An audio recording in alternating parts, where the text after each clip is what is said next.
If you like audiobooks or audio shows, check out a free trial of Audible. Just click the link in the description. Welcome to Mindshock True Crime. This is your host, Bruce McGuire. You are listening to the Maura Murray series. This is episode 65. Other missing persons and unsolved murders and unsolved cases in the area, in the New Hampshire, Vermont area. Felicia Thomas. Now, in its own right, the Felicia Thomas case doesn't get anywhere near the attention that it should, of course, or awareness. However, its connection to Maura Murray's disappearance might be a factor in some way to Maura Murray's disappearance. Coincidentally, she disappeared 2 days after Maura, February 11th, 2004. And there are some unique connections, coincidences that are stacked a mile high, as one would expect from the Maura Murray case and anything that's tertiary to the case in any capacity. Because this is one unique case. I can't believe we're on episode 65, but when you factor in the never-ending coincidences and anomalies, this is a dream case for coincidence theorists because they get to write more things off as coincidence in the Maura Murray case than in any other case. Obviously, if you're a critical thinker, you're not just going to write it all off as coincidence, and you're going to honestly, objectively, and neutrally investigate the case without falling for any logical fallacies, which is what we do at Mindshock, objective, logical, neutral examination. So we will be examining the Felicia Thomas case and all of the connections to the disappearance of Maura Murray. As always, if you enjoy the podcast and you want to support what we do, you can donate to our PayPal. Just check the link in the description. Everything helps us come out with more and more mind-shocking podcasts, not in just this true crime cold case, but in other cold cases as well. Awareness is one of the critical factors that gets cases solved or gets people to come forward with some kind of information to keep the case from getting as cold as possible or even moving it out of cold case status. We also cover a variety of other topics and logical analysis, keeping logic and reason at the forefront, not biased, propagandized podcasts and documentary and materials that are the status quo these days, unfortunately. Make sure you subscribe to the channel, hit that bell for notifications, make sure you allow your device to have those notifications come through. If that's still not working, you could just go to youtube.com/Mindshock to manually check when the latest podcasts are released. And you could also manually peruse our ever-growing back catalog. Keep the awareness up in this case, like this podcast, share it across social media platforms, of which you can find us on Twitter, Facebook, Reddit, and Patreon. Patrons do get priority for case topic, logical analysis, co-podcaster requests. You could also be a guest on the podcast depending on your tier. Questions, comments, theories, thoughts, suggestions, rebuttals, debunkings of any kind, leave them in the comment section.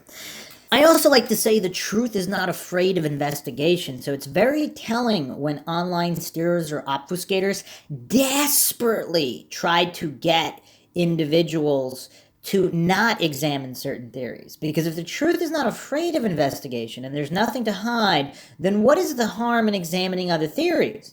And people seem to care less about people examining UFO abduction theories of Maura Murray than actually examining what's going on at UMass.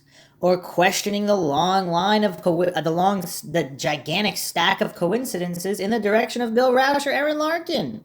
I mean, if they're that completely innocent, either of helping Maura disappear if they're the good guys, or of something more nefarious if they're the bad guys, or if they're just completely insane and have nothing to do with her disappearance or helping her or harming her or anything in any capacity. Of course, this is Mindshock. The only thing we know for sure is that we don't know anything for sure.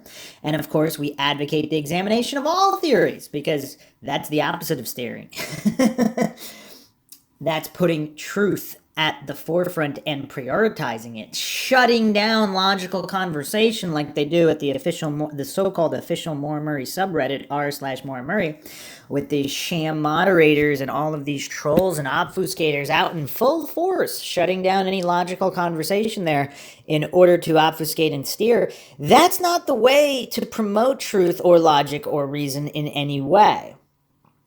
So yeah, it's very, very curious. And it's unique, pretty unique in this case. You don't really see this level of desperation or this amount of steerers in other cases.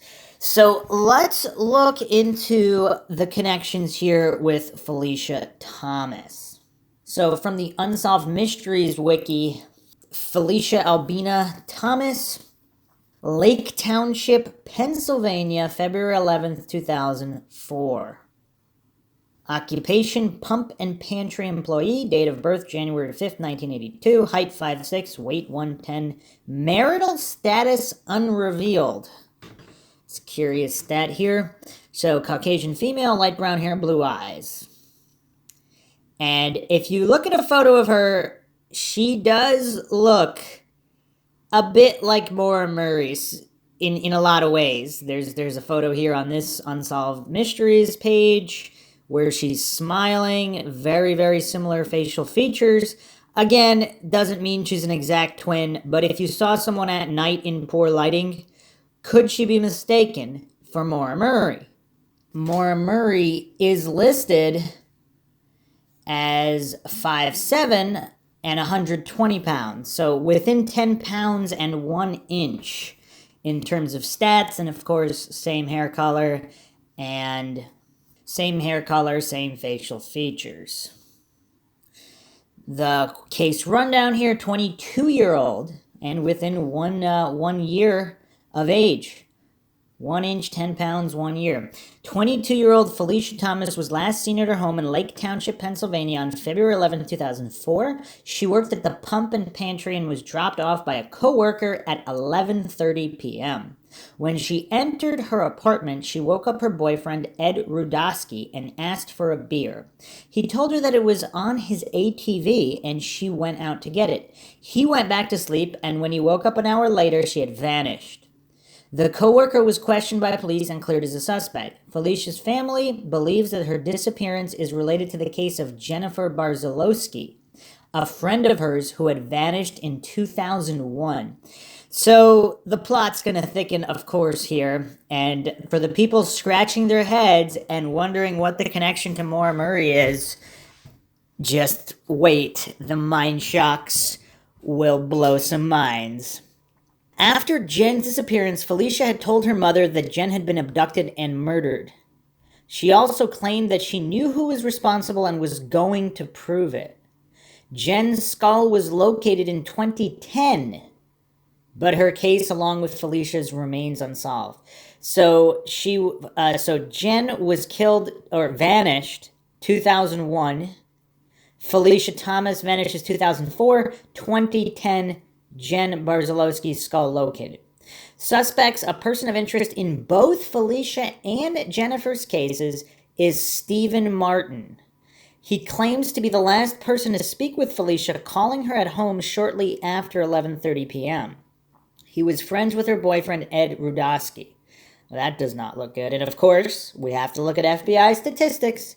Whenever a female goes missing, statistically, it's far more likely to be her boyfriend, ex-boyfriend, husband, significant other in some way, or someone known to her.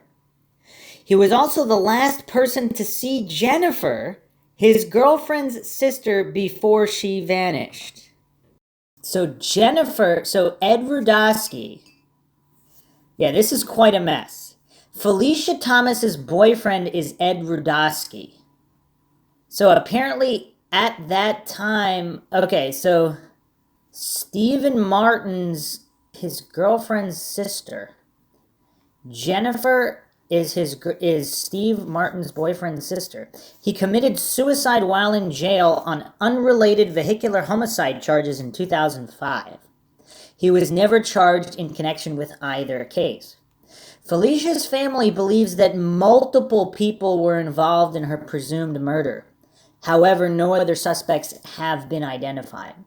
This case was uploaded to the Unsolved Mysteries website on June 5th, 2015. The people interviewed in the video are Felicia's mother and a family friend.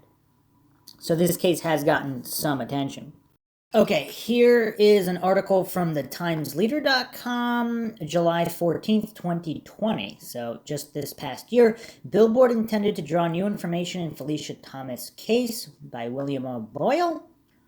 And it just references the Billboard. So Pauline Bailey is the mother of missing Felicia Thomas. And Bailey and her friend Judy Laura Fisher raised the money, $443, to pay for a billboard along Route 11 in the West Nanticoke section of Plymouth Township near where Route 29 intersects. Fisher said the billboard will remain up for 6 months and will probably be renewed for another 6 months. But Fisher and Bailey are hopeful that someone will see the billboard and call with information that could bring closure to the case. Anyone with information is asked to call 1-800-222-8477 and anonymously give whatever information they have about Felicia's disappearance. Bailey says she remains hopeful that her daughter's remains can be found so she can be given a proper burial. This will encourage people to call, Bailey said of the billboard. We've been getting more and more calls and the state police are still investigating, allegedly. We just want to put Felicia to rest, and we want those responsible to be found and prosecuted. It's not okay that they are still out there running around. In recent weeks, Bailey has been placing flyers widely seeking information on what happened to her daughter on February 11th, 2004, and where her remains may be and who is responsible. Felicia Thomas was 22 at the time of her disappearance. Fisher said she works every day to try to find more information that will lead to finding Felicia. Yet they say nobody has come forward to tell what they know. The search has been ongoing for years with the use of cadaver search dogs last summer looking for clues as to Felicia's whereabouts. Fisher said it is difficult for her to understand why someone hasn't come forward with information over the last 16 years. She said 17 people were at a party where Felicia reportedly was last seen. So we have some conflicting stories, as usual in a lot of these cases. On every February on the anniversary of Felicia's disappearance, a vigil is held on Patriot Square in Nanticoke, and each year hope is renewed that Felicia will be found and the vigils will end. At every vigil, Pauline has given an impassioned speech asking anyone to come forward with information about her missing daughter. We love her and we will never forget her, Bailey has said at every vigil, and we will find her and we will say goodbye to her. Fisher said she and Bailey intend to add Jennifer Barzalowski to the billboard in West Nanticoke. Barzalowski, a friend of Felicia's, was last seen on June 23rd, 2001, outside C. Major's Sports Bar on Main Street in Edwardsville. Edwardsville. And Felicia's boyfriend is named Edwards. And Barzalowski was last seen at the bar on Main Street in Edwardsville. Barzalowski was described as a white female, 5'6", weighing 135, light-colored hair and blue eyes. State police said the two women knew some of the same people, including Steve Martin, who died in prison. Human remains discovered April 2nd, 2010 in Hunlock Township have been identified as Barzalowski 18. Okay, so this is a good comprehensive article from also Times Leader. This was January 20th, 2018 by Times Leader as the author. I don't know the actual authors here not listed. This is gruesome. This is gruesome and mind-shocking in its own right. Family believes Felicia Thomas's remains are on Hunlock Township property. The picturesque countryside of Hunlock Township along the gentle hills of Golf Course Road and Timber Lane, a dark and mysterious secret could lie. It is the strongest lead yet in the 14-year quest by Pauline Bailey to find out what happened to her daughter, Felicia Thomas, the night of February 11, 2004. Thomas was just 22 when she went missing. despite personal threats, misinformation, rumors, and what she calls a mediocre investigation by state police. Bailey said she is committed to bringing her daughter home and holding accountable those responsible for her death. And is that strange, calling a police investigation mediocre? Usually parents are either super critical or supportive of the investigation. This is like, oh yeah, it was a so-so mediocre investigation. I don't know. I mean, I guess that might be accurate. I'm her mother and I won't stop until I bring her home, a teary Bailey said. I know what happened to her. My family and friends have been looking all these years and we're convinced we know what happened. Bailey and her friends, Judy Fisher and Kevin Ryan, believe Thomas was killed while attending a party inside a house trailer and dismembered in a barn on Timber Lane. It is a theory that has been investigated by state police, a presumption that remains open, said Trooper Stephen Polishan, a member of the Criminal Investigations Unit. Now, what's interesting here, too, is also the way the police are handling it is a little different. In the Maura Murray case, they make specific references to conspiracy theories, more than one person involved. Oh, no, that can't be it. And just downplay friends, family, all these people. Whereas the law enforcement here seems a bit more normal. But again, we'll get into the Maura Murray connections later. Let's finish the breakdown here. So, from what Bailey and her friends say they learned from a few people who attended the party, Thomas was taken into a bedroom by 4 men and raped before she was killed.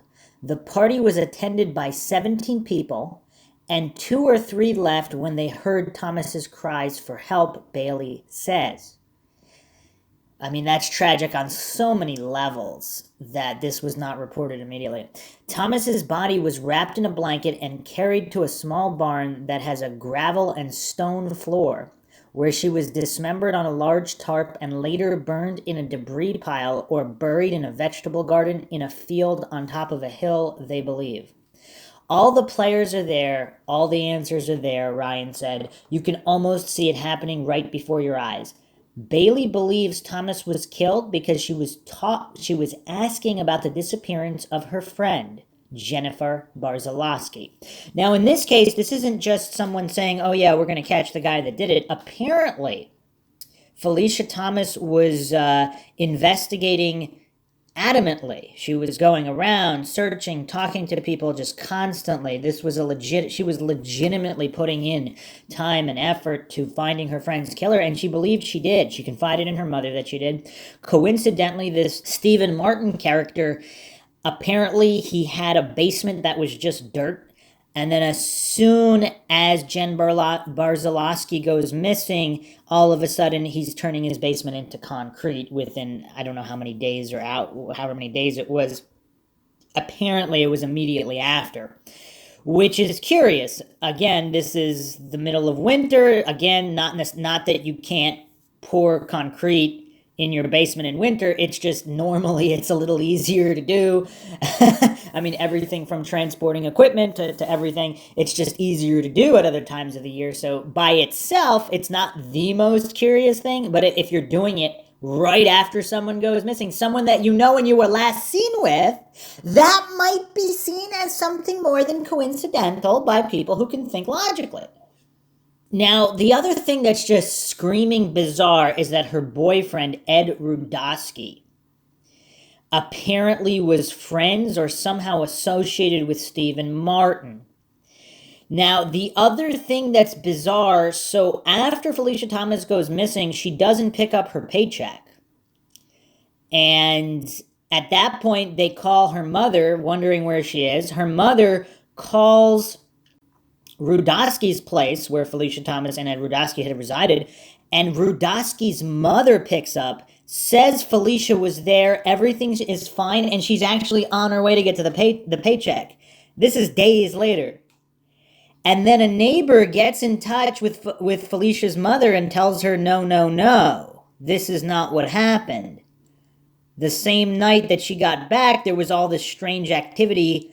There were people leaving on ATVs.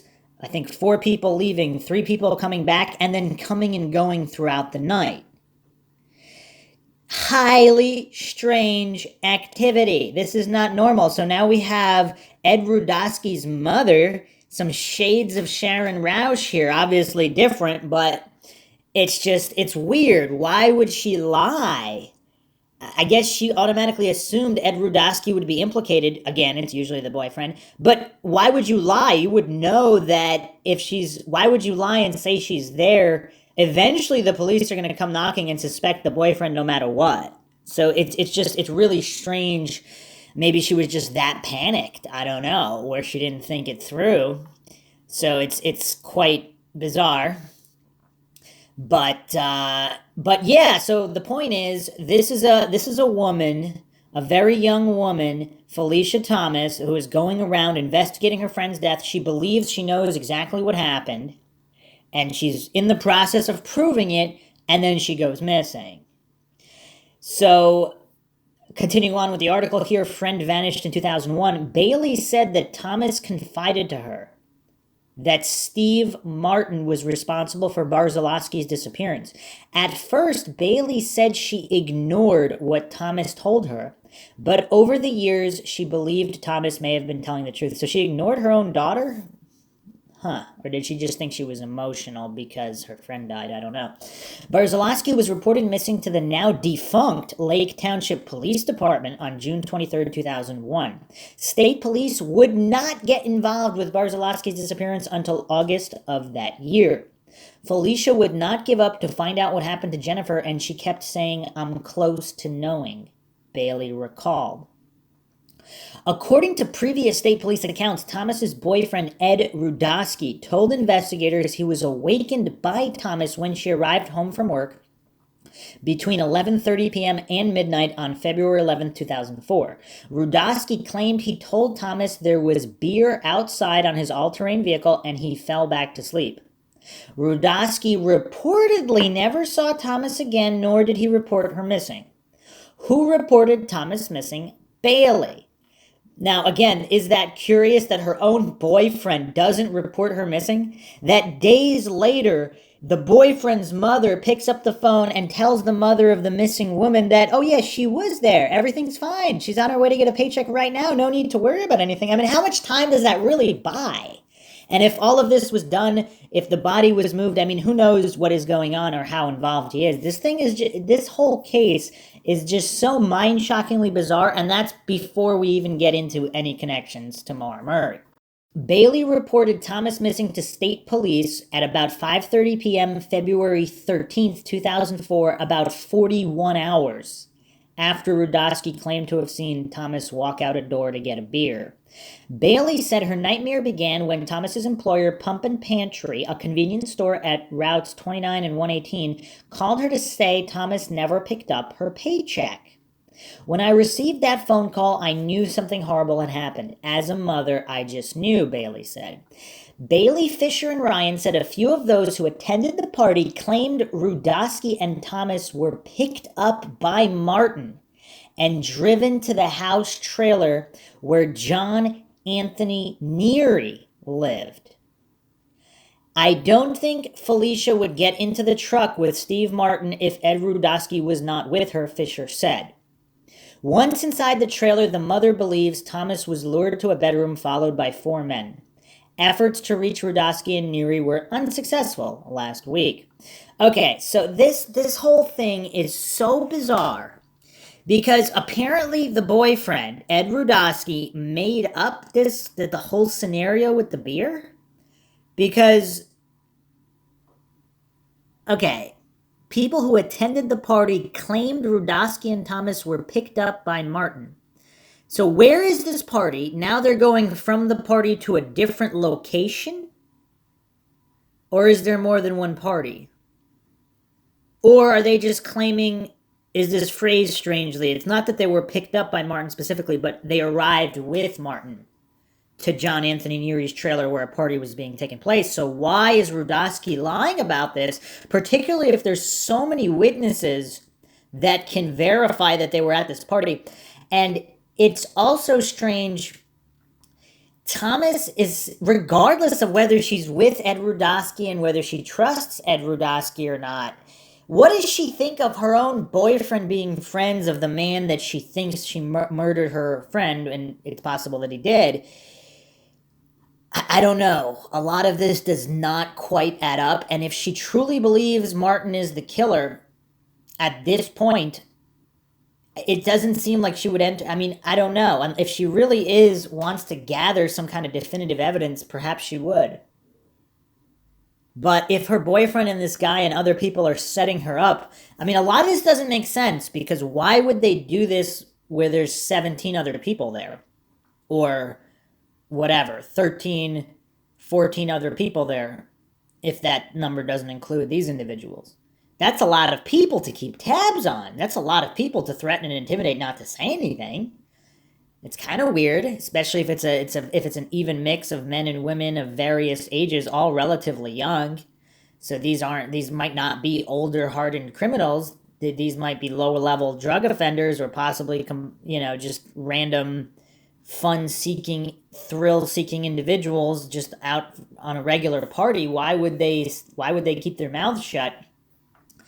I don't know. It's this, and apparently they didn't, but it's unclear whether they went to the police or whether Bailey is the one who's tracking them down herself and doing interviews because the police are not doing their job.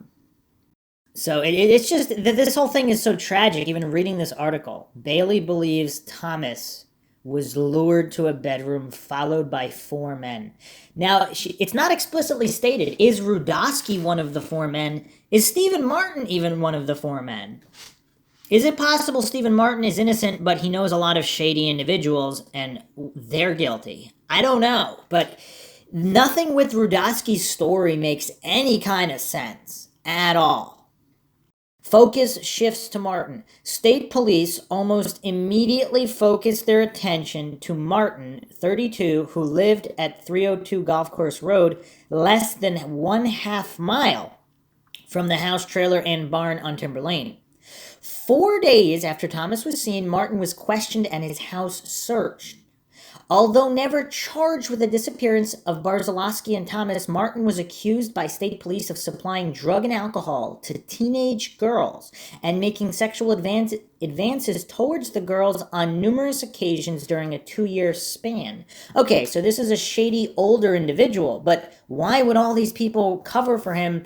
Is he, when it states he's supplying them with drugs and alcohol, is he giving them free drugs and alcohol and they don't want to get in trouble? But it still seems like a rape, murder, and cover up. I mean, that seems like, I mean, you could almost understand if there was some kind of fight or maybe someone got slapped around, but nobody was, raped or murdered or anything. People might stay quiet, possibly over a couple slaps. But it seems like this is way above and beyond what anybody would stay quiet about. As troopers continued their investigation, Martin initiated a pursuit with state police that ended in a crash at Wilkes-Barre Boulevard and Coiningham Boulevard on December 9th, 2004. Vera Simon, 55, the driver of a vehicle Martin struck during the pursuit, died December 20th. Martin pleaded guilty to homicide by vehicle and involuntary manslaughter and was sentenced to 2 to 4 years in state prison. Wait a second. Martin initiated a pursuit with state police that ended in a crash. So basically he's fleeing from police. It ends in a crash. What is the penalty from fleeing from police when you're not involved in homicide by vehicle and involuntary manslaughter? And you're only sentenced to 2 to 4 years? That seems kind of weird. I mean, aren't those, there are some sentences that long for simply drunk driving when nobody was hurt for repeatedly doing it. Martin took his own life while jailed at the State Correctional Institution at Camp Hill, August 10th, 2005. The probe into the disappearance of Barzalowski and Thomas slowed after Martin's suicide. Bailey said she continued to hear information from those known to the 2 women. Bailey said her efforts were renewed when 2 boys, 12 and 15, riding all-terrain vehicles along Roaring Brook Creek near Roaring Brook Baptist Church, found a human skull on April 2nd, 2010. State Police Lieutenant Richard Crowetz, now retired, said in early April 2010 that the creek was thoroughly searched, but the skull was the only human skeletal remain found. Dental records were used to identify the skull as Barzalowski's. The skull did not have any perforated marks, suggesting a saw was not used to detach it from the atlas of the cervical spine, according to the Luzerne County Coroner's Office. Coroner Bill Lisman did note, however, nothing has been ruled out. Generally speaking, Lisman said it's possible to use a saw to remove a skull without leaving perforated marks, depending on where on the cervical spine the cut is made. Lisman said it's also possible for the skull to become detached as the cervical spine discs, muscle, and tissue and ligaments decompose over time. It remains unknown if Barzalowski's skull was washed down by high water or carried by wild animals. According to the National Weather Service, there was a high water event throughout northeastern Pennsylvania due to 2 inches of rain, warm temperatures, and snow melt from January 24th to January 26, 2010, less than 10 weeks before Barzalowski's skull was found. Barzalowski's skull was found about 3/4 to 1 mile downstream from Martin's residence and the barn. Is that coincidental? Cadaver dogs. A feeder creek to Roaring Brook Creek, where Barzalowski's skull was found, flows near the barn where Bailey believes her daughter's body was taken. The feeder creek, as it appeared last week, is about 6 feet wide and in sight of Martin's residence. About 100 yards behind the barn in a heavily wooded area, Ryan said, is a black deteriorating tarp that was found next to the feeder creek. Ryan said the tarp was big enough to cover a small car. Bailey and her friends received another boost of hope when the 25-acre property where the house, trailer, and barn are located was sold in December 2015. The new property owners allowed Bailey to search the area.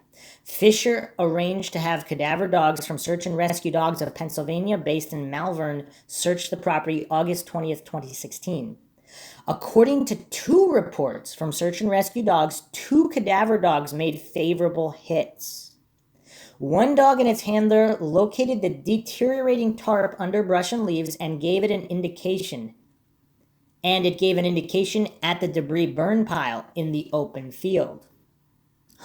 Unlike the Stephen Avery case, I guess, where there were no hits on the burn pit. The same dog and a second cadaver dog in separate searches gave indications at the same spot inside the barn. Both dogs laid down in front of a cabinet on the stone floor. With information gathered from those few who attended the house trailer party and the cadaver dog search, Bailey, Fisher, and Ryan said they are convinced Thomas was killed and dismembered. Fisher said state police were unaware of the cadaver search until early September 2016.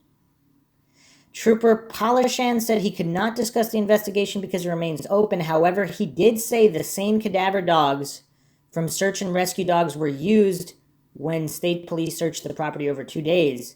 The Forensic Service Unit and forensic anthropologist were also involved in that effort. Chuck Wooters, coordinator of Search and Rescue Dogs, said state police really tore up the place and really worked their butts off when he assisted with his cadaver dogs.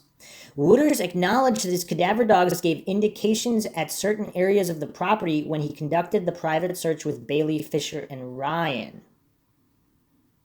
When he assisted the state police, Wooters said he was baffled that the cadaver dogs did not give any indications as they had in the earlier search. Are these the same exact dogs? That's what it states in this article, or that's what it states that Trooper Polishan said. Polishan said the same exact dogs were used. Wooters acknowledged that his cadaver dog, so I'm guessing he's corroborating this information, Chuck Wooters. How often does that occur? That's really bizarre. There wasn't a bone to be found, Wooters explained about assisting troopers. Certified cadaver dogs are right 99% of the time, but I'm baffled by it. And I don't know if that 99% number is correct. It is over. It can be well over 90% depending on conditions. Wooters said a cadaver dog can indicate human decomposition within 20 to 25 feet of where human remains are buried. He noted that over time, odor from human decomposition of buried remains can spread underground dependent upon the soil and weather conditions, such as rain and snow melt. So apparently, if there was enough.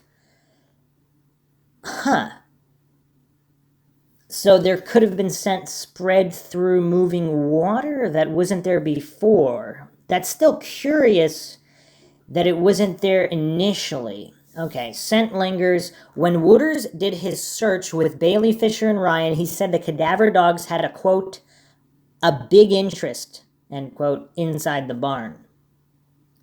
The barn, as it appeared last week, is made up of board plank siding with a solid shingle roof. There are air gaps between most of the wood planks, and a window was propped open. The condition of the barn in 2004 is not known. The floor of the barn is mostly made up of golf ball-sized gravel, except for a corner that is made up of flat stones. The same corner is where the cadaver dogs gave indications during the August 2016 search. There is a noticeable dip in the stone floor, an indication that some type of excavation had occurred. There are old farm tools around, including 6 rusty handsaws hanging on a wall, and a rusty long handle axe. Now, just logically speaking, if you were a group of individuals that dismembered somebody and buried them, would you leave the rusty handsaws you used to do that hanging on the wall? You'd probably get rid of them, possibly even bury them. I don't know. But regardless, newer grass cutting equipment, spreaders, and a pallet of fertilizer were also inside the barn. John Ackerman, a Westmoreland County deputy coroner and a cadaver dog handler, and Dr. Nicholas Passalaqua, a forensic anthropology professor at Western Carolina University in Northern Carolina, explained that well-trained cadaver dogs can detect human decomposition years after a body has been moved or buried. Ackerman explained that body fluids and tissue are similar to gasoline in that the odor does not easily dissipate over time. Passalaqua said cadaver dogs, when making an indication, are hitting on a cocktail of chemicals in bodily fluids. A well-trained cadaver dog is able to detect human decomposition that is 100 years old, Ackerman and Passalaqua explained. When describing the theory that Thomas was dismembered inside the barn, Ackerman said it is possible that a well-trained cadaver dog can detect human decomposition or tissue even after 12 years. Ackerman and Passalaqua are not involved in the Thomas investigation. Now, what they don't answer is why they didn't hit on it initially. Now, again, if there's some kind of water flow issue, I mean, it's still bizarre. Some info not public. There have been changes to the 25-acre property since it was sold in December 2015. The house trailer Neary lived in and where Bailey believes her daughter was killed was demolished, and the debris burn pile has been removed, graded, and seeded. How convenient. A satellite picture from the U.S. Geological Survey's Earth Explorer shows the burn pile, remnants of the vegetable garden, and barn and bulldozer where the trail was located. While Trooper Polishan said he could not discuss the ongoing investigation, he noted there are details about the case not known to Thomas's family and the public. He did say Martin and another man, who is known to investigators, were last seen with Thomas. How does he know what the Thomas family knows, though? Because is he assuming the Thomas family told him all they know, I guess? All quite tragic, of course. But the boyfriend is still so problematic. It's just so problematic. But let's get to the connections here. Actually, let's go to a write-up here. This is Unresolved Mysteries Reddit. Felicia Albina Thomas has been missing since February 11th, 2004 from Lake Township, Pennsylvania. She is described as 5'6". She's a Caucasian female with brown hair and blue eyes. Both of her arms are scarred due to dog bites. and she has freckles on her face. Felicia is also a cigarette smoker. At the time of her disappearance, she was wearing a rust-colored wool sweater, a blue-colored polo with the words Pump and Pantry on it, and white pants and gray Nike sneakers, a blue Pump and Pantry hat, and a homemade hemp necklace. Felicia had finished her shift at the Pump and Pantry approximately 11:30 p.m. to midnight on February 11, 2004. According to her coworkers, she was in good spirits when she left work. Afterwards, she went to her home in the vicinity of the 100 block of Route 118 in Lake Township, Pennsylvania. Her boyfriend, Ed Rudosky, said he was sleeping on the couch and woke up when she came in. They had a brief conversation. She asked him for a beer. He told her the beer was outside in his all-terrain vehicle, and he went back to sleep on the couch. So is that where he normally keeps the beer so he can be drunk while he's driving around in the ATV? When Rudosky woke up again an hour later and went to their bedroom, Thomas was not there. He drove his ATV to a friend's house, thinking she might be there, but she was not, so he went back to their home to wait for her return. She has never been heard from again. Rudosky believes Thomas left their residence of her own accord. There was no sign of forced entry to the house, and he heard no suspicious noises. Investigators believe Thomas's disappearance is suspicious. Rudosky has cooperated with the investigation and is not being called a suspect. The man who gave Thomas a ride home from work the evening of the disappearance has also been interviewed and cleared of suspicion. She was carrying her cigarettes with her at the time she went missing. Searchers found some mysterious notes while looking for Thomas. The notes alluded to a body which was supposedly behind the Mountain Fresh supermarket in Pikes Creek, Pennsylvania. Police looked in that location but found nothing. The supermarket is only about 1/10 of a mile from the Pump and Pantry where Thomas worked. Investigators searched the home of Stephen Allen Martin. This Stephen is the same middle name as Stephen Avery, a friend of Rudosky's, for evidence relating to Thomas's disappearance. They would not say what, if anything, that they found. So just a flat-out no comment. So the police may or may not have found various evidence at Stephen Martin's home. Martin claims he called the Rudosky Thomas residence shortly after 11:30 p.m. on February 11th and spoke to Thomas. He said he asked to speak to Rudosky and she told him he was sleeping. This would corroborate Rudosky's version of events. Wait a second.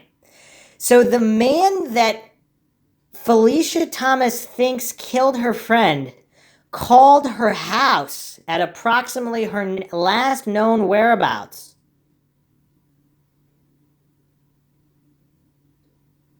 and spoke to her. Does anyone find this strange? Curiously, Martin is connected to the case of another missing young woman from Lake Township. He is the last person known to have seen Jennifer Barzilowski, his girlfriend's 18-year-old sister, before she disappeared from Edwardsville, Pennsylvania in 2001. Wait a second.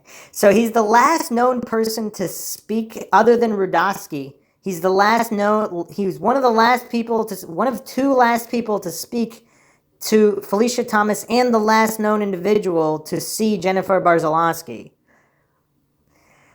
Wow. Okay. Shortly after she vanished, her friend, Felicia Thomas, told her mother that she believed she knew what happened to her and that she knew who was responsible. Then in 2004, Felicia herself vanished without a trace. Then in April 2010, Jennifer's skull was located in Hunlock Township. No other remains were uncovered. The cause of death is undetermined, but her family believes she met with foul play. Her and Felicia's cases remain unsolved. Some media accounts suggest that Thomas and Barzilowski's cases were connected, but authorities have found nothing to support this hypothesis beyond the fact that the two women were friends and Martin was the last known person to have contact with them. He is, however, considered a person of interest in both cases. That's kind of a big thing, not to mention someone going around and actively investigating her friend's death. This is all quite weird, though, for a few different reasons. So if these are just regular drunk partygoers, let's say that they're criminals and maybe they've done assaults and rapes before. Is it is that their go-to to just rape someone and then dismember them? What are they doing? Dismembering and incinerating? Is that the first time they ever did that? Or is one of these four men or one of the two men responsible, whatever the case may be? I suppose it's theoretically possible. Not all of the... If this is true and that she was raped by these four men, theoretically it's possible that she was only killed by one or two or three of them. We don't know the situation. So, but regardless, did one of them do this kind of thing before? And that's why they just decided to do it. The other thing that needs to be addressed is the time frame. Because apparently Felicia Thomas early on, almost right away, was suspecting Stephen Martin. So wouldn't Stephen Martin basically kill her or take her out of the picture relatively soon? Or was the heat too much following Jennifer Barzilowski? He was hoping maybe that Felicia Thomas would forget about it? But after over 2 years, she hasn't, and maybe she's gathering more evidence and getting more people to talk to her slowly, and he's getting nervous, and that's why this happened? Perhaps they just wanted to assault her and threaten her, and they didn't want to kill her, and then something happened, or maybe she was just refusing to relent and said, you're going down for this, and then things escalated at that point. Maybe originally the plan was, would her boyfriend, if he's not responsible for her rape and death, was he just lured by Martin? Martin maybe just said they're going to slap her around. Maybe not even that. Maybe just intimidate her verbally and possibly slap her around. Maybe that was the original plan, and then it all got out of control. Or there were other shady individuals there that wanted to take it in another direction. We don't know. Obviously, we don't know. We're just examining all these possibilities and all these things that don't quite add up. One of Martin's associates was Hugo Selensky, who was charged with several counts of murder after human remains were found in his backyard. So one of Martin's associates is a serial killer. You cannot make this stuff up, people. This is quickly becoming one of just the most bizarre cases that I've looked at, just because the sheer number of connections between these individuals. It's like all these guys know each other. Is it possible Hugo Selensky was responsible for all the murders and maybe Martin was an accomplice of sorts? Selensky confessed to several killings, including the murder of Hyun Jong-song, a college student who disappeared from State College, Pennsylvania in 2001 and was never found. Selensky was never charged in Song's case, and investigators are uncertain as to whether his confession in her case was accurate. He was acquitted of the murder charges against him, but convicted of abuse of a corpse. Selensky has not been linked to Thomas or Barzilowski, but he was known to be a friend of Stephen Martin's. Is that a bridge too far? Even the most hardcore coincidence theorists? Is being friends with a serial killer, possibly work associate and or friend, is that a bridge too far even for the most hardened coincidence theorists? So we have Felicia Thomas investigating the murder of her former friend, and there's a serial killer who's friends with the friend of her boyfriend. Now, there's degrees of separation there, but we don't know if Selensky also knew her boyfriend. Is it possible? I mean, if this is all a circle of friends. This is an article from AL.com, Alabama, January 13th, 2019. Updated January 13th, 2019, originally posted February 12th, 2015. Hugo Selensky convicted of murder after bodies of at least 5 people found in yard. Authorities have wanted to nab Hugo Selensky on murder charges ever since they searched his northeastern Pennsylvania yard in 2003 and found the bodies of a missing pharmacist, the pharmacist's girlfriend, and at least 3 other sets of human remains. So keep in mind, Barzilowski missing 2001 and Thomas 2004, and police searched the yard in 2003 with all these bodies. It took nearly a dozen years and one failed prosecution, but they finally got their man on Wednesday after a jury convicted the 41-year-old career criminal in the strangling deaths of pharmacist Michael Kurkowski and Tammy Fassett. So they can't convict the guy with all of this evidence. Meanwhile, Stephen Avery and Brendan Dassey are sitting in prison. It's just really bizarre. Selensky, already serving a long prison sentence on unrelated robbery charges, now faces a potential death sentence after the jury concluded he killed the couple during a 2002 robbery and buried their bodies behind his house. So he's been killing people for a bit. He had little to say as he was led outside of the courthouse. Not now, he told reporters. I always told all of you that I will talk to you when this is over, and I will do that. No questions right now. That's an interesting statement as well. How often do serial killers say things in that nature? Prosecutors said Selensky, 41, and a co-conspirator brutally beat Kurkowski to compel him to reveal the location of tens of thousands of dollars he kept in his house, then used flex ties to strangle him and Fassett.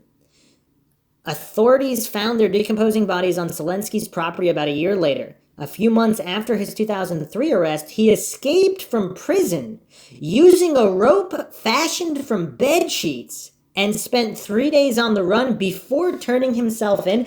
This doesn't make any sense at all. I mean, we are in the Twilight Zone right now. This guy escapes from prison right out of a movie scene, so he's making a bed sheet rope. He's escaped. He's out on the run. Now he's randomly going to turn himself in. That's a little weird. I mean, he already escaped. It's weird. The jury reached its verdict after deliberating more than 11 hours over 2 days. It convicted Selensky of 8 of 10 counts, including first-degree murder and robbery, and must now decide whether to send him to death row or give him life in prison without parole. And another, not to go on a long aside here, but another benefit of not going the death penalty route and killing people, some of these people with lifelong sentences, they might not want to talk at the time, but perhaps years later, a change of conscience, finding religion, death, when they're much, much older, they might have remorse, who knows? They might give evidence not only in possible murders they committed that were never solved, but they might be friends with other criminals. They might have overheard things in the prison. So it's, again, another point against the death penalty in just killing people as soon as possible, regardless of whether they're innocent or guilty, and regardless of how definitive the evidence is. Sometimes criminals know each other. And they can offer help. They can offer clues in other cases. I mean, even right here, it says he had an accomplice. So it's, just quick aside there on the death penalty. Prosecutors and defense lawyers under a gag order were unable to comment on the verdict. One of Selensky's sisters cried quietly and left the courtroom after hearing it. The victim's relatives remained stoic, hugging prosecutors after the jury exited.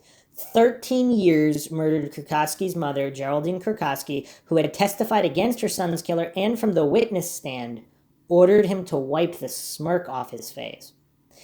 Later Wednesday, Selensky's brother, Ronald Selensky Jr., rushed toward an elevator, holding the victim's relatives and prosecutors, and pointed a finger at them. Interesting. Sheriff's deputy walked him away from the elevator and put him in handcuffs. It wasn't immediately clear whether he would be charged. So running at people and pointing a finger at them, is that a crime? I don't know. It didn't even say he said anything to them. So is pointing a finger at someone a crime? And why would he do that? I don't know. Hugo Selensky has been a familiar face in northeastern Pennsylvania since his 2003 arrest on charges he killed a pair of drug dealers whose charred remains also were found on the property north of Wilkes Barre. Okay, so he has a history of burning people as well. So he's involved with drug dealers, and he's a serial killer. He's killed a bunch of people. He's burned people. He's dismembered people. And this is a guy who's an associate of Thomas's boyfriend's friend, Stephen Martin. Wow. All I can say is wow. This is all very mind-shocking, and we haven't even reached the Maura Murray connections. In 2006, a jury acquitted him of one homicide and deadlocked on another, but convicted him of abusing the men's corpses. After the verdict, authorities immediately charged him with killing Kurkowski and Fassett. Kurkowski from Hunlock Creek had pleaded guilty to running a prescription drug ring that netted at least $800,000 and was about to be sentenced when he and Fassett were reported missing in May 2002. They were both 37. So within a year or so of Barzilowski, the defense contended Selensky was framed by another man, Paul Weekly, who led police to the bodies in Selensky's yard. Weekly later pleaded guilty in federal court, testified against Selensky to avoid the death penalty, and could ask for a reduction of his life prison sentence because of his cooperation. Weekly, who met Selensky in prison in the 90s, told jurors how he plotted with Selensky to kill Kurkowski and then helped him carry out the crimes and bury the bodies. He described how he and Selensky bound the victims and covered their eyes with duct tape. Weekly and Kurkowski, who was beaten with a rolling pin, told them where to find the hidden bags of cash. He said Fassett was killed simply because she was with Kurkowski when they showed up at the pharmacist's house. After the killing, Selensky stole tens of thousands more dollars that Kurkowski had given to his father for safekeeping, pointing a gun at the father and threatening him, other witnesses said. The fifth body discovered on Selensky's property was never publicly identified. What does that mean? And other people actually have mentioned that there might have been more bodies. So if there were remains of multiple other people mixed or whatever. This is really, really bizarre, and this is headache inducing. So if other remains were never identified, whose remains are there? Or were they unable to identify them and that's why they weren't publicly disclosed? Or did they identify them and not publicly disclose them? Either way, I mean, this whole case with Selensky is bizarre because is it possible, because if they're all insane, if they're criminally insane, is it possible Weekly was the mastermind and he basically lied and Selensky was the accomplice? I don't know. I'm just theorizing here. It's very difficult to know. All these people, of course, need brain fingerprint scans while they're still alive. So I'm going to jump to an article here written on truecrimedaily.com. This was posted April 29th, 2016. Woman vanishes while investigating dead friend's disappearance. Back Mountain, Pennsylvania, a beautiful place with a dark side that includes a suspected serial killer, missing women, and claims their murders were caught on camera. And for the first time in my career, it's a story that ended with a shotgun pointed at my head. The good folk of this remote community known as Back Mountain thought they had rid themselves of their resident evil. That was a shocking case because there were bodies found in the man's yard, said Pennsylvania State Trooper Tom Kelly. But when crazed murderer Hugo Selensky had already been locked behind bars for a year, a young woman named Felicia Thomas goes missing. I never knew I was never going to see her again, and I missed her so much, said Felicia's mother, Pauline. And fear once again returns to Back Mountain, sparkling talk among residents that Felicia may have fallen victim to cohorts of Selensky carrying on the maniac's deadly handiwork. I think she was killed because she came and told us what was going on, said Pauline. When it comes to unsolved murders, sleepy little towns like this one are notorious for wild rumor and innuendo. But you've never heard anything quite like what you'll hear from locals here in Luzerne County in northeastern Pennsylvania. Everything is in here, anything anybody told us, said Pauline. Pauline, with the help of family friend Judy Fisher, have compiled thick casebooks full of hundreds of tips, leads, and newspaper articles about Felicia's disappearance. And Pauline won't stop until she learns what happened to her daughter. Felicia was the eldest of 7 children and grew up helping mom care for the younger ones. Felicia might still be around had one of her friends, Jennifer Barzalowski, not gone missing 3 years before. 3 years before Hugo Selensky's backyard burial ground was discovered. Felicia was looking for her. She was telling people she was looking for Jen, said Judy Fisher.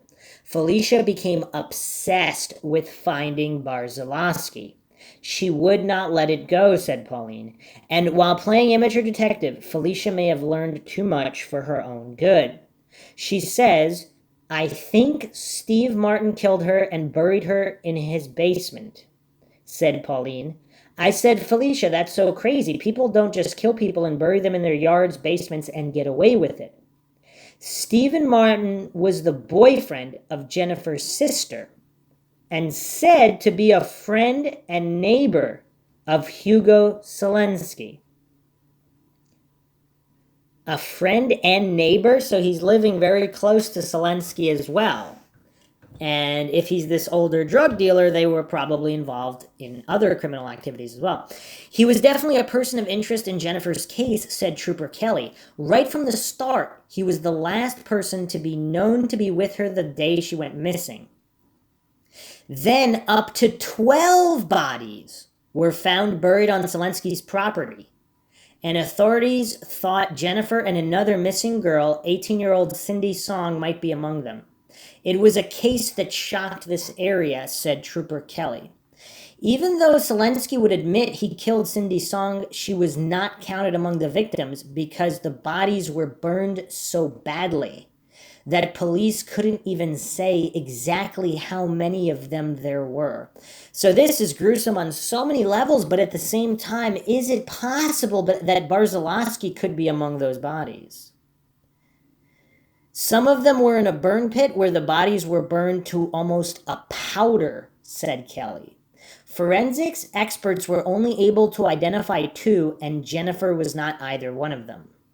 She tried to bring her girlfriend justice, and I didn't listen, said Pauline.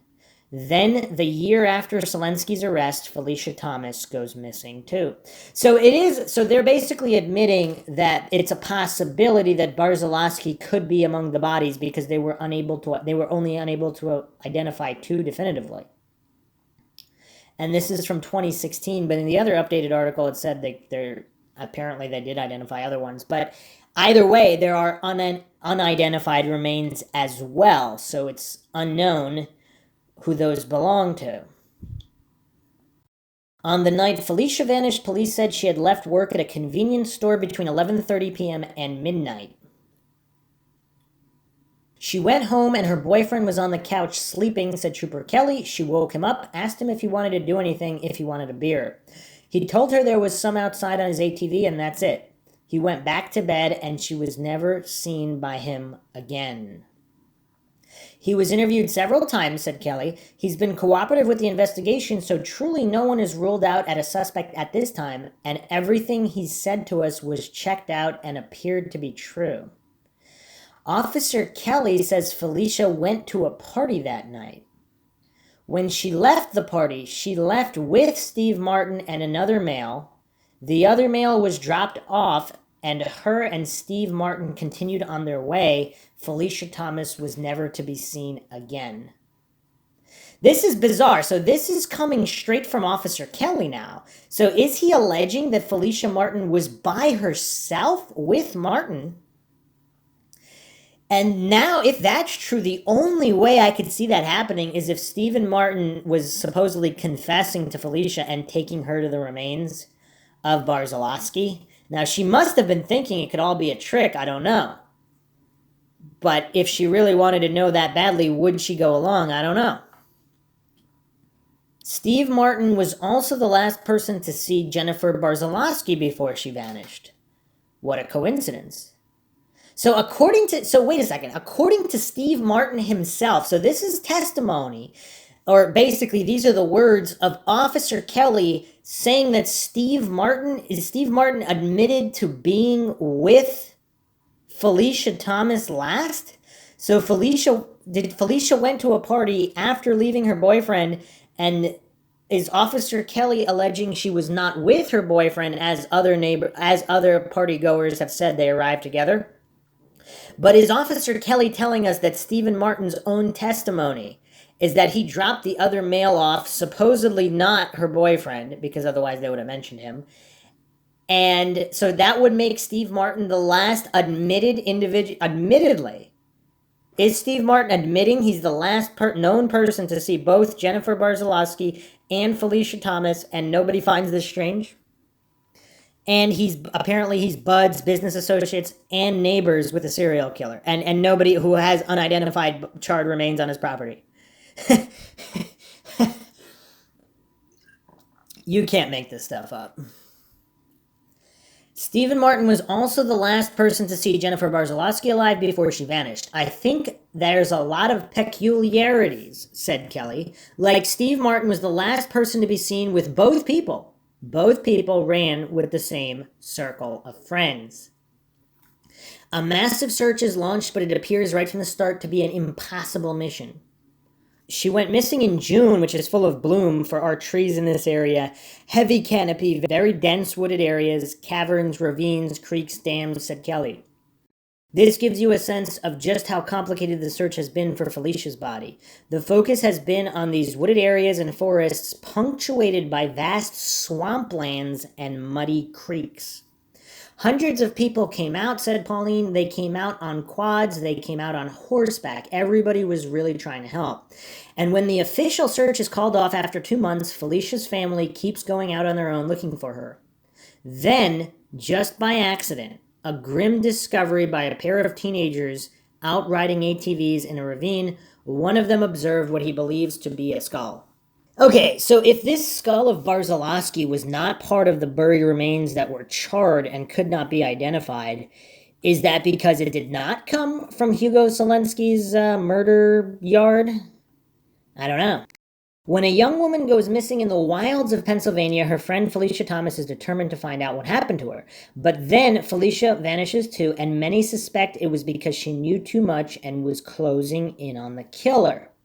The forensics results come back on the human skull. Both the dental records and the DNA on the skull came back to that being Jennifer Barzalowski, said Kelly. So, again, I'm sure that should have been double and triple checked, and if it was, then this would appear to be accurate.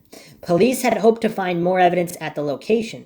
The scene was scoured relentlessly by a forensic services unit to come up with more of the remains of Jennifer, but the only thing located was that skull, said Kelly. However, Officer Tom Kelly notes something else.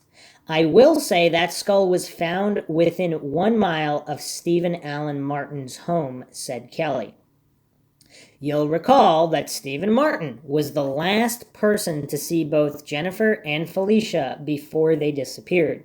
You know, the other thing that's weird, I have to do an aside on this. Are these backwoods hillbilly drug dealers just that easy? They're just getting away with murder that easily? Because you have people that are doctors and these sophisticated business people that all get tripped up and convicted on murder. They leave evidence and they're caught in lies and all these things.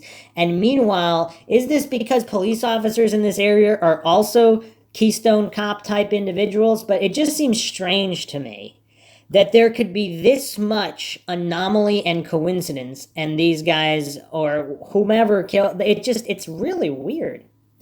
And if this guy's involved in the drug trade, I mean, how many innocent kids are sitting in prison for buying or selling marijuana, distributing whatever, and meanwhile this career drug dealer criminal is still out and about, at minimum assaulting people, if not far more worse crimes, and being buddies with serial killers.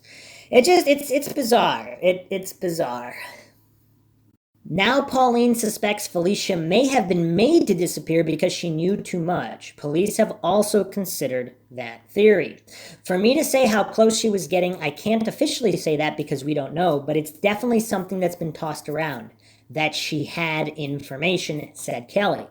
Information allegedly suggested that Stephen Martin and other men said to have been friends and neighbors of diabolical killer Hugo Selensky may have been carrying on his evil handiwork after he was locked away. Felicia reportedly had a direct connection to Selensky through her live-in boyfriend, Ed Rudosky, who allegedly took Felicia to a party where Selensky was among the guests. Felicia had actually partied with Selensky, allegedly, more than once. Okay. We're deep in Mindshock territory now. I mean, there's no going back now. I have to say, in the category of this possibly being a coincidence, obviously other people that partied with Zelensky did not go and end up being murdered. I mean, some of them I'm sure have, but not everyone who parties with a serial killer ends up dead. However, if you're partying with a serial killer who happens to be buddies with your boyfriend or friends of friends, who was also, if the serial killer's buddy was the last person known to have been seen with your friend who you're investigating the murder of, and then you go missing, is that a bridge too far, even for the most hardcore coincidence theorist? I don't see how people could brush that under the rug. This is just a bridge too far, and we didn't even get into the Maura Murray connections yet.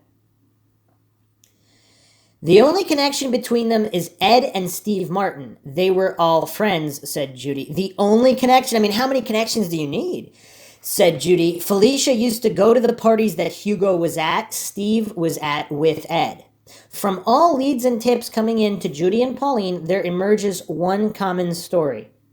Allegedly told by many different witnesses that adds up to a horrifying account of what may have happened to Felicia at the party she attended the night she disappeared.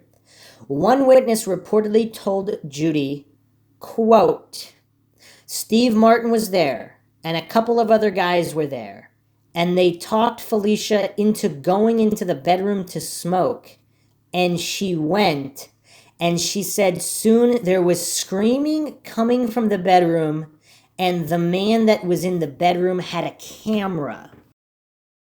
They saw a camera go in the room with one guy, and they were scared they were taping and that she was being raped, said Judy.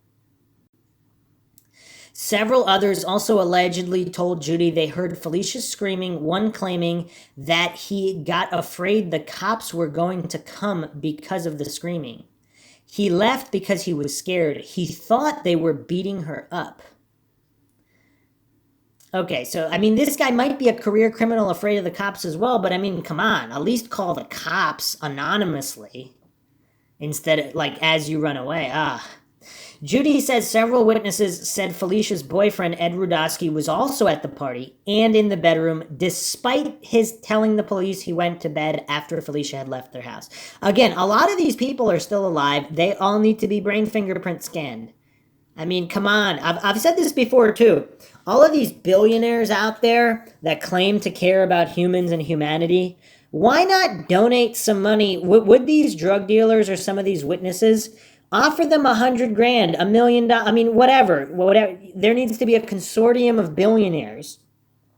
If they all donate, a couple mil here, a couple mil there, they're not going to notice. They're not going to notice that loss, and they could help solve all these cases. If everybody was brain fingerprint scanned, we would know what happened in this case, and in many other cases. Judy says several witnesses said Felicia's boyfriend, Ed Rudosky, was also at the party and in the bedroom, despite his telling the police he went to bed after Felicia had left their house. They told him to take a walk, and he did take a walk, said Judy. He left her there to die because he left while she was screaming, and he couldn't take it. Okay, that's an interesting detail here. So according to these witnesses, Ed Rudosky did not participate in the assault, rape, or murder, and he just cowardly left her to die because he couldn't watch either. I don't know. This is all quite bizarre. Police will not confirm that story, but another witness allegedly told Judy several guests actually saw Felicia's body in the room. Quote, she said that when they opened the door that Felicia was wrapped in a blanket and they took her and buried her, end quote, said Judy. Okay, this is, okay. So this female witness is telling Judy that she saw Felicia wrapped in a blanket and she was taken out to be buried. So I don't know, again, is this lost in translation where they just, she assumed they were taking her out to bury her? They might have burned her or whatever, who knows? But she apparently saw Felicia's body, possibly dead at that point, possibly not, in a blanket. And she's not going to the police. Now, again, if these people are if this is a drug addict with drug charges who's deathly afraid of the police, I suppose there's a certain contingent of the population that would never go to the police no matter what they saw, even if they're threatened themselves or whatever. It's really tough because, again, we need some brain fingerprint scans here. And why would they lie? Would they lie to her mother about that? Again, we don't have the exact ages of these people. Supposedly they're in their early 20s, like Felicia, but they could be younger, or they could also be older, like Stephen Martin in his early 30s. Okay, so, or Hugo Selensky. So it's so tough. It's so tough. Also, to just flat out discount these rumors is problematic because obviously in a certain percentage of cases, the rumors turned out to be true. How much weight does she put in the version of events that people told her? Well, I do know that I wouldn't be telling you this if I didn't confirm it with the state police, said Judy. The state police did get the same story many times. So supposedly they have multiple witnesses giving the same story. So that's pretty solid. And it doesn't quite make sense if these individuals are responsible. So how many contacts did Selensky have? And so it seems from these stories that Ed Rudosky is kind of like this unwitting guy that might have not been directly in the circle of murderers, but these other individuals might have been experienced murderers. But they wouldn't orchestrate these leaks, so it seems like some of these people might have came forward anonymously or otherwise because they just wanted to do the right thing, especially if it's years later. Perhaps they're no longer a druggie. Who knows? So, continuing this article here, so the police got the same story many times, but they have dismissed those stories, saying that they believe who is telling those stories were affected by drugs at the time. Yes, Judy says. I asked State Police Officer Tom Kelly about claims snuff films were being made. Is there any truth to these wild theories? To my knowledge, no, I have no information or have I heard anything about that, said Kelly. Now that sounds like he's flat out lying there, because if these druggies are telling him tall tales, I'm sure, how would he have... He definitely would have heard about it, because if Judy is saying that these things were all said to the police, that means Kelly's flat out lying here that he's heard them. So he has no information and has not heard about it. Oh man, come on. I don't know if I could trust that. That's like a non-answer. To my knowledge, no. But even that's a lie, because there's claims. Well, they asked if there was truth to the wild theories. He says, to my knowledge, no, which might be honest that he might not know that there's truth to them, but to pretend he never heard them? I mean, that's weird. That's weird. And if these people are psycho serial killers and associates, I mean, it's not, I mean, is it really out of the realm of possibility that these psychos and sickos are filming their crimes? I mean, some serial killers do that. To think that it's completely impossible is bizarre. Is that something that crossed the paths of investigators on this case? Was it something at one time was looked into that there might be a snuff group operating in the area? Yes, I mean, if people relayed that information to the investigators, they may have that information, said Kelly, but me personally, I do not. Interesting. You'll recall that Felicia was last seen leaving the party in a car with Stephen Martin and a second unidentified man. But despite the fact that he was the last to see both Felicia and Jennifer before they vanished, police would never be able to charge him with their murders. Stephen Martin was arrested and incarcerated for an unrelated charge and hung himself inside of that prison cell, said Kelly.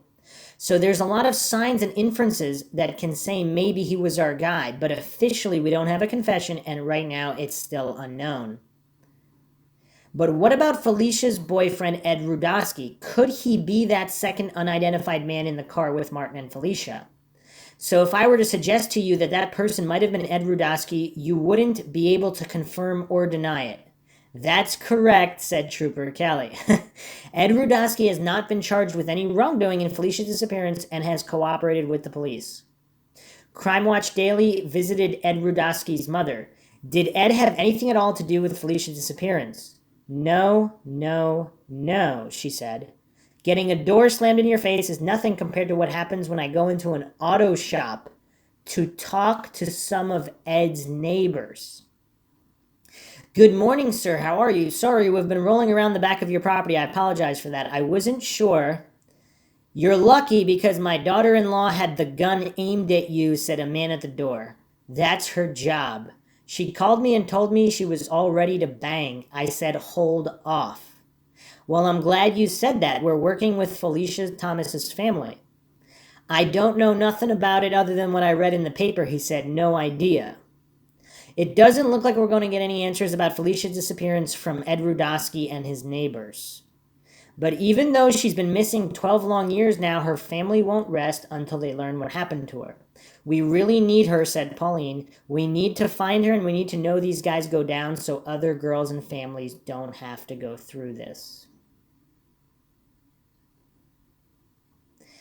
Okay, so yeah, this is tragic on so many levels, but now if these rumors are true, that Rudosky did not participate and he was just told to take a walk. So is it possible that Steve Martin and his buddies, possibly other associates of a serial killer, they were just going to intimidate Felicia Thomas and they used Ed Rudosky, maybe told him to go to the party under false pretenses? Would he have given up his girlfriend willingly? Maybe, maybe not. We don't know what kind of guy this is. I mean, obviously he's scared and cowardly to just walk away when this was going on to his girlfriend. Now, if he feared for his own life and those men were armed, okay, go get the police or somebody else, whatever. He basically went into silence, but it seems like he would know the truth. And if there were what, either anywhere between 13 and 17 other individuals at the party. Some of them left as soon as the assault began and the screams began, but the rest of them remained. So that's still quite a number of individuals. Were they all so high on drugs that they can't accurately remember what happened? At least some of them must be able to recall. And have they already gone to the police? And is there some kind of an issue with the police? So let's go back to the Reddit from Unresolved Mysteries. Martin was involved in a police chase in December 2004, which resulted in the death of an innocent bystander. He was sentenced to 10.5 years in prison as a result. In August 2005, a month after arriving at the prison, he hung himself in his cell. Prison staff cut him down and he was taken to the hospital where he died. He maintained his innocence in Thomas and Barzalowski's cases until the end. So is it possible that he was innocent, but he was personally innocent? So when he was maintaining his innocence, he was saying that he himself did not directly do it, but was he involved in terms of either delivering them to other individuals that he may or may not have known would kill these women? Maybe he didn't know they would kill. Maybe he thought this was all drug related. They were just going to make some money making drugs. Maybe even snuff film related in terms of assaults and rapes, and he never thought that they would be killed. Maybe he didn't know the lengths that some of these other individuals would go to. And who knows? Either way, at this point, Rudosky seems to be the best bet in getting information. Thomas's case is still under investigation. Police suspect foul play was involved in her disappearance. There have been many rumors about what happened the night Felicia went missing. Witnesses remember seeing her at a party that night in the company of Martin and her boyfriend Ed Rudosky. The witnesses claim that Martin Rudosky and others took an intoxicated Felicia to a bedroom. One of them was carrying a handheld camera. Screams were subsequently heard, and Felicia disappeared that evening. Of course, these are rumors mostly, but if there is any truth to them, then there is obviously more than one person who might know what happened to Felicia. And if Rudosky was in fact at this party, this means he lied to the police about his whereabouts that evening. Look, someone out there knows what happens to Felicia, and that person or persons needs to come forward and finally give some much needed peace and closure to her friends and family members. So here's a commenter from the area. I am from Pennsylvania. I live 15 minutes away from where she lived. Most people from our area are convinced Martin killed her and Jennifer. Hugo's name is rarely mentioned in the same sentence as far as this case in our area. Also, there is no proof or evidence he had anything to do with the Penn State student's death, other than his own confession, I guess. But I mean, this guy's a friend and neighbor of Martin, so like that is kind of weird. Felicia's mother is heartbroken and reminds our local residents of her daughter's death every chance she gets in the local papers. She will not rest until her daughter's remains and killer is found. I do not blame her as a mother myself, and I pray she gets her answers. They never allowed her to have a cadaver search on Martin's property. I do not know why. I am brand new to this site, so I apologize if I broke any rules. Just wanted to comment as this case is from my area. Also in our news, it's stated that Thomas and Barzalowski were not just friends, but cousins, and were both seen with Martin before disappearing. Wow. Okay, so if that's true, that's even more mind-shocking. So basically, they're cousins, possibly distant cousins, who knows? They were both seen with Stephen Martin before disappearing. So okay, this is spinning my brain in another direction now. Because wow, what if, so here's the thing, if Felicia Thomas thought it was Stephen Martin, she was with Stephen Martin also when Barzalowski went missing, was what was involved there? And obvious, I mean, I don't know if it's obvious. Do people think that Felicia could have possibly been involved in Barzalowski's murder? But I don't think so, because why would she so publicly be continuing to investigate? But here's a theory that I haven't seen explored. What if early on she thought it was Thomas? But that obviously wouldn't, Thomas, if it was Thomas, perhaps Thomas would have killed her earlier. So if it really wasn't Thomas and it was one of these other associates, then she wouldn't be afraid of Thomas. So she might go to a party with Thomas because she's trying to get info on these other people. Huh. So what if it's not Thomas? But if Thomas was a spiraling criminal, perhaps even if he didn't kill Barzalowski, he maybe was a lot more far gone mentally by the time, and maybe he was responsible. So I guess it's possible he wasn't responsible for Barzalowski, but he was partially responsible for Felicia Thomas if he was one of the individuals. Wow. And there's some people are talking about Selensky here, a couple more details. He escaped from our local jail. One inmate joined him in the escape. Selensky pushed him off the rope and ladder, and the guy is now paralyzed from the waist down. So another guy was trying to escape with him, and Selensky basically pushed him off. I mean, that's really weird, because if another inmate also escaped and they went separate ways, officials would also be looking for the other guy, which possibly might increase Selensky's chances of escaping himself, but he decided that he was going to be the only one who escaped, only to turn himself in later. Bizarre. But anyway, this individual goes on to say this: "What kills me is that all during his trial and court appearances, women from all over came to support and swoon over this guy.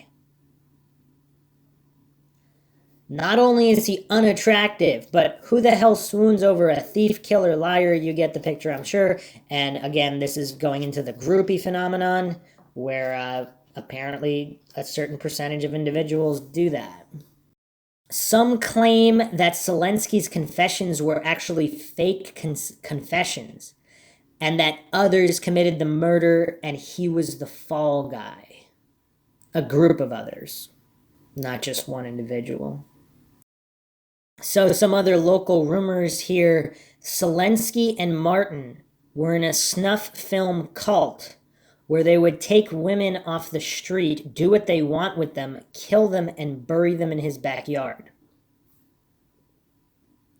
Some people believe that Felicia's boyfriend was participating in this, but Felicia herself didn't know about his participation.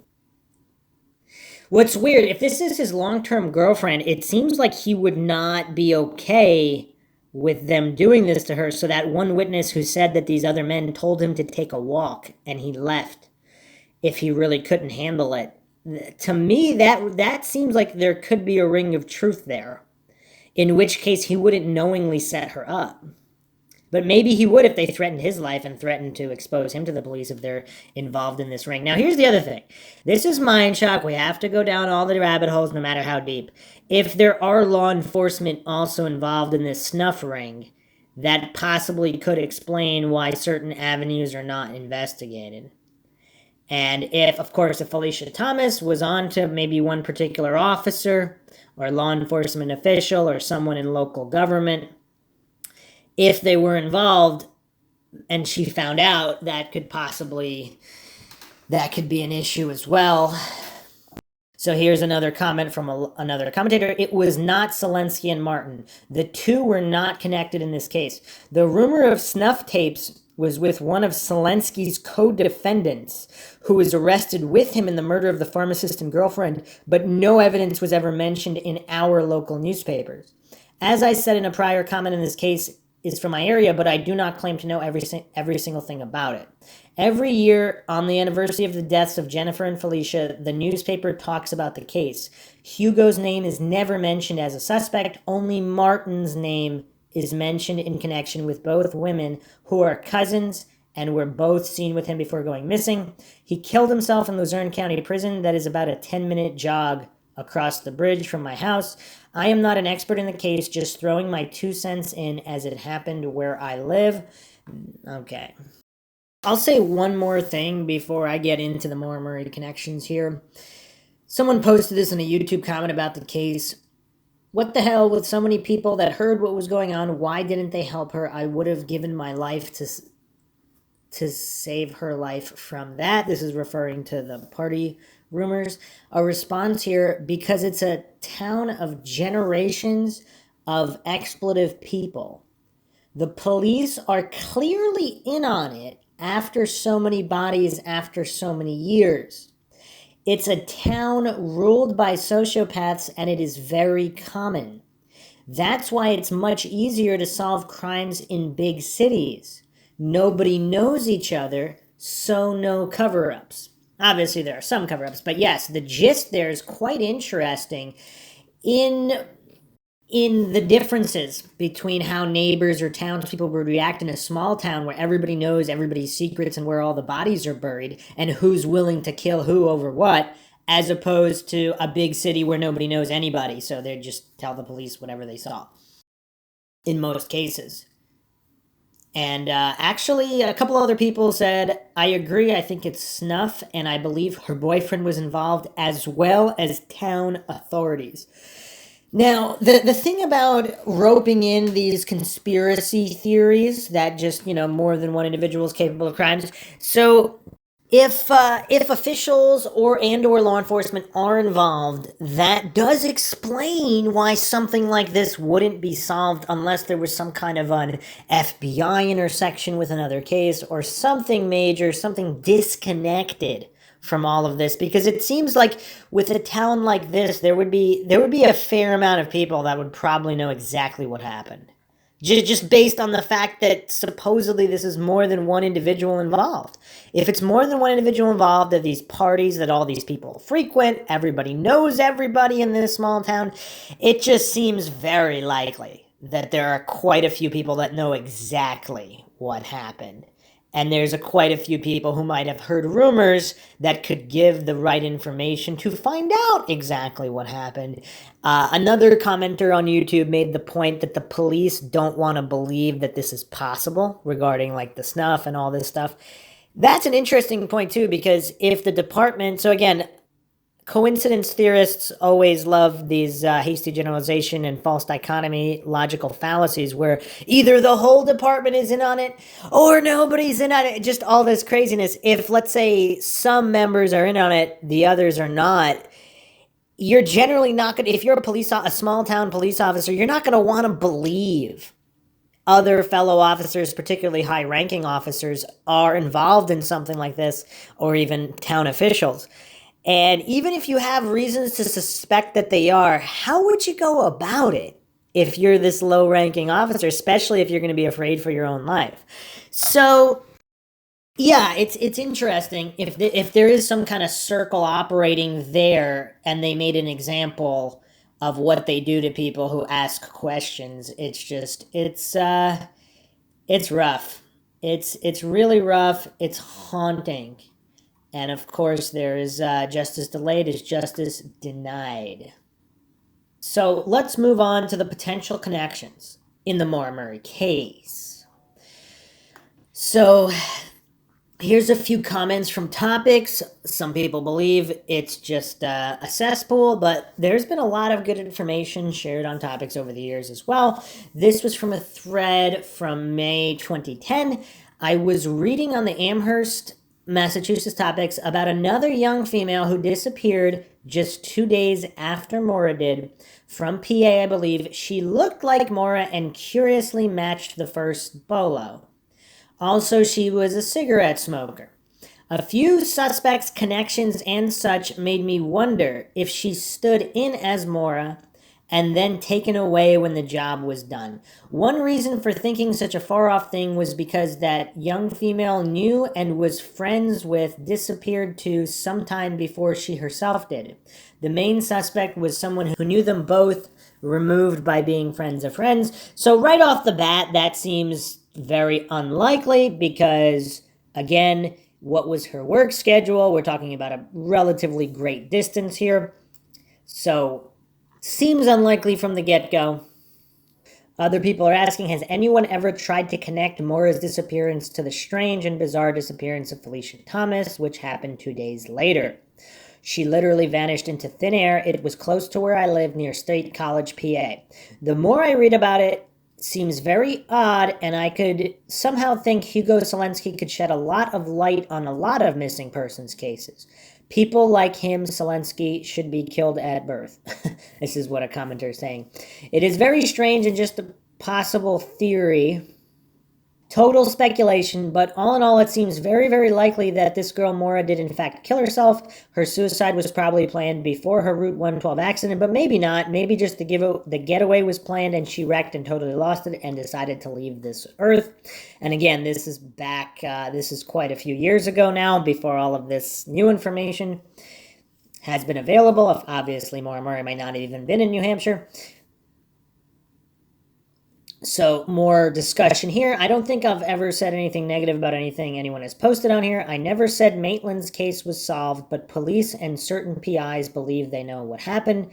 As for Maura Murray, I didn't realize her mom died on her birthday. That's so sad. I wonder if she killed herself. Suicide is a permanent solution to a temporary problem.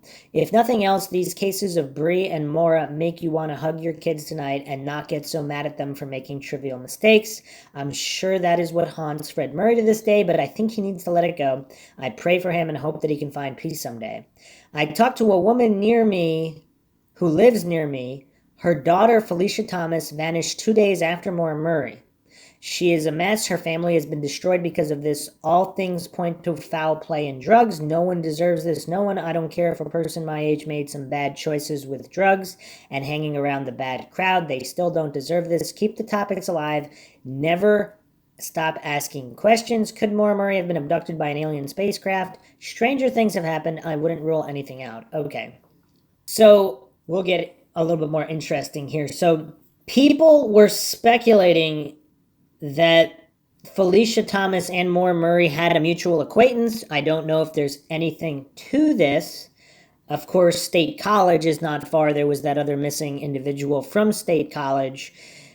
People in colleges know other people in colleges and drive around to other colleges and party. Of course, that is known and not surprising. Now, whether or not there are definitive links here with Maura Murray, I am not alleging that. There's just online speculation of that. Now, here where it's getting interesting, supposedly that area of Pennsylvania is not far from where a certain person of interest in the Maura Murray case had owned some land. And this person of interest at the time was being discussed as Rick Forcier for the land that he owned in Pennsylvania. Apparently, other people were saying that there was another individual who also had land in Pennsylvania. All of this, of course, rumor mill. I'm not alleging any of this is true or untrue. And of course, people in New Hampshire might have land in Pennsylvania as well. That doesn't mean they're murderers, doesn't mean any of these things. But of course, pouring concrete in the winter within days after someone goes missing, that is curious, especially if 2 to 3 people were doing this in the case of Maura Murray. But it's quite bizarre. So obviously, there's nothing incredibly direct to link these two cases, but just how similar they look to each other, how similar people describe them. It's just, it's bizarre. And obviously, all these cases should be covered anyway. But I'm going to be moving on to other missing persons directly in the Haverhill area now. And there are quite a few. This is an article from the Caledonian Record, May 31st, 2004. Another Vermont woman reported missing. Police find her Jeep, by Gary E. Lindsley, who is, of course, a very dubious source, but we'll continue with the article here. Lemoyne County authorities are asking for the public's help in finding a 35-year-old Johnson woman who hasn't been seen since Thursday morning, the third woman to disappear in northern New England since February 9th. Jody Whitney, who has a 3-year-old child, was last seen by her husband Edgar before he left for work Thursday morning. She not only failed to show up for work at Snowflake Resort in Stowe, but she also did not return home. Stowe, Vermont was, of course, a place Maura Murray allegedly called, or her phone made a call, when she was allegedly looking for places to stay.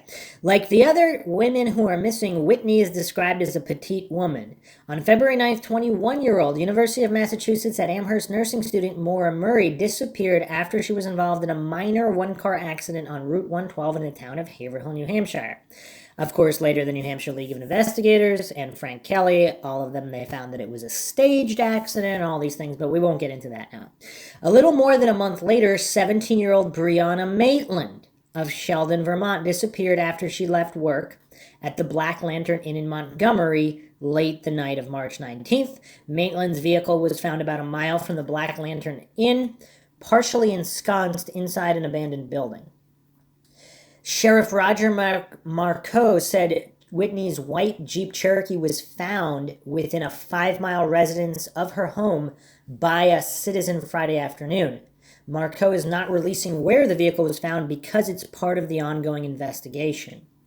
He said the vehicle is being looked at by Vermont State Police Crime Lab. Kelly Maitland, Brianna's mother, was heartbroken to learn another woman had disappeared. I believe it's the work of a serial killer, Maitland said, and the clock is ticking. One is too many, she went to say. Enough is enough. They, law enforcement, should pull out all the stops. Marcoux said there isn't anything to lead investigators to believe there is any connection between Whitney's disappearance and the disappearances of Maitland and Murray. We have no evidence to tie them together at this point, he said. Marcoux said police are conducting a missing persons investigation into Whitney's disappearance because nothing so far has indicated a criminal act has been committed. He said Whitney is a reservation supervisor at Snowflake Resort. She was supposed to be at work at 8 a.m. When she had not returned home by 10 p.m. Thursday, her husband reported her missing. This is very out of character for her, Marcoux said. She seemed to be a very responsible person. She has a 3-year-old child at home. Co-workers and members of Whitney's family have been interviewed, he said. Everything seemed fine, Marcoux said, referring to Thursday morning when Whitney's husband last saw her. Investigators are tracking down some leads. One, according to Marcoux, came from officials at Dartmouth Hitchcock Medical Center. They reported they had a woman in the hospital possibly fitting Whitney's description. Investigators went down to Dartmouth, but the woman was not Whitney. Marcoux said about 50 law enforcement officers and the New England Canine Team, led by Vermont State Police Search and Rescue, conducted a ground search Saturday of an area consisting of a 1-mile radius of where Whitney's vehicle was found. That search area was expanded, but nothing was found. An aerial search was conducted Sunday. Authorities also searched about 3 miles of the Gihon River. Whitney is described as 5'3", weighing 110 pounds. She had shoulder-length brown hair and brown eyes. And the update on this case here came March 16th, 2006, 2 years later. Whitney admits killing his wife. Plea bargain could mean 25 years to life. Edgar Whitney Jr., in a series of relaxed, declarative yes responses, admitted in court last week that he strangled his wife and hid her body in a nearby marsh. He did this while their 3-year-old daughter slept in bed at their home in Johnson. Whitney, 35, pleaded guilty to a reduced charge of second-degree murder and a new felony charge of unauthorized removal of a dead body. Jody Whitney was found dead in June 2004, and until last week, her husband had claimed innocence. Whitney had been charged with first-degree murder. A plea bargain reduced that to second degree, a slightly lesser charge. With the deal, the prosecution avoids the risk of a trial while Whitney forgoes appeals and other rights. He'll likely be sentenced later this year. Whitney was reported missing by Edgar Whitney on May 27, 2004. Police found her Jeep parked behind a nearby barn. Edgar Whitney cooperated with the authorities and didn't emerge as a top suspect at first. That all changed a week later, June 2nd. Police planned to conduct a polygraph test on Whitney that day, but learned he was in Copley Hospital in Morrisville being treated for an apparent suicide attempt. He had overdosed on 150 Tylenol PM pills. He confessed to both his brother and police that day he'd murdered his wife. He waited for Monica to go to sleep. In bed, he struck Jody on the head with his hands and then strangled her. As he watched his wife breathe her last, Whitney said he was thinking about covering up the killing and spending as much time with Monica as I could. I knew my life was over when I took hers, he told the psychiatrist. He wrapped the body in a sheet, put it in the back of the Jeep, and drove to an abandoned talc mine near their home in Johnson. After hiding the body in Marshland, Whitney told police he left the Jeep, hid the keys, bought some beer and ice cream, and walked home. I covered up what I did, he told the psychiatrist. I hid the body, went to work the next day. It's not a good feeling. I took Monica to the daycare. I still didn't really care much. I knew I had to get Monica into a safe place. Okay, so again, important to note here, when people harm others, it's very, very common to stage their vehicle. Nothing new. I don't know why the steers and the obfuscators get so triggered when people even suggest the remote possibility that Maura Murray's vehicle might have been staged, even though, again, New Hampshire League of Investigators, multiple different accident reconstruction experts all concluded that so-called accident scene was staged. And Edgar Whitney got his maximum sentence Tuesday, 23 years to life. So some people on the case have threw in some numerology here.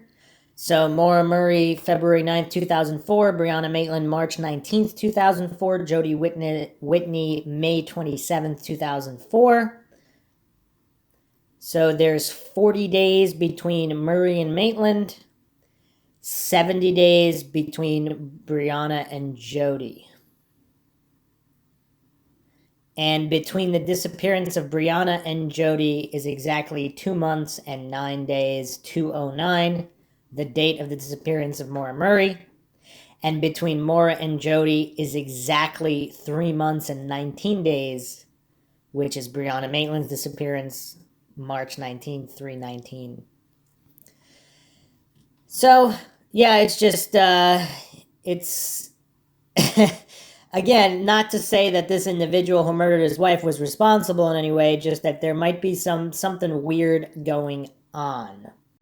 Now, regarding the Brianna Maitland case, that was covered on Mindshock as well. If you haven't checked that out, you can check out the Brianna Maitland case. That case, I believe, even though there's a lot of similarities, again, these abandoned vehicles being found without the individual present, Brianna Maitland there was a circle of friends she was involved with. A lot of them were drug dealers. She left that group to move on in life, and coincidentally at that point she disappears. So it's a lot more clear in that area. But yeah, these areas were areas that Maura Murray was apparently calling to go to. So it is a little bit eerie, and so there's similar circumstances of these three brown-haired women with these vehicles found abandoned. So there was the Weathered Barn at the Weathered Barn corner where Maura Murray's vehicle was found. There was a house, barn, farm area where Maitland was found. Jody's vehicle was found behind a barn. This is a approximate 75-mile radius of all of these things going on. Okay, other crimes and disappearances here. Nathan Curry's remains were found within a mile of where he left was an abandoned car in a cemetery in Charleston, Vermont. This was, he went missing in 2006.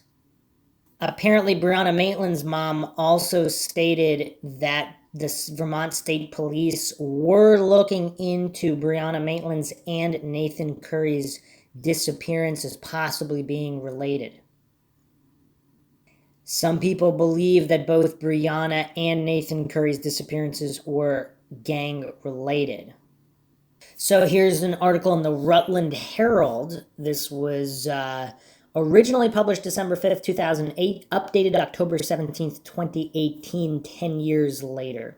Teenager's Death Still a Mystery by Lisa Rathke, The Associated Press.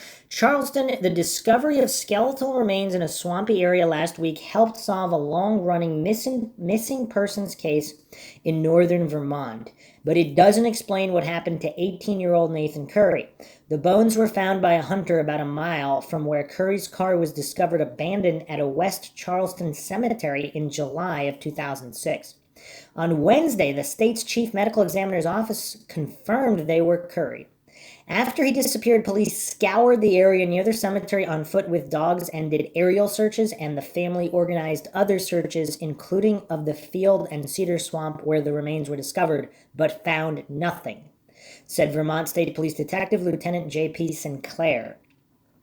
The family had been down through that area. They had a lot of people in town helping them, Sinclair said Thursday. But again, that's thick swampland. Unless you're in the right place at the right time, looking at the right angle, it would be very easy to miss. Wednesday's news that the remains were those of the young man brought some comfort to his family, Sinclair said. It is a degree of closure for them, but there's still questions that linger in the air. But at least it gives them something, he said. They can have the finality and the ability to honor their son, have services, and that's huge for them. The discovery also narrows the police investigation, which remains open, he said. Although the medical examiner's office didn't find anything to reveal how and why Curry died, experts will continue to analyze the remains, Sinclair said. No clothes were found with the remains, he said.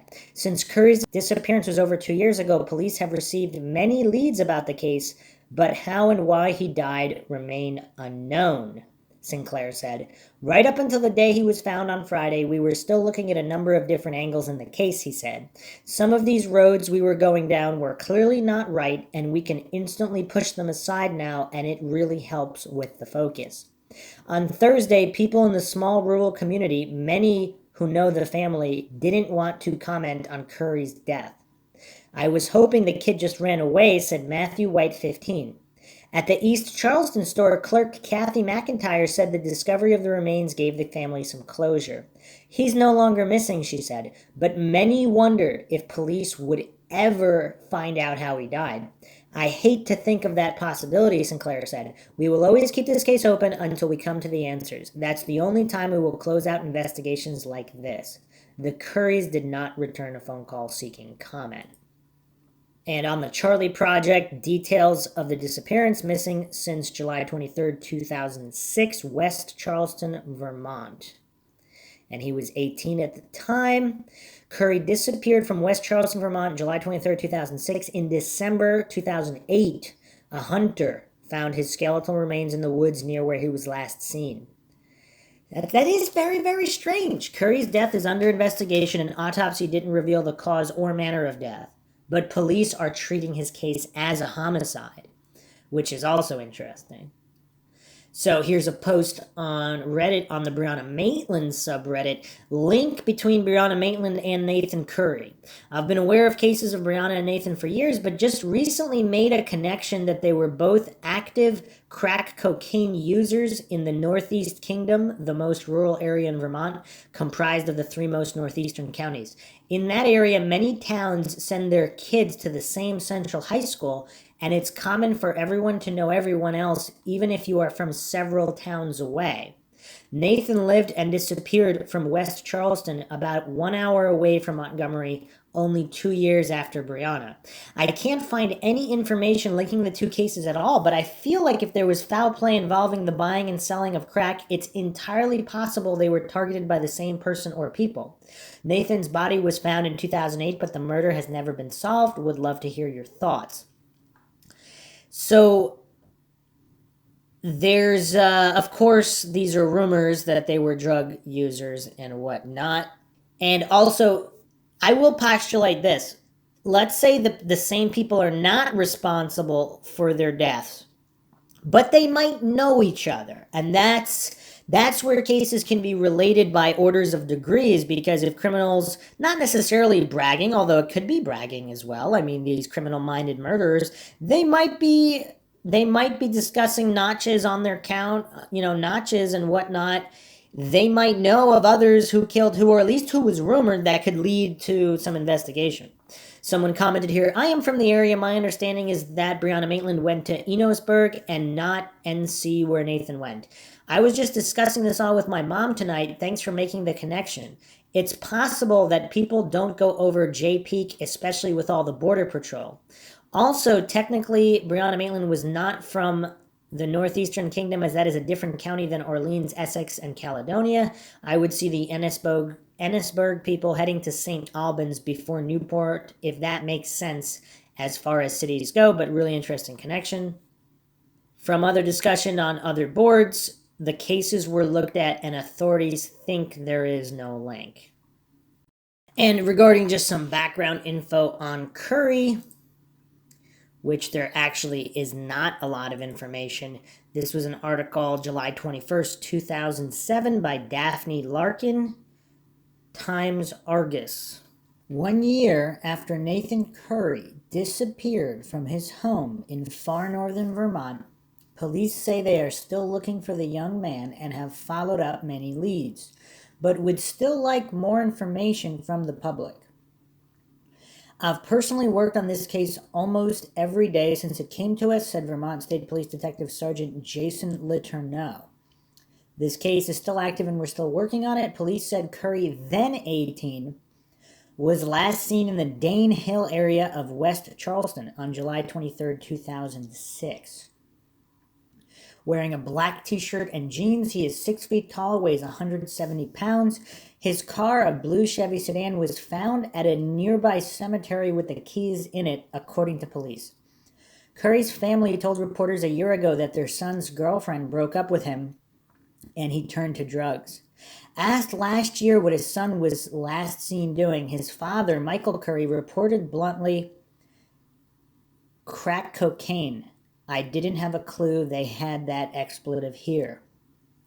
Police will not comment about Curry's alleged drug use, but said they are investigating all possibilities. We're still investigating foul play, Letourneau said. We definitely have hope we're going to be able to locate him, but it's a two-part case. It's one thing to locate him, it's another thing to show and prove what caused the disappearance. Police initially searched by land, air, and water using canine units, helicopters, and scuba divers.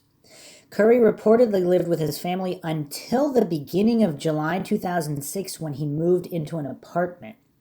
Friends and family said Curry, who worked for his uncle, never stayed away more than a day. Police said that they thank the public for all the help they have given in this case and that they can still use more. We want to remind everyone we are still actively working on the case and we've made a great deal of progress, Letourneau said. Letourneau urged anyone with information, however trivial it may seem, to share it with police. Even if they don't think it's important, give us a call and let us evaluate it because it might fit with other information we have, he said. So there's a little bit of backstory there. Obviously, this case has not been covered as much as others. I don't know if people just think that this was a drug user teen, so he doesn't deserve justice as much. It's rough because, these are basically kids. Some bad choices in life does not mean you don't need to have justice. It's just really, really sad that some people think that. So someone we haven't talked about, I don't believe, is Dr. Godwin. So Dr. Maurice Godwin is involved in criminal investigative forensic science and behavioral science. He's the president of Godwin Trial and Forensic Consultancy, PhD with a concentration in investigative psychology, MS Forensic Science, MS Criminology, BS Behavioral Science, AS Criminal Justice Technology. And he's written numerous books as well. And an excerpt here from this is a press release for Tracker Hunting Down Serial Killers, Dr. Maurice Godwin with Fred Rosen.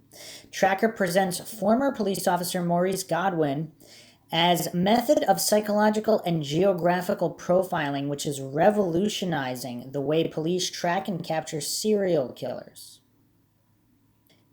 In Tracker, we learn that Godwin's work is based on the collection and critical analysis of over 100,000 data points and 200 different crime scene actions that could be used to profile a killer.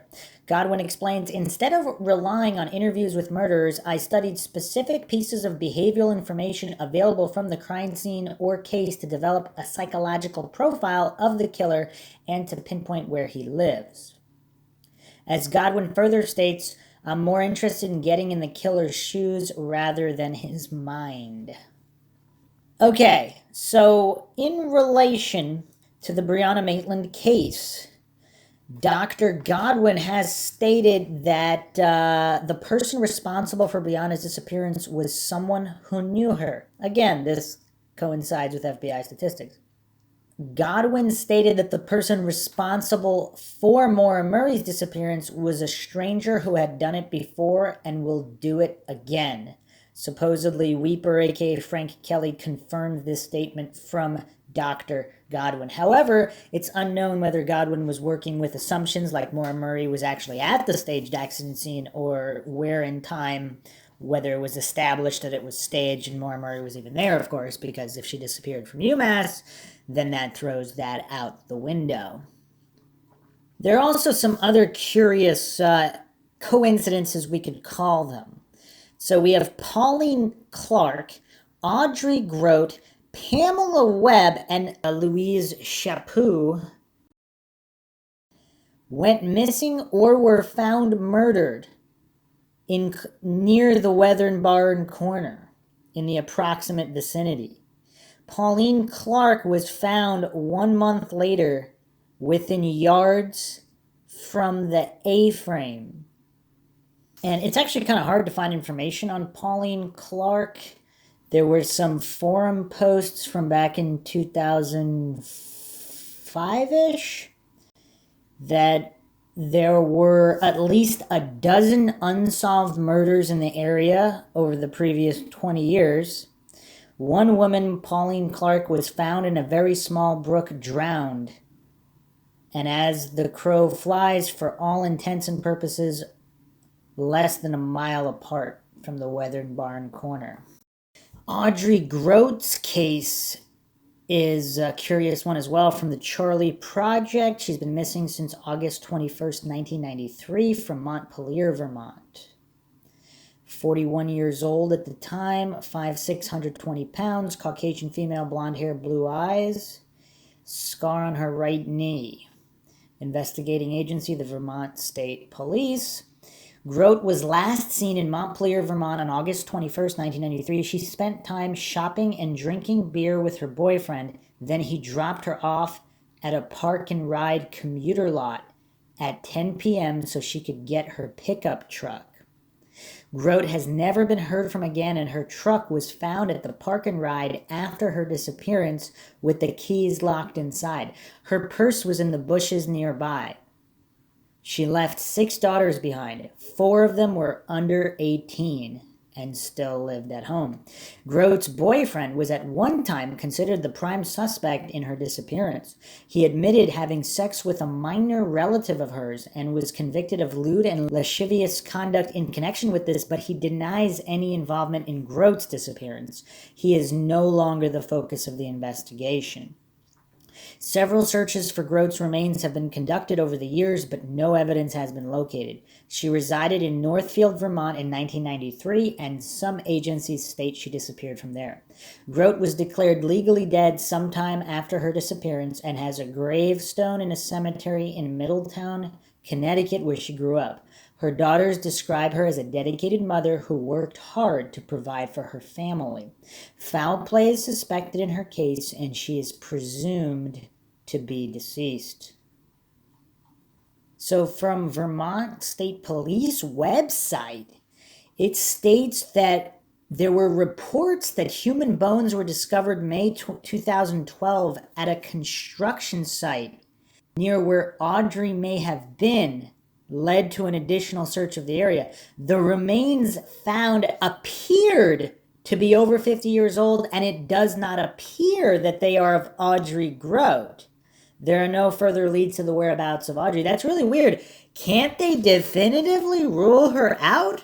This is on an official government website saying they appeared, they do not appear. Can you actually test the bones? I mean, what's going on? So this was also posted on Unresolved Mysteries, and there were articles stating that over 20 investigators interviewed several people of interest since her disappearance, but no arrests were ever made. In 2001, the Wrightsville Reservoir was drained on a tip that her body might be dumped there. Another tip in 2009 led police to conduct a search of a wooded area near the commuter lot. An investigator explained that a tipster had seen something that didn't look right to them, and it was brought to our attention based on their knowledge of the case. Nothing was found in either search. And then, of course, in 2012 is the bones situation, where there's nothing conclusive. One of Grote's daughters believes that the boyfriend is responsible and that he and Grote had some kind of confrontation the day of her disappearance. Some theories here. If the boyfriend didn't do it, here's a scenario I can imagine. Gets dropped off before she realizes her keys aren't in her purse. Boyfriend drives away. She isn't going to have a cell phone because it's 1993, although there were cell phones for rich people. So maybe she waits and someone comes along. She asks for help and is abducted. The purse in the bushes could be the result of her struggling, or the abductor could have thrown it there for some reason. Boyfriend seems more likely. He has a motive. If he was molesting a child, she may have found out. Killing someone to avoid prison is a pretty good motive. And of course, it seems like investigators really focused on him and then for whatever reason stopped. Apparently the keys were locked in the vehicle. So did she not know that at the time? And then some people, of course, theorizing, did she make it into her vehicle and then something happened? And I mean, again, we don't know. People believe the police have a lot more information than they are revealing. And Patrick L. Jarvis was actually named by newspapers in newspaper articles at the time as the boyfriend and the one who was guilty of this sexual assault. So in an article here from Times Argus, from the originally posted April 29th, 2009, updated October 30th, 2018. Police renew search in the disappearance of Audrey Grote, missing since 1993. After nearly 16 years, Audrey Grote's disappearance remains a mystery to police, her family, and her friends. A rare search Tuesday in a wooded area in Montpelier near where her abandoned truck was found years ago turned up no new evidence or clues in her disappearance. Grote was a 41-year-old mother of 6 and a Northfield resident when she went missing August 21st, 1993. She was reportedly last seen in Middlesex near the Wrightsville Reservoir, and her truck was found at the Park and Ride in Montpelier. So reportedly, so are these not definitive sightings, so nobody really knows where she was? So the only real information is where her truck was found. Interesting. And it just goes on to talk about search dogs and search teams that found nothing of interest and larger sections of woods that had already been searched. But they keep focusing on areas that weren't specifically searched. And they got a tip in November.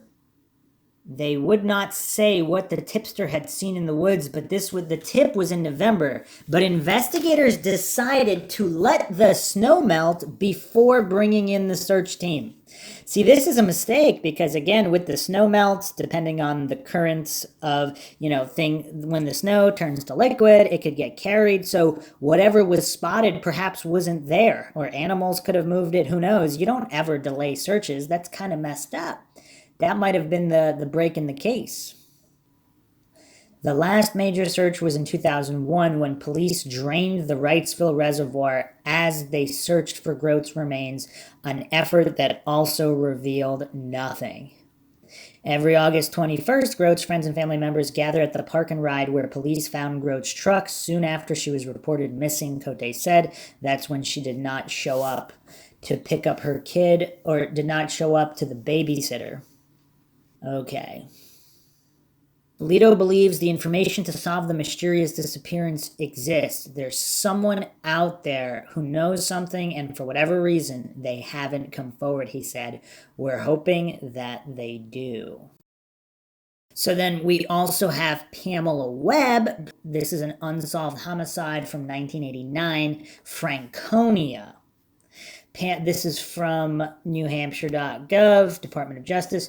Pamela Webb, age 32, of Winthrop, Maine, was reported missing July 1st, 1989. She was last seen wearing a denim skirt, sweater, and possibly moccasins. Pamela was on her way to see her boyfriend in Mason, New Hampshire, when she disappeared. Her 1981 blue Chevy pickup truck was found on the side of the road in the southbound lane of I-95 in Biddeford, Maine. There were signs of a struggle near the truck. Her skeletal remains were discovered in the woods off Route 3 in Franconia, New Hampshire on July 18th, 1989.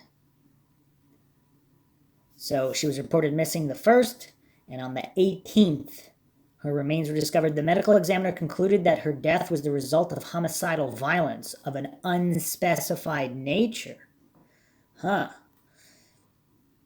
Okay, and John Smith actually has a post here on his blog, Truth Seeker Investigations Search for Maura.wordpress.com, and he's got a grouping of news clippings here. July 7th, 1989, search for missing woman hits snag. State police were having trouble determining whether blood found near a missing Winthrop woman's pickup truck came from the woman. And keep in mind, this is 1989. Who is believed to have been abducted over the holiday weekend, a spokesman said Thursday evening. We have been unable to find her blood type, said Department of Public Safety spokesman Stephen McLaughlin. Detectives have been examining the blood at the State Crime Laboratory in Augusta, but they were unable to determine through the medical records of Pamela J. Webb what her blood type was. Miss Webb, 32, has been missing since late Saturday or early Sunday. She left on the Marine Turnpike Saturday night to visit a boyfriend in New Hampshire, but never showed up. After the boyfriend reported her missing, authorities located her pickup, which had a flat tire, parked off the turnpike near Biddeford. Evidence at the scene included blood, led police to believe there had been a struggle and the woman had been abducted. Police have scoured the area with tracking dogs and a helicopter, but found no traces of Miss Webb. And follow-up article by Marilyn Hackett here. The body of a woman found in a wooded area off Route 3 in Franconia on Tuesday has been identified as that of Pamela J. Webb, the 32-year-old Winthrop woman who had disappeared from the Maine Turnpike July 1st, a spokesman for the Maine State Police said early Thursday. New Hampshire authorities have ruled her death a homicide, according to the spokesman, Stephen McLaughlin. Maine and New Hampshire State Police are investigating the case, but have no suspects, he said. Webb was identified from dental records late Wednesday night, said McLaughlin. Her badly decomposed body was found by a passerby shortly after 5 p.m. Tuesday. Several articles of clothing at the scene helped identify the woman, McLaughlin said. Webb was reported missing after she failed to arrive as planned at her boyfriend's home in Mason, New Hampshire. July 1st, her pickup truck, which had a flat tire, was found on the turnpike in Biddeford by a Maine state trooper the next morning. There were 2 pools of blood and signs of a struggle beside the vehicle, police said. Her dog and pocketbook were found inside the truck.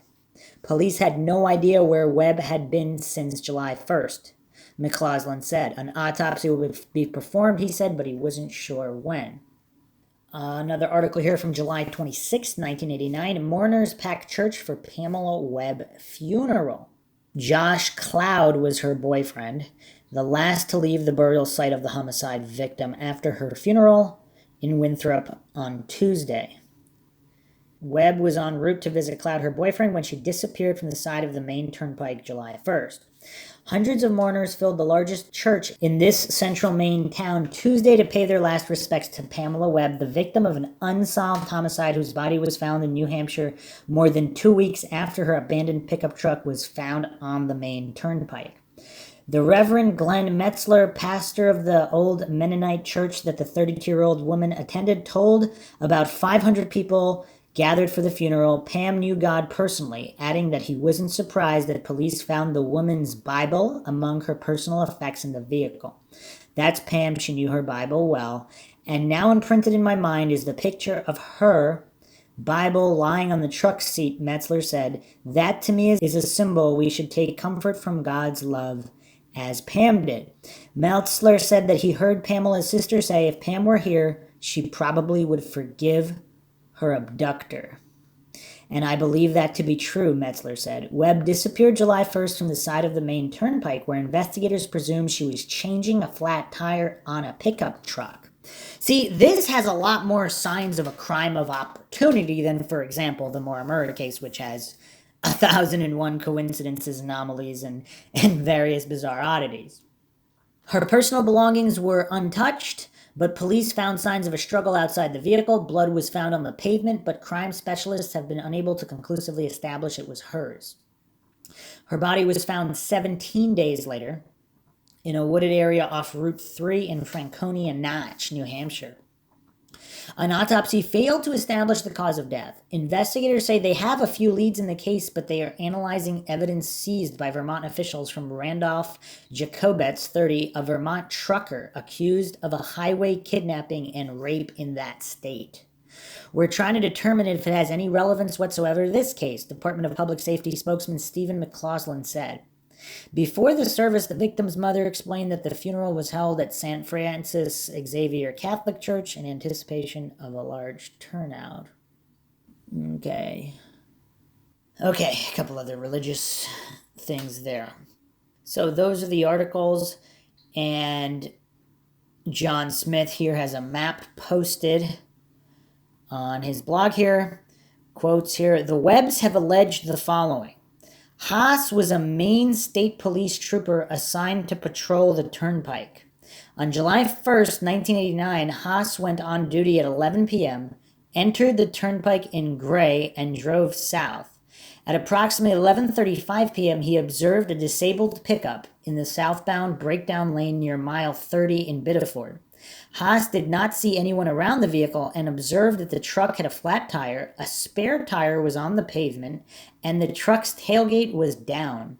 Haas did not stop but proceeded south to the York toll booth. He remained there for approximately an hour and 15 minutes. Thereafter, Haas drove north and again observed the disabled pickup. He did not observe anything different and again did not stop. Eventually, at 2:30 a.m., he stopped and conducted an inspection of the pickup. He filled out a patrol check card, which is used to mark and identify disabled vehicles. Haas did not order the vehicle to be towed because there was a dog in it. On July 2nd, 1989, blood was found near the pickup and earrings were found ground into the gravel nearby. The state police suspected that the driver may have been abducted. At a meeting with his night supervisor the next evening, Haas denied seeing the vehicle when he passed by the site at approximately 11:35 p.m. the previous night. The state police subsequently opened an investigation into the disappearance of Pamela Webb, but Haas did not tell the investigators that he actually first saw her truck at 11:35 p.m. on the night of July 1st. And we can see here how egos and people afraid of losing their jobs or whatever, being looked at as an incompetent, can really impede the investigation in a lot of cases. On approximately July 18th, 1989, the body of Pamela Webb was found in the woods of New Hampshire. It was determined that Webb had been the driver of the pickup and she had been murdered. In September 1989, Haas admitted that he first observed the pickup at 11:35 p.m. Haas was instructed to complete a report on the incident, and in the report, Haas incorrectly stated that he had stopped, checked the pickup, and filled out a patrol check card at 11:35 p.m. He also gave the investigators a falsified patrol check card stating that he inspected the vehicle at 11:35 p.m. On October 11th, 1989, Haas admitted for the first time that he did not stop at 11:35 p.m. on the night of July 1st, and he did not inspect Webb's truck until 2:30 a.m. on July 2nd. He also admitted that the patrol check card he submitted in September had been falsified. Haas was dismissed from the state police effective November 20th, 1989 for the falsification of official state police records and for his untruthfulness during the investigation of the disappearance and murder of Pamela Webb. From July 2nd, 1989 until February 7th, 1992, the Webbs had continuing contact with the state police. On February 7th, 1992, a member of the state police called Mrs. Webb to tell her about an article concerning Haas's dismissal that was expected to be published the next day in the Kennebec Journal. This was the first time the Webbs had learned that Haas had been fired or that he had been suspected of wrongdoing. Thereafter, the Webbs filed a formal notice of claim pursuant to the act, and on June 30th, 1992, they filed this action against Haas, the state of Maine, and the Turnpike Authority. The trial court subsequently granted Haas's motion for a stay of discovery. Okay. And John Smith has compiled a list of articles here regarding Pamela Webb. 1994, Maine investigators are trying to find out whether a trucker convicted of murdering a runaway from Maine may have been involved in the death of another Maine woman 5 years ago. James Robert Cruz Jr. was convicted by a Pennsylvania jury this week of murdering a 17-year-old girl missing from the Elon School boarding home in Poland. Cruz, 36, of New Waterford, Ohio, was sentenced to life in prison. Authorities are investigating whether Cruz was involved in the deaths of dozens of other females whose bodies have turned up alongside remote sections of interstate highways in the East and Midwest since the mid-1980s. Maine State Police want to know whether Cruz was in Maine on July 1st, 1989, when Pamela Webb of Winthrop was abducted after her pickup truck broke down on the Maine Turnpike near the Biddeford exit. The body of the 32-year-old woman was found in New Hampshire 3 weeks later. Yes, we are looking at him, and I don't want to create any false hope because we have looked at many others and come to dead ends in the past 5 years, said State Police Public Safety Department spokesman Stephen McCausland. He said there's no evidence linking Cruz to the Webb slaying. The cause of her death has never been determined. I would not label him as a suspect or a possible suspect. We have come up with nothing to bring him to Maine so far, but that doesn't mean we'll stop trying, McCausland said. State police are seeking help from the FBI and Pennsylvania authorities in reviewing potential evidence in the Webb case, including his driving logs, toll tickets, or anything that might show where he was in early July 1989. Again, completely different reaction than Haverhill police. John Smith goes on to say here, Lincore Environmental LLC does business in New Hampshire. They do business with Jetstar Auto Salvage on Route 10 in Haverhill, New Hampshire. So thought I would toss the info in below. I'm not saying there is a connection, but I will say the place Pamela's body was found would have been on the route used by Jetstar Trucking. A former employee of Jetstar, Claude Moulton, is a long-haul trucker that delivered to Lincore in Sanford, Maine. Both Jetstar and Lincore are salvage recycling yards, car crushers, and both have had environmental issues. Jetstar was run by Dan Marsh, and the business had several issues with the town, and the employees there are sketchy to say the least. Because of past environmental indiscretions, Lincore Environmental is required to notify the DEP when they set up to crush cars at a given junkyard. Who killed Pamela Webb in July of 1989? Who dumped Pamela's body just a few miles from the Old Man of the Mountains? Does tourism have a big influence on what is released by law enforcement and the media? New Hampshire is a tourism state, and if law enforcement and the media were to state the actual truth, it could affect the tourism industry in New Hampshire. Does sugarcoating and masking the truth in an attempt to hide the possible implications in the end actually really only affect the cases being solved? Remember what Sergeant Charles West of the New Hampshire State Police Troop F stated to the Murrays about Maura and Patrick McCarthy? Why do you people from Massachusetts keep coming up here and getting lost? Talk about an insensitive, unprofessional thing to say to a grieving family. Rest in peace, Pamela Webb, Patrick McCarthy, and so many more that have been let down by the powers that be to bring justice to their cases. Absolutely disgusting and disturbing. This is being worked on by several people and is concentrating on the Connecticut River Valley killers. The contents of this letter will be posted soon. And people posted here on John Smith's blog, apparently Claude Moulton had a roommate that ended up dead as well. Next, we'll take a look at Louise Chaput, the 2001 unsolved homicide. This happened in Pinkham Notch. Louise Chaput, age 52, was last seen on November 15th, 2001. She was reported missing on November 20th, 2001 by family when she failed to return from a scheduled hiking trip in Pinkham Notch. Her body was found November 22nd, 2001 in the vicinity of the Glen Ellis Falls parking lot at Pinkham Notch. An autopsy ruled that her death was a homicide as a result of multiple stab wounds. This is from Department of Justice, NewHampshire.gov. And next we'll go into WMUR article. This was updated December 5th, 2019. New Hampshire unsolved case file. Who killed Louise Chaput?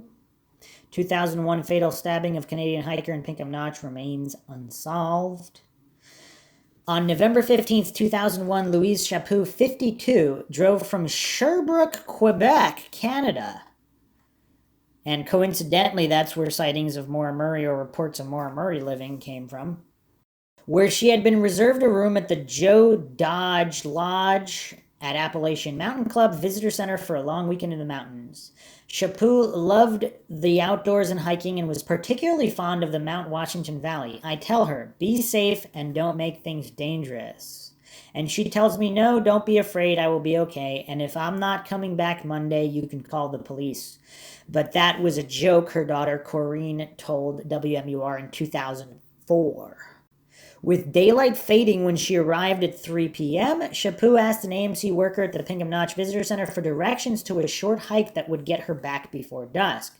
The clerk suggested a short walk around Lost Pond Trail, which began just across the street from the lodge. Chaput was never seen alive again. When she failed to return home the following Monday, friends and family called police to report her missing. Authorities found Chaput's car parked at the Diratissima trailhead across the street from the Lost Pond trailhead. Police said they believe someone stole the keys to the car, but not the car itself. They said the larger of two backpacks Chaput had with her was gone, but her hiking shoes, along with her water and chocolate, Two things she always took hiking with her were still in the car.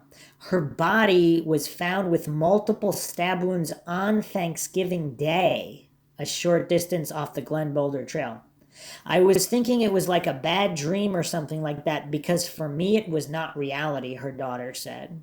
Police told WMUR in 2004 that Chaput was hiking on the Glen Boulder Trail, but whomever killed her forced her off the trail and brought her down into a clearing about 100 yards away. Her death was ruled a homicide. Officials said all evidence indicates that the attack was random and the killer was likely someone from the area whom Chaput didn't know. While investigators said 10 years after Chaput's death that the case had direction, they have never been able to identify her killer. Friends and family members returned to the area where Chaput was killed every year. They said they couldn't think of anyone who liked life more than Chaput, and you would want to know what happened to her. I think in English the term is closure, which we don't have in French, is very appropriate. It's, you never get your friend back, but at least you know what happened, Chaput's friend Dennis Masson said. Okay, so that's kind of weird. Investigators are saying she was already hiking and forced off the trail. However, supposedly her hiking shoes and water and chocolate were still in the car. Huh. I guess unless she thought she was going to make such a short hike that she didn't even need water. Or hiking shoes? In a potentially dangerous area. So this is an article on medium.com, True Crime Murder on Mount Isolation. It was written by Lisa Marie Fuqua, September 21st, 2019. Are the deaths of Louise Chaput, Maura Murray, and Brianna Maitland connected? Or are they just three more unexplained mysteries that happened in the Appalachian? Louise Chaput was a 52-year-old self-employed psychologist who enjoyed hiking. Sometimes she would go with a friend, but it wasn't unusual for her to pack up her gear and hike by herself, disappearing into the woods for days to hike and take in nature. On November 15, 2001, she planned one of these adventures, leaving her home in Sherbrooke, Quebec, Canada, and making the drive to America. On this solo trip, she planned to climb Mount Washington, which she had climbed before. She was an avid hiker and no stranger to taking care of herself in the woods. Very interesting. Her last known day is documented with her crossing the U.S.-Canadian border in Norton, Vermont at 11:45 a.m. Shortly after, at 12:50 p.m., a receipt would later be found in her car showed that she had made a purchase at the Pickwick in Colebrook. The last that anyone had admitted to seeing Louise was 3 p.m., in Pinkham Grant, New Hampshire. She had gone into the Appalachian Mountain Club Visitor Center and talked to a clerk. The clerk reported that Louise spoke with a French accent and said she had been driving all day and wanted to get in a short hike before it got dark. The clerk suggested a short trail which was right across from the lodge they were at. It was the Lost Pond Trail on Route 16. Louise left a few minutes later in her car, and it was the last known sighting of her. She had made a reservation at the lodge at the Appalachian Mountain Club, but never returned to sign in. On November 19th, Louise failed to return home when she said she would. Her longtime partner reported her missing at once. This would spark a cross-country investigation that would leave the investigators baffled as of what had happened. The next day, November 20th, Louise's silver Ford Focus was found at the Glen Falls parking area. Then, on November 22nd, hikers would find Louise's battered and bloody body only 200 yards from the Glen Boulder Trail that Louise must have decided to hike instead of the leisurely Lost Pond Trail the clerk at the AMC had suggested. The trail was a little more of a hike than the other, and it led towards Mount Isolation. Her body was only a quarter of a mile from the lodge, indicating she had just started to hike when she was attacked on the afternoon of November 15th. An autopsy would rule her death a homicide. She had multiple stabs and clean sliced wounds on her body, but with the body not being found for a week after authorities think she died, it was hard to retrieve a lot of forensic evidence. Also, the killer or killers had a very large head start on them. As the investigation continued, they had to look at all possibilities. Did her killer follow her from Canada? this was considered a remote possibility. It was more likely she had crossed paths with someone in the States, probably at the car park or after getting on the trail. Although, since her body was found so close to the car park, it would have been a very brief encounter with whoever killed her. It looked like a random killing, and this makes it very difficult for investigators to solve. The biggest clues that the authorities hoped would help was what had been taken from the victim. The items include a dark blue Canuck sleeping bag, a blue backpack with a Canadian insignia on it, and also her car keys, which had an S pendant. It's unknown if the attackers took the items from Louise or took her car keys and then raided her car for the items after killing her. The case is still unsolved, with $75,000 reward for any information that helps solve it. If you know anything, you can contact the Cold Case Unit in New Hampshire. Okay, she goes on to the two other cases, but with Louise, there's a few curiosities here. So I don't know if a 52-year-old woman would be the prime target for most serial killers. Again, it depends on the serial killer, but usually young women are more of a target, even when the crime is not sexual in nature. That's just the way the statistics add up. There's not a whole lot of people over 50 just being randomly murdered by killers in comparison to younger people. The other curiosity, of course, is why she took the harder trail and not the recommendation that she was given, if indeed that was the case. And how many pairs of hiking boots did she have? And would she take water with her? Or when she was attacked, did her killer or killers take her water and put it back in the vehicle? Just to confuse, and they were wearing gloves, so there were no prints or anything found. It's really bizarre. It's quite curious, but again, this has the outline of something that might be a random killing, and it's weird. So the frequency of the killing, if these are traveling killers, because you would think a sicko freak that needs to kill people, they have these homicidal urges. Of course, some live in a particular area and there's years and years between murders, but others travel far and wide and kill more frequently. So obviously it's unknown which was which, but I'm sure a thorough investigation should have been done with interviews of any shady individuals or people in that area. It's really tough. It's really tough. In 2019, a Canadian podcast revisited this particular case, and this was the podcast Syntheses. And Boris Prowl of this podcast traced her steps and talked to locals about the case. Dr. Marie Pinault was the best friend of Louise Chaput, which Prowl, this guy with the Syntheses podcast, they did a 5-part podcast on Valerie LeBlanc, the 2011 unsolved murder in Quebec of this 18-year-old student who was found, burned, and mutilated in a wooden area. The coroner on the case was Dr. Marie Pinault, who happened to be the best friend of Louise Chaput. So Chaput decided to go hiking alone on this trip after her hiking trip with friends got canceled.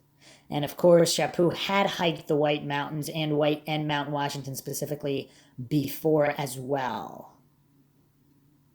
Prowl said the case was widely publicized in Quebec, but many strange details caught his attention. One thing was the location. Prowl said a hiking trail just a short distance from the Appalachian Mountain Club's Pinkham Notch Visitors Center seemed like an unusual place for a murder. That's a good point. If you were going to murder someone in the wilderness, would you do it really close to the Visitors Center? That is bizarre. In addition, Chaput's dark blue internal frame backpack with a down sleeping bag was never found. And Prowl wondered, why would Chaput take her backpack and sleeping bag but leave her hiking boots in the car? And then, of course, the bottle of water and the chocolate.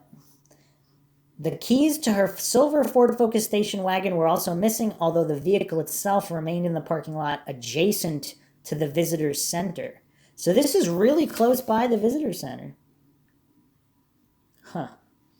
Another interesting thing statistically, that the Appalachian Trail is actually really safe. Now, I believe there's been a couple of murders since this was written, but as of October 9th, 2017, so as of October 2017, more than 2,100 miles, 14 states, there's only been 11 murders since 1974. Which, again, if you consider the size of the area, there's been a couple more, I think, recently, the past couple years. But we're still talking very, very low numbers since 1974, considering the amount of land there is. And all of the 11 people here up to 2017, through the end of 2017, who were killed on the trail were killed by a stranger in terms of whose murders were solved. So some of them were not solved. In 2019, May 13th, New York Times ran an article, "Fatal Stabbing on Appalachian Trail is Uncovered Thanks to GPS and a Dog." An emergency signal was sent from a hiker's GPS device on the Appalachian Trail. The dog led them to its owner, James L. Jordan, who was standing 30 yards away. When they found the body of the missing hiker who had been stabbed to death, a companion of the hikers had also been wounded. That led authorities to charge Mr. Jordan, a 30-year-old from West Yarmouth, Massachusetts, in federal court on Monday with 1 count of murder and 1 count of assault with the intent to murder. The attack on the hiker, who has not been publicly identified, and his companion has unnerved denizens of the hiking world who meander through the wilderness of the 2,190-mile Appalachian Trail from Georgia to Maine. Many members of this disparate, determined, and close-knit group yearn to disconnect from the world and find solitude on the trail, but they often depend on the online network of guides and social media groups to keep informed and to stay safe. The fatal stabbing was the 10th murder on the trail in 45 years of record-keeping, he said. "It's safer on the trail than getting to it," Mr. King said, all this with the caveat that statistics mean absolutely nothing to the families and peripheral victims. Mr. Jordan had been known to hikers and law enforcement agencies whose jurisdictions stretch along the trail since April, when he was accused of threatening people on the trail in Tennessee. He waved a knife and an axe at a shelter, and he acted disturbed and unstable. Okay, so there's varying statistics here. Okay. So yeah, would you pick a spot so close to the lodge to commit murder? Some people believe this was some kind of robbery gone wrong, some kind of situation like this. To date, the case is unsolved. Here's an article from NHPR.org, investigating North Country's cold cases murdered and missing. The New Hampshire Cold Case Unit recently finished its first year. Among the 108 cases on its roster are 8 from the North Country, and investigators have found that sometimes the passage of time helps. When it comes to investigating old murder cases, including some from the North Country, the years that have gone by can be a good thing. The passage of time is both a help and a hindrance to us. That's William Delker, the Senior Assistant Attorney General who heads up the state's cold case unit, which recently ended its first full year of operation. It is a help because people often grow up and mature. Relationships change over time, and people are willing to provide information that they weren't 10, 20, or more years ago. In short, friends may no longer be friends, husband and wives may no longer be married. For whatever reason, some people are more likely to blab. But there are also some downsides. Probably the biggest difficulty in these cases is they are very, very labor-intensive and time-consuming to work on. That's also related to the passage of time. The reason they are so much more labor-intensive and time-consuming than an ordinary homicide is because people move, people's names change, and sometimes people die. It takes a lot of research to track people down. Delker says the unit currently has 125 victims of unsolved murders in 108 cases. He said the unit typically focuses on 5 or 6 cases and intensively works on 1. There are several things that attract the unit to particular cases. One is that the evidence in the case could be subjected to new forensic testing. Another is a lead that was never followed up. Or one of those relationships has changed, making it more likely someone is willing to talk. But it all takes time. From the moment you pick up a file until you are able to make an arrest, it is between 6 months and 12 months of solid work to bring a case to conclusion. Last June, an investigation resulted in the arrest of David McLeod in 4 counts of second-degree murder for starting a fire in a multifamily dwelling in Keene that killed a couple and 2 children. On its list of about 108 cases are 8 from the North Country. They include 7 homicides and the case of Maura Murray, who disappeared in 2004. Delker says the unit is currently investigating the 2005 murder of Tom Conrad, 54, who was shot to death outside his home in Pike. Delker said evidence in another case has been sent for DNA testing. And of course, we did go over Tom Conrad in the Maura Murray series before. Very, very bizarre. So here's a few other cases. Maurice Giguere, 1991, from the town of Dummer, Dummer. May 2nd, 1991, Maurice Giguere, age 30, was found in the Androscoggin River in Dummer, New Hampshire. He died as a result of gunshot wounds. Maurice had been born in Gorham, New Hampshire, but was living in Nashua, New Hampshire at the time of his death. Maurice was last seen leaving a party across the street from his home in Claremore Drive in Nashua on February 22nd, 1991. He was reported missing by a roommate March 3rd, 1991. Quite some time after. And this is, of course, another case of someone last seen leaving a party. Raymond Brault, 1987, from Berlin. Unsolved homicide. The body of Raymond Brault, age 17, of Jericho Road, Berlin, New Hampshire, was found at approximately 6:30 a.m. April 22nd, 1987, on a railroad bed adjacent to Jericho Road by railroad workers. The victim died as a result of a single stab wound to the heart. Louise Chaput, which we already went over. Pamela Webb, which we already went over. Sherry Roth, 1977, from Bartlett. Sherry Roth, age 22, left her home alone on Sunday, August 21st, 1977, in North Conway, New Hampshire, to go hiking on Sawyer Brook Trail in Livermore, New Hampshire, between Bartlett and Lincoln. She did not return home and was reported missing that evening by friends. Her body was discovered August 24th, 1977. An autopsy indicated she had been strangled to death. And her website, a website in her honor, is still up, sherryroth.com, $25,000 reward. And the information here from the website. August 21st, 1977, Sherry Lynn Roth, at 22, was found murdered near Sawyer Pond off Route 302 in Bartlett State Park, New Hampshire, located in the White Mountain National Park region. To the present date, her murder is still unsolved and is considered an open case by New Hampshire State Police. Sherry moved to North Conway, New Hampshire after graduated from Syracuse University. Prior to graduating, she attended the University of Massachusetts Amherst. She became very active in working with the elderly community, battered women, and troubled teens. New Hampshire had named a cross-country ski trail after her located in Jackson. So not a ton of information. And there's really not many news articles past 1977, 1978.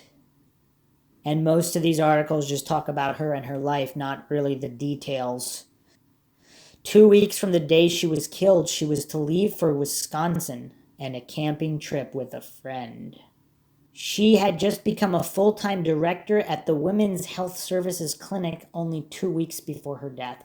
It is interesting, though. That's a curious detail, because if there was someone, if a battered woman or someone confided in her, is it possible this was not a stranger killing her and someone who had kept tabs on her? On the other hand, this is also the late 70s, so if someone's not physically following someone, it would be difficult to know exactly where they are going. Paul Olson, 1973, Madison. On June 24th, 1973, Paul Olson, age 20, was found wrapped in blankets laying in a stream near Route 113 in Madison, New Hampshire. An autopsy revealed that the cause of death was due to asphyxia from obstruction of the mouth and nose. And he was 20 years old. It was a stream near Route 113 in Madison, New Hampshire. Yeah, this is rough. There's no shortage of murder and missing persons in this area of the country. Now, Christopher King is a journalist who actually covered the Lyco Kenny murder and Bruce McKay situation. And he also had this article on his blog, christopher-king.blogspot.com, August 29th, 2008. Kingcast presents Jan and Stephen Dow likely murdered by a foul New Hampshire law enforcement, Richard Dow, who got away clean in 24 hours like Gregory W. Floyd. And he's been gone over, of course.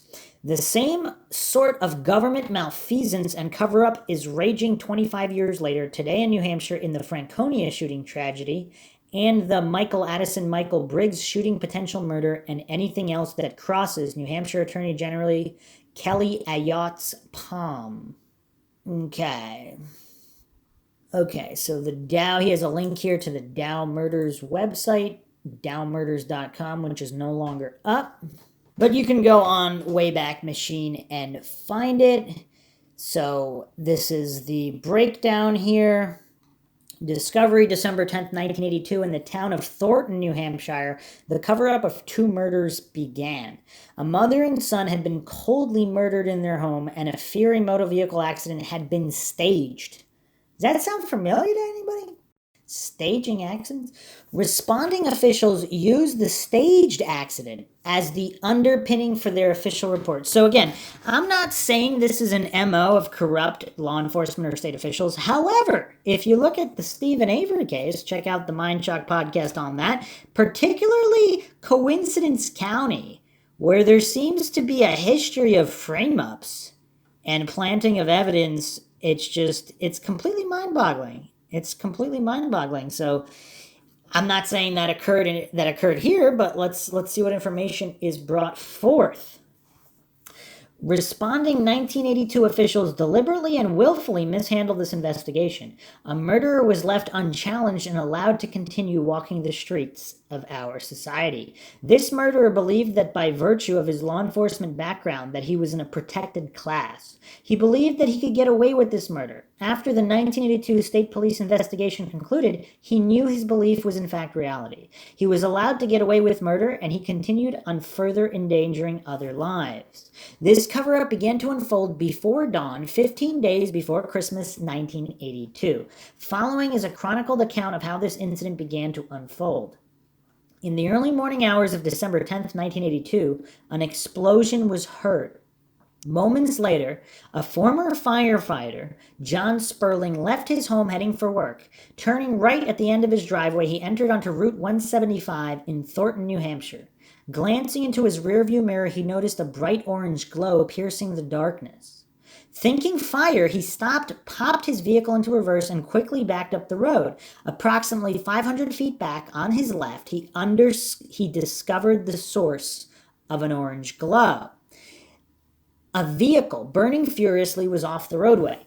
At discovery, only the interior of the vehicle was burning furiously. The vehicle, off-road, came to a gentle and non-violent stop when it reached the bottom of a short embankment, almost like it had been deliberately placed right there.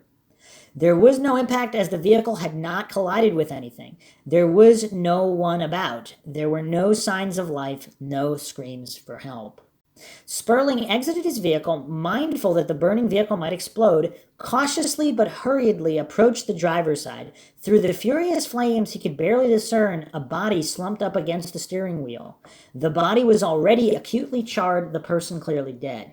The inferno was so intense that Sperling could not tell if anyone else was injured or dead inside. Conducting a quick survey of the scene, he noted that there were no other vehicles involved and no persons had been ejected or walked away from the vehicle. Desperate for help, Sperling looked up the road and through the leafless trees. He noticed lights on in a residence approximately 500 feet north of this horrible scene. A New Hampshire law enforcement officer, Richard Dow, lived in the residence. In a high state of frustration, Sperling wondered why Officer Dow was not responding to the scene. Sperling thought Dow must have heard the explosion.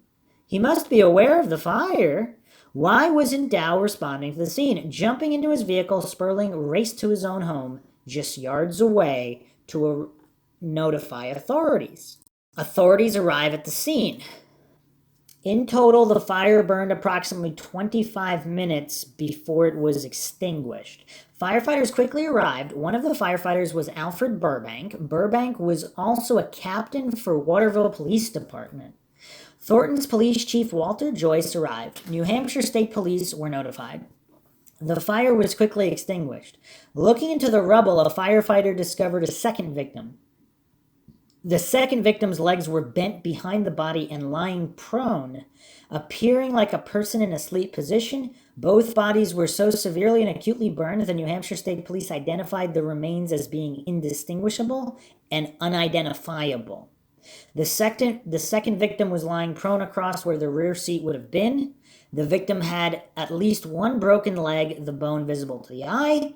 The back of this person's head was bashed in. What caused the broken leg? How did the victim's head get bashed in? What was the make and year of the vehicle? Whose vehicle was it? The vehicle was Jan's brand new 1982 four-door hatchback front-wheel drive Saab with an automatic transmission and very low mileage. Jan was a rural route postal carrier for the town of Thornton. She used the car to deliver mail. Was the rear passenger seat area modified in any way to accommodate Jan in her job as a rural route carrier? The vehicle was manufactured with many features, one of those being safeguards to prevent the gas tank from exploding in an accident and fire. That sounds useful. Another feature was heated seats. This is 1982. That's pretty cool. The accident was suspicious in nature. Following are some of the red flags present. 1, the hour was very early before dawn. 2, there were no skid marks on or off the road. 3, the driver had not implemented any evasive action. 4, the tires never lost contact with the ground. 5, it was a non-violent accident, yet fire was involved. 6, there was minimal damage to the vehicle. 7, there was no impact. The vehicle came to a gentle stop on its own. 8, it was clear that speed was not a factor. 9, there was no fire trail on the ground. 10, upon discovery, only the interior of the vehicle was on fire. 11, brakes had never been applied on or off the road. 12, because it was such a non-violent accident, neither victim should have been seriously injured, never mind dead, and so on. Why would one of these adults be lying prone in a sleep-like position in the rear seat of the vehicle? Both victims were obviously adults, yet the front passenger seat was empty. Remember, the second victim was found lying prone across the rear passenger seat's area. Remember, there's a question as to whether the rear passenger seat compartment had been modified for Jan's job. What caused the fire? The fire originated in the interior of the vehicle. The accident was nonviolent in nature, essentially traveling at 0 miles per hour when it left the roadway. A vehicle simply just does not burst into flames. It's like spontaneous vehicle combustion. Why hadn't either opened a door and exited the vehicle? There was no speed involved. The doors were not jammed or locked. Who were the victims? Both victims were acutely charred, unrecognizable, and indistinguishable. Why hadn't the driver applied the brakes or implemented evasive action while the vehicle was moving on or off the roadway? Why hadn't they exited the vehicle? The vehicle's tracks, visible in a light dusting of snow or frost, demonstrated the vehicle had traveled in a straight line to the point of exit. Slowly it had rolled down the embankment, stopping on its own when it reached the bottom, to what appears to be the lowest gravitational point. There was no impact, no crash. It was clear that the brakes had never been applied and the driver had not implemented evasive action either on or off the roadway. The doors of the vehicle were not jammed, the accident nonviolent. Neither victim was trapped inside the vehicle and, if alive and conscious, could have easily exited the vehicle. How fast was the vehicle traveling when it exited the roadway? When the vehicle reached the bottom of the embankment, which was just about the length of the vehicle itself, it came to a gentle stop on its own. At the bottom of the embankment, there was a stream. The vehicle did not have enough momentum to travel through the stream. Across the stream, the terrain sloped sharply upwards. The vehicle did not have enough momentum to even reach the opposite slope. The New Hampshire State Police Troop F was summoned to the scene. Troop F, they just keep coming up. A New Hampshire medical referee examiner was summoned. The call to the medical examiner was placed before any state troopers arrived on the scene. Trooper Brian Van Dines was the first New Hampshire state trooper to arrive. He immediately recognized the burnt vehicle as belonging to the Dows. How did Van Dines recognize Jan's vehicle? Cement blocks were scattered throughout the vehicle. One of the cement blocks in the back had split apart. None of the cement blocks were outside the vehicle. A number of cement blocks were around the head and chest area of the victim in the back seat. A couple of those blocks were on the floor of the front passenger seat. None had exited the vehicle. The vehicle was a front-wheel drive vehicle and did not need cement blocks in the front or rear of the vehicle for added traction. What were the cement blocks doing in the vehicle? Why hadn't any landed outside the vehicle? Why was one of the cement blocks split? What caused the split?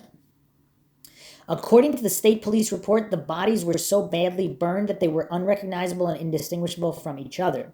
The body in the driver's seat was faced forward, slumped up against the steering wheel. The driver, if conscious and alive, should have known that the car was beginning to leave the roadway and there should have been some evasive action taken and/or brakes applied. Both arms of the victims were hanging straight down. The hands were not clutching the steering wheel, nor in the vicinity of the head, nor on the dashboard. When removed from the vehicle, the body began to break apart. It was obvious the victim had made no attempt to exit the vehicle. The body was completely blackened and unrecognizable. The bastion head of the victim in the rear seat did not appear to have the three-cornered characteristics as should happen if struck by a corner of a cement block, nor did it have the flattened characteristics if it had been struck with the flat part of the cement block.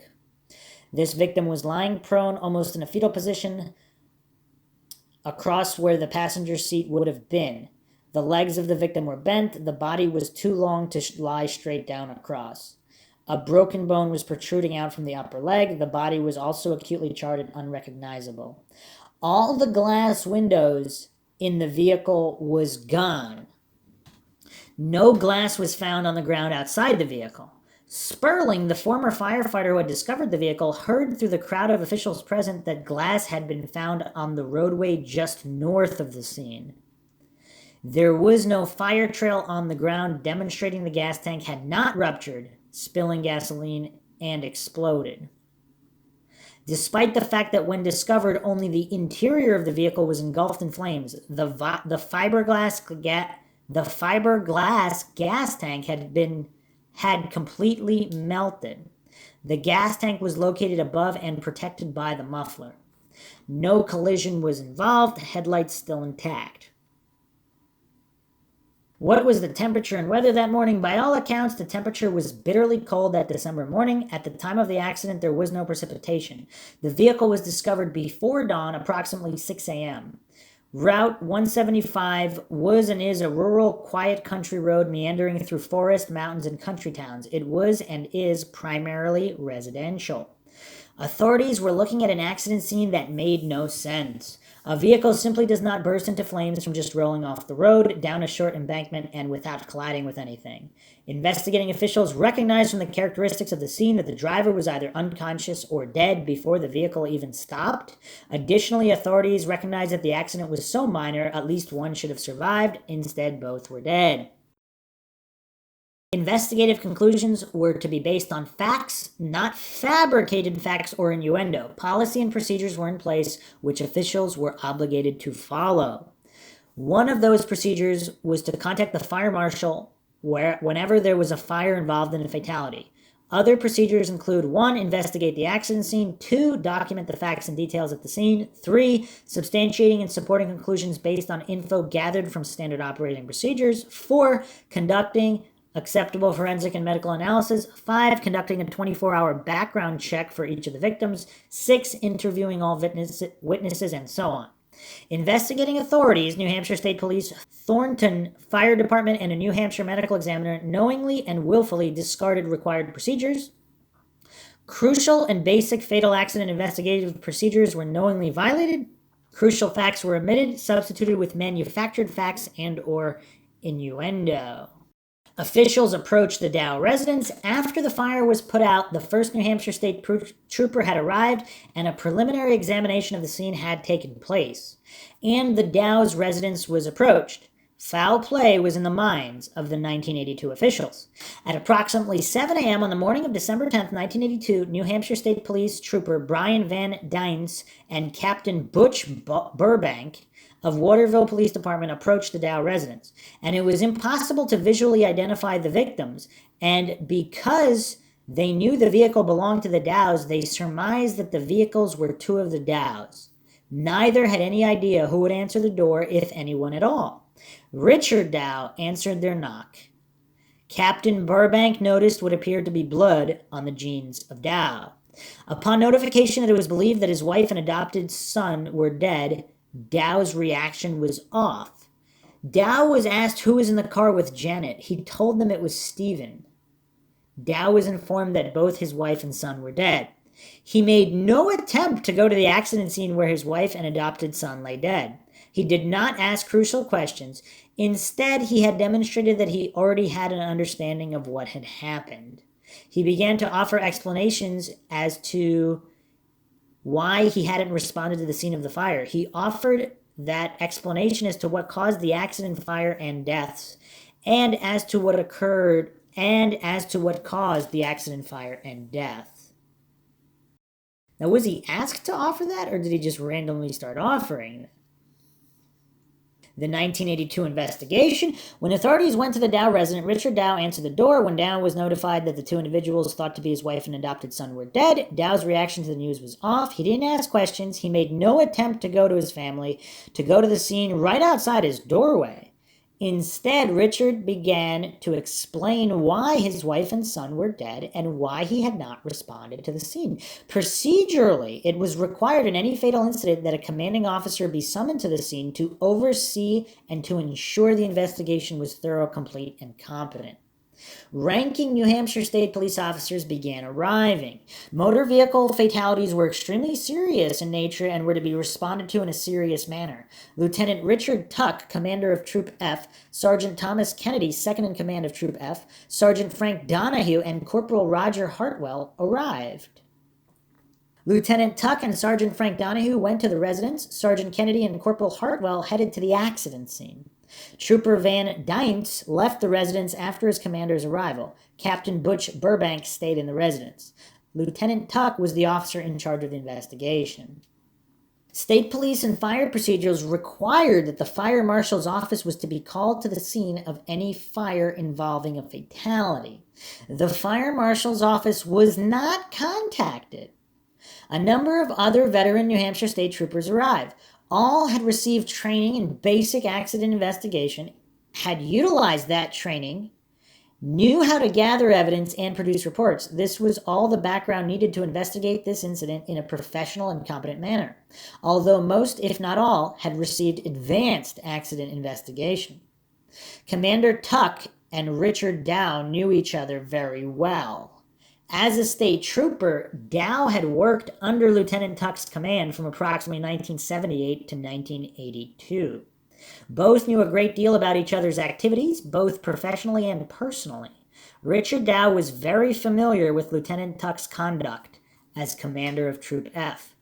Lieutenant Tuck, Dow's former commander, and Sergeant Donahue sat with Dow at his dining room table. Lieutenant Tuck and Dow spoke for some time. Instead of asking what happened and demanding an investigation, Dow and Lieutenant Tuck agreed on the story that the state police would publicly record. In any investigation, it is the who, what, where, when, why, and how questions that need to be answered. A procedural requirement was to investigate the actual scene, gather and scrutinize all physical evidence, to substantiate and analyze any conclusions, and to let those conclusions lead one to the truth of the matter. Commander Lieutenant Tuck, having been highly trained and in command of a troop division, knew this. Yet Lieutenant Tuck chose to disregard his legal and professional obligation to follow procedure and properly investigate this incident. At some point during Dow's discussion in the residence, Dow stated to Burbank that he was aware of the fire and thought that his neighbor was having a chimney fire. When asked why he had not responded, Dow answered because it was too cold out. That's an interesting response from a police officer. Investigative answers were developed while Dow was sitting with Lieutenant Tuck at the dining room table. These conclusions were extremely detailed, details that no one could have possibly known except the victims, along with the conclusions that were impossible to arrive at without gathering and analyzing evidence present at the scene. What caused the accident, fire, and deaths? Who were the victims? Who was in the driver's seat? What were they doing up so early? Where were they going? Why was the front passenger seat empty? How did Stephen end up in the rear passenger seat of the vehicle? Why was Stephen in Jan's car? Why wasn't he driving his own vehicle? Where was Stephen's vehicle? What types of accelerant were present in the vehicle? How fast was the vehicle traveling when it left the roadway? Why weren't there any skid marks in the road? Why hadn't brakes been applied? Why wasn't there any evasive action taken? And so on. At the conclusion of Commander Tuck and Dow's meeting, the 1982 investigation was over. Commander Tuck assured Dow that he needn't worry about a thing, and that he would make sure that the autopsies would not be conducted. Commander Tuck left the residence and began shutting down the investigation. He initiated action to draw the focus of the state police and medical examiner and the fire chief away from investigating, examining, gathering, analyzing, and documenting crucial evidence from the actual scene. State troopers were told that autopsies were not needed, nor was any further investigation of the scene necessary. The medical examiner was told that no autopsies were needed and that the identity of the victims was known. The fire chief was told that he did not need to call in the fire marshal's office. The state police would take care of this matter. Under the direction of Lieutenant Tuck, the New Hampshire State Police investigation into this matter was over, and preparations to wrap it up began. Trooper Van Dines was directed to go to the Dow residence and base the New Hampshire State Police motor vehicle accident report on information Dow would provide. In the end, the New Hampshire State Police investigative conclusion was that there was a motor vehicle accident resulting in a fire that tragically killed the wife and son of a law enforcement officer.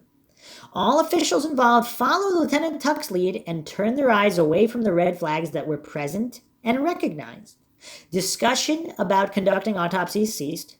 Discussions about red flags present ceased.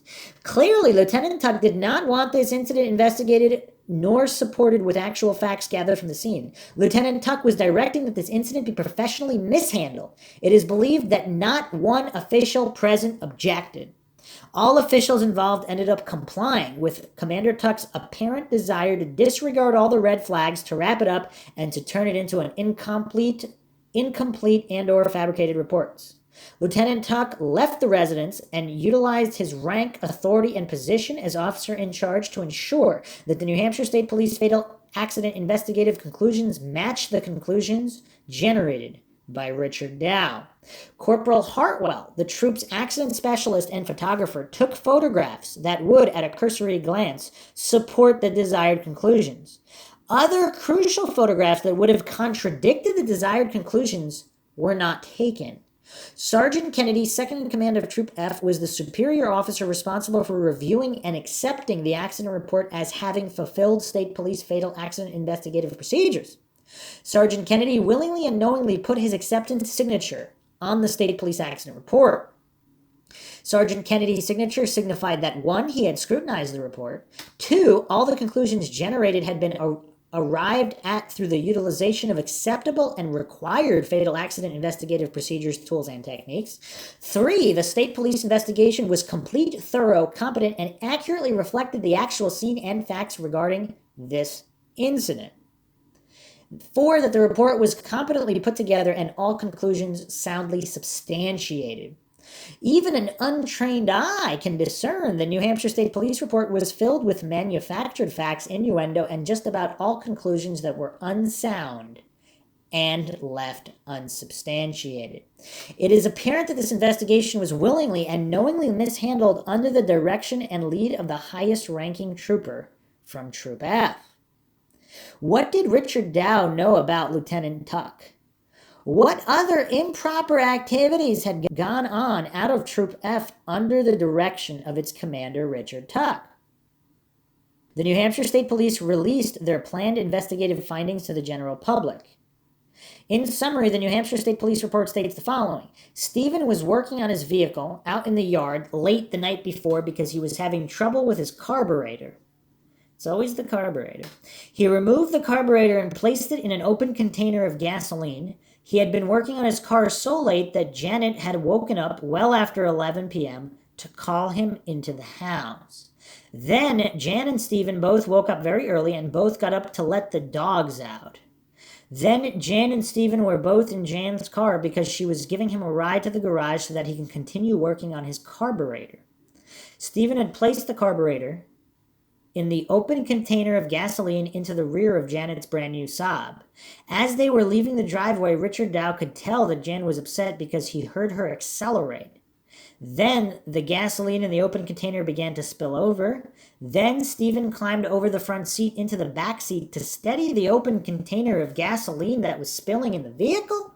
Then Jan was so emotionally distracted that she stopped paying attention to the road. The car left the roadway. Then, as the car was leaving the roadway, the cement blocks which Stephen had placed in the rear of the vehicle to help with traction came flying through the air. Cement blocks struck Stephen in the back of his head, pushing him into the back of Janet's seat, which propelled her forward. Both Stephen and Janet were either unconscious or dead prior to the impact. That the fire could have started from a vehicle malfunction, or maybe the gas tank had been ruptured by a nearby rock, or because of gasoline spraying inside the vehicle that could have ignited from any short. The New Hampshire State Police concluded that the cause of the accident was due to the driver being emotionally distracted. How does that cover all the windows in the car magically disappearing on the roadway? The New Hampshire State Police concluded that the origin and cause of the fire was due to the fact that there was an open container of gasoline present in the vehicle which ignited from any short. And then magically the cinder blocks killed everybody, and then the vehicle all moving slowly just went off the road. And it's, I don't know. The public was told that a thorough investigation had taken place and that Jan and Stephen Dow had died in a tragic Fury motor vehicle accident. Dow provided the investigative conclusions of the New Hampshire State Police.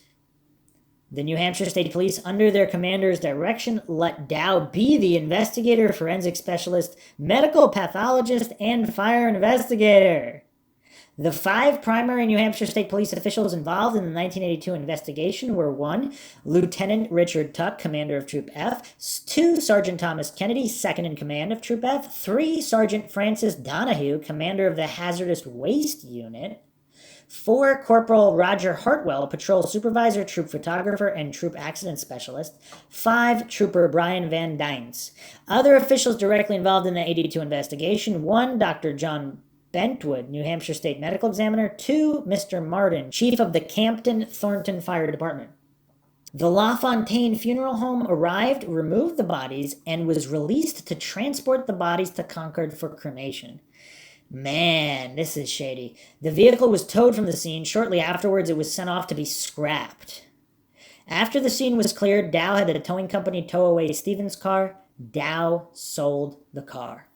Dow made contact with one of Stephen's good friends, Brad Benton, and offered Brad Stephen's clothes.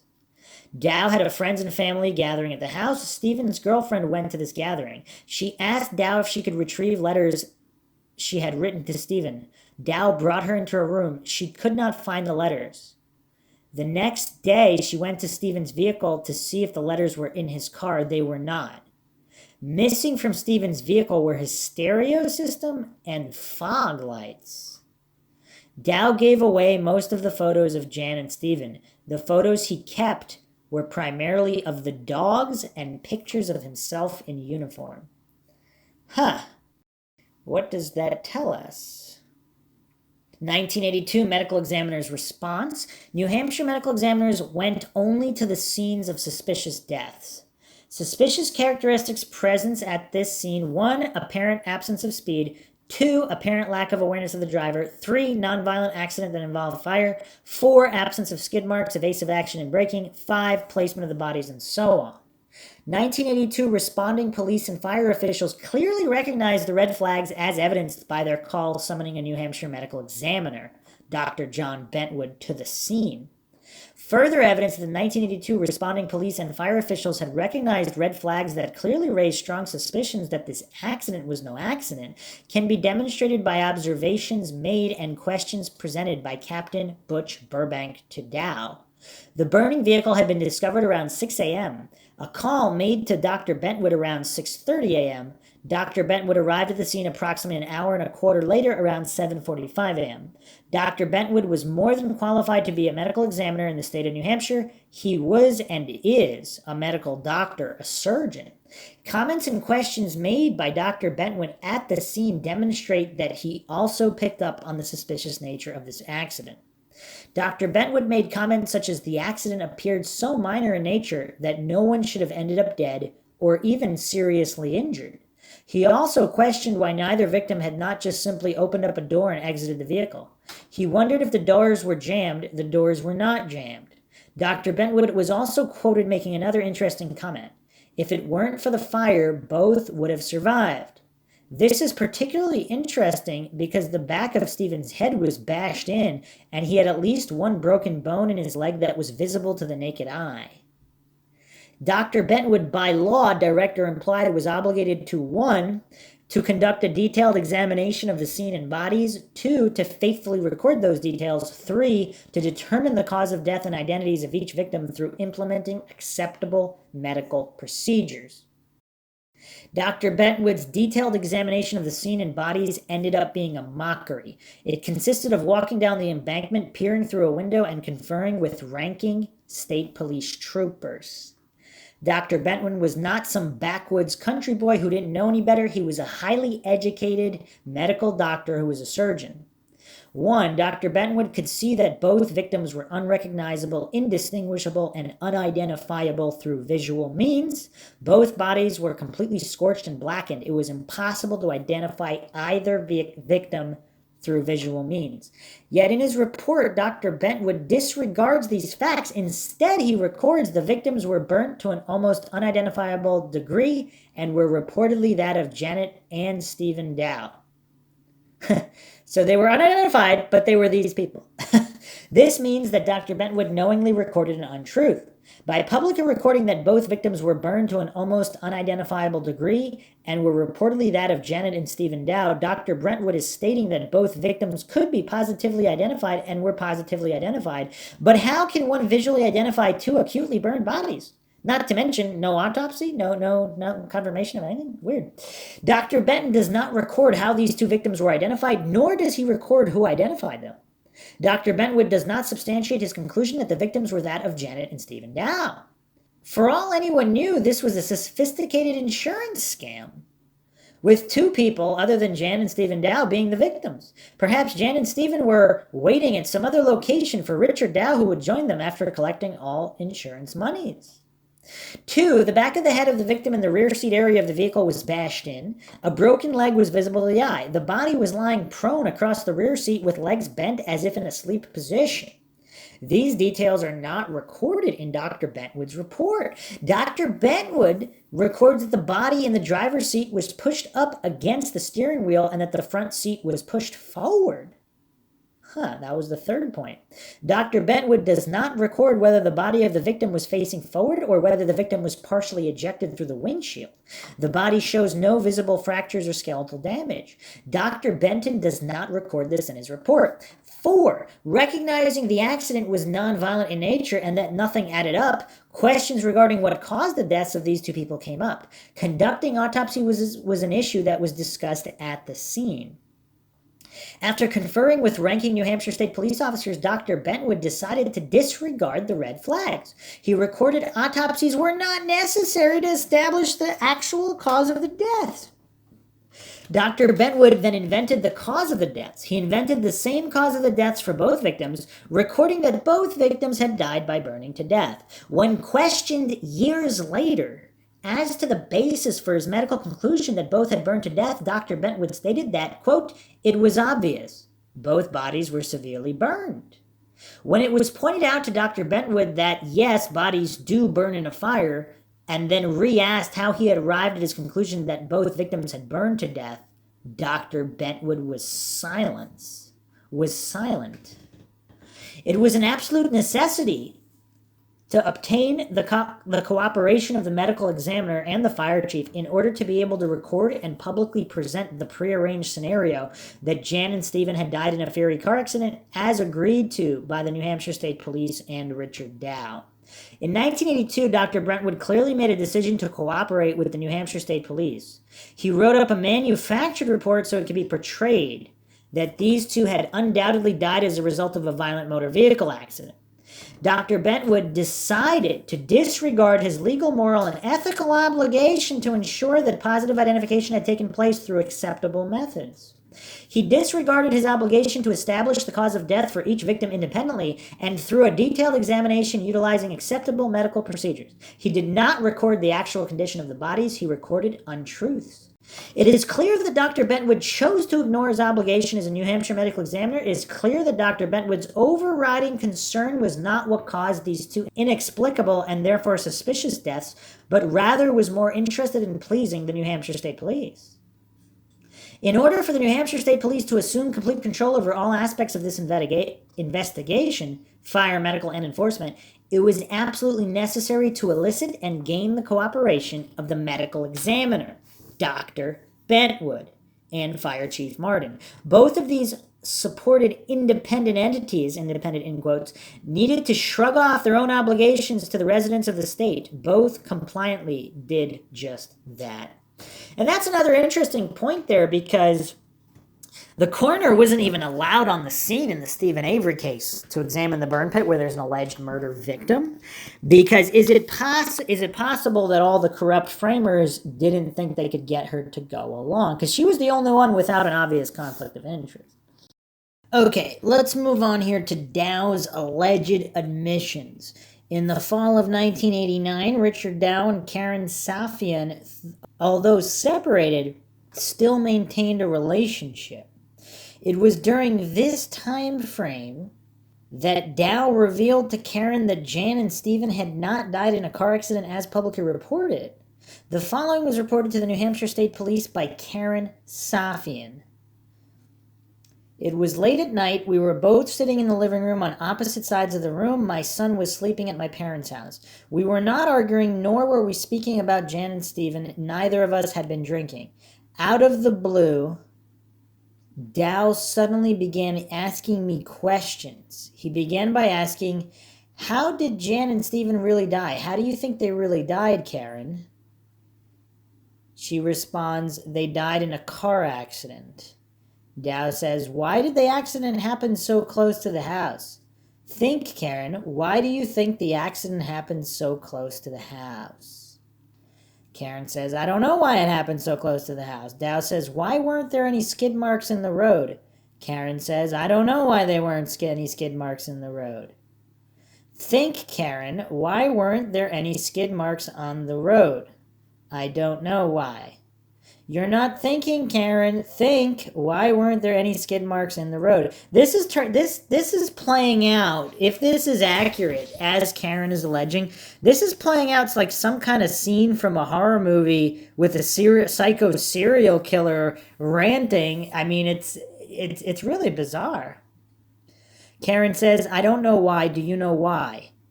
He says, "Yes, I know why." So Karen says, "Why weren't there any skid marks in the road?"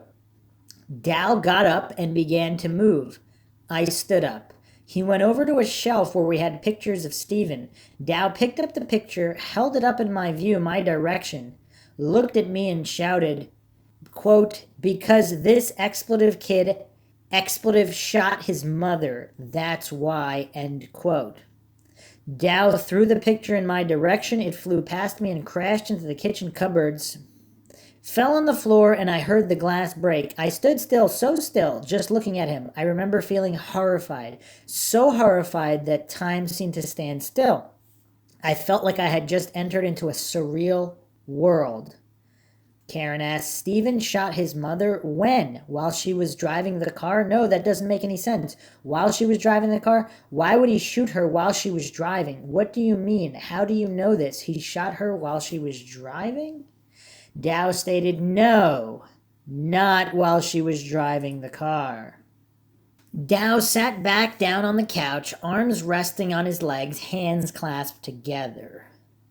I sat back down, trying to absorb what he had just said, trying to make sense of it. He was silent. I broke the silence.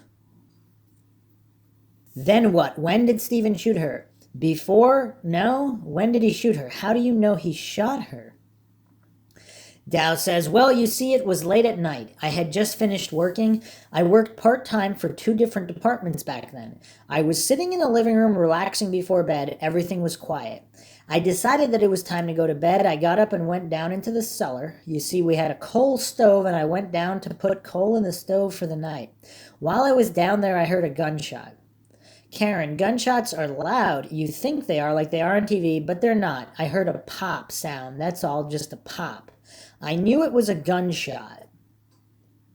I stopped and listened. I heard another pop. I grabbed the axe. It was sitting there by the stairs. I walked up the stairs, went around the corner into the bedroom. I saw a figure standing over Jan. I attacked the figure with the axe. It was Stephen. I took them. I put them in the car. There were cement blocks in the car. I told Stephen not to put those in the car, but he didn't listen to me. There was a bucket of gasoline in the car with a piece of an engine part soaking in it. I told Stephen not to put that in the car too, but again, he didn't listen to me. He never listened to me. I rolled the car down the road. I went back to the house, waited for the police to come. They came to the door. I answered the door in my skivvies and chuckle said something like, hey, aren't you guys here a little early? It was around 7 a.m. They asked who was in the car with Janet. I asked them why. They asked me again who was in the car with Janet. I told them Stephen and asked why, what happened. They told me that there had been an accident and that both were dead. I told them that Janet and Stephen had been arguing that morning. I was still in bed. I vaguely heard them, something about Stephen not wanting to take the bus to school. I think he wanted Jan to drive him to school. She didn't want to, but I guess she gave in and decided to drive him. Dow was staring intently ahead. He stopped speaking. He did not look at me while he was saying this. He did not look at me after he finished. The highlighted part in italics, Dow said differently and more intensely. When he was speaking, the thought came to me that he had said this before. And this is referencing the cement blocks and Stephen not listening to him, never listening to him. We were both silent. Finally, I broke the silence. Did you know it was Stephen when you attacked him? Dow says no. Karen asks again, you didn't know it was Stephen. I couldn't tell who it was because the room was dark. Why didn't you call an ambulance? Why didn't you call for help? Dow says, I knew that they were both dead. Karen asks, did you try to resuscitate them? Dow says, I had seen many dead people before. I know when a person is dead. Karen says, why didn't you call the police? Dow says, I didn't want Jan to feel embarrassed by having everyone know that her own son had killed her. And he said this part, her own son had killed her, with focus directly on her, and very loudly. Now, okay, if this is all true, this is really bizarre. And I wonder how many people stage certain scenes to avoid embarrassment. Again, I'm not saying that's what happened here, but in other cases, what are the common variables when that occurs? So continuing on here, I sat still, returning his stare but becoming quiet. An eerie feeling came over me, and the thought immediately occurred to me that he was telling me what was going to happen to me and my son. I pushed the thought aside. And that's pretty scary if you put yourself in her shoes. Again, assuming all of this is accurate and this was actually what was reported. Again, this website is no longer up. We were both silent again for a few moments. I broke the silence again. What gun did Stephen use? Dow said he used one of my police guns. Dow turned his stare away from me, returning to staring intently straight in front of him. Karen asked, he used one of your police guns? How did he get a hold of one of your police guns? I kept the guns in the bedroom closet on a shelf. Stephen must have gone into the closet and gotten the gun. The gun was on the table outside of the bedroom. There was a pile of wads next to the gun. Stephen must have kept them there. Wads? What are wads? Dow stated. They're ammunition that police used for practice instead of real bullets. Karen asks, Stephen didn't shoot Jan with real bullets. Dow says no. He shot her with practice ammunition? Yes. But wouldn't Jan have heard Stephen walking in the room? He would have had to go to the closet, get the gun and the practice ammunition, and then left the room to load the gun, then gone back into the room. Wouldn't she have heard him? Wouldn't she have woken up? Dow only shrugged. When you were downstairs, did you hear him walking? No. When you went into the room, did Stephen turn towards you? No. So he didn't shoot at you? No. Did he turn towards you? Did he look like he was going to shoot at you? No. Did Stephen know you were coming up behind him? No. Stephen didn't hear you approaching? He had no idea that you were coming up behind him? No. You put both of them in the car. You just rolled the car down the road? Yes. How did the fire start? Dow shrugged. Karen asked, did you start the fire? Dow was silent. Did you start the car on fire? No. If you didn't start the car on fire, then how would it have caught on fire? Dow shrugged and then responded, just lucky, I guess. If you didn't start the fire, then I guess you were lucky. Maybe God started the fire for you. Dow looked at me sharply, intently. Why would it be lucky, though? Like, you would phrase it like, let's say if you were completely innocent of all, I don't know what innocent means in this context. You're obviously guilty of staging, but at minimum, and possible murder, depending on how the situation, if he saw someone shoot his spouse,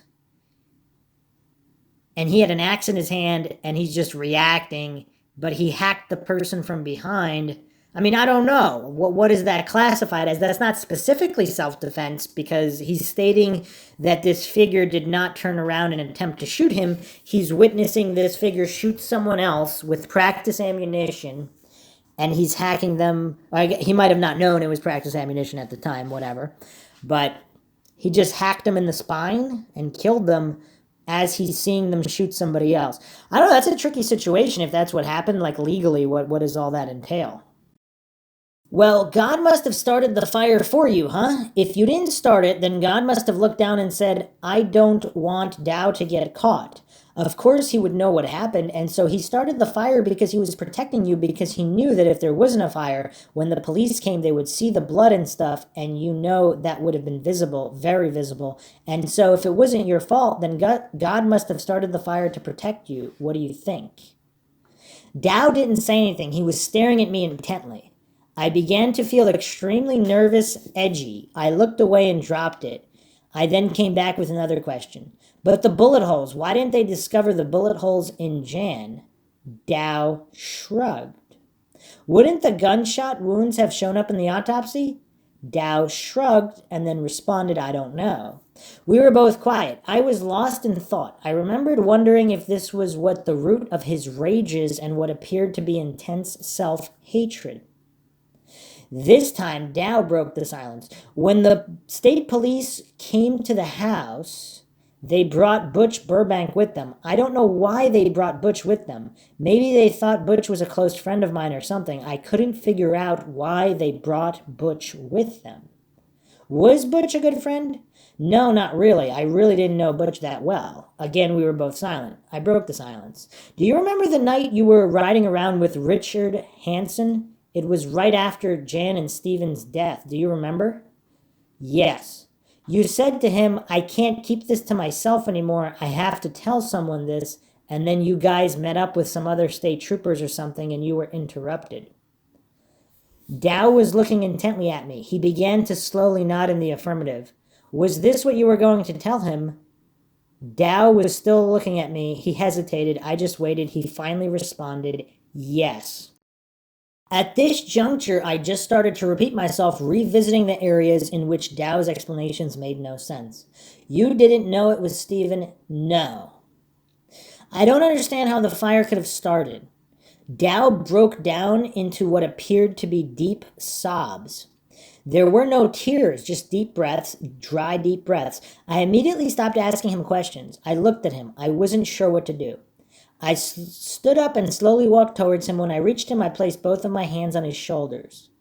As soon as I touched his shoulders, he stopped this impression of sobbing and became very quiet and still.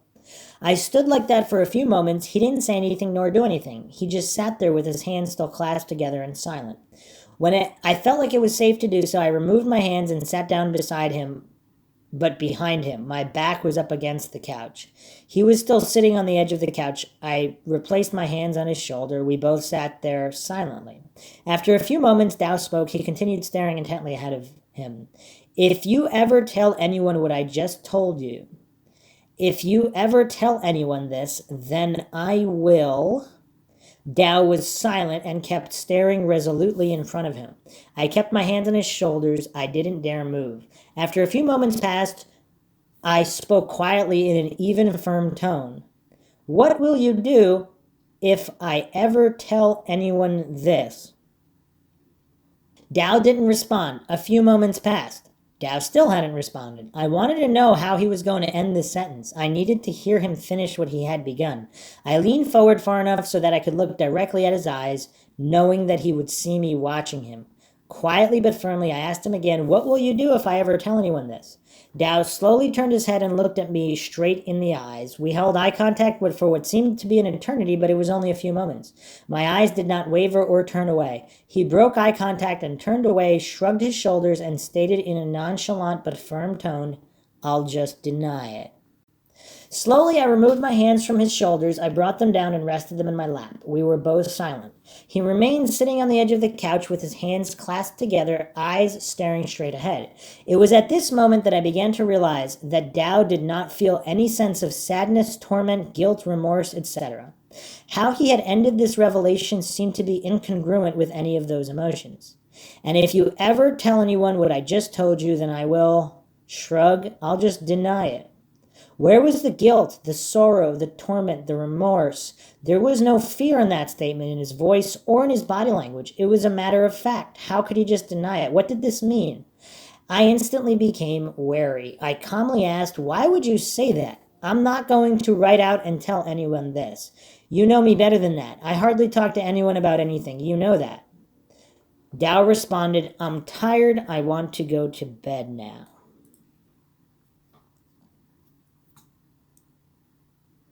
I got up and went into the kitchen. I picked up the picture of Stephen, his senior picture. I looked at it. I studied Stephen's eyes, wondering if I could see anything in his eyes. Maybe the picture picked something up that would tell me that he had killed his mother.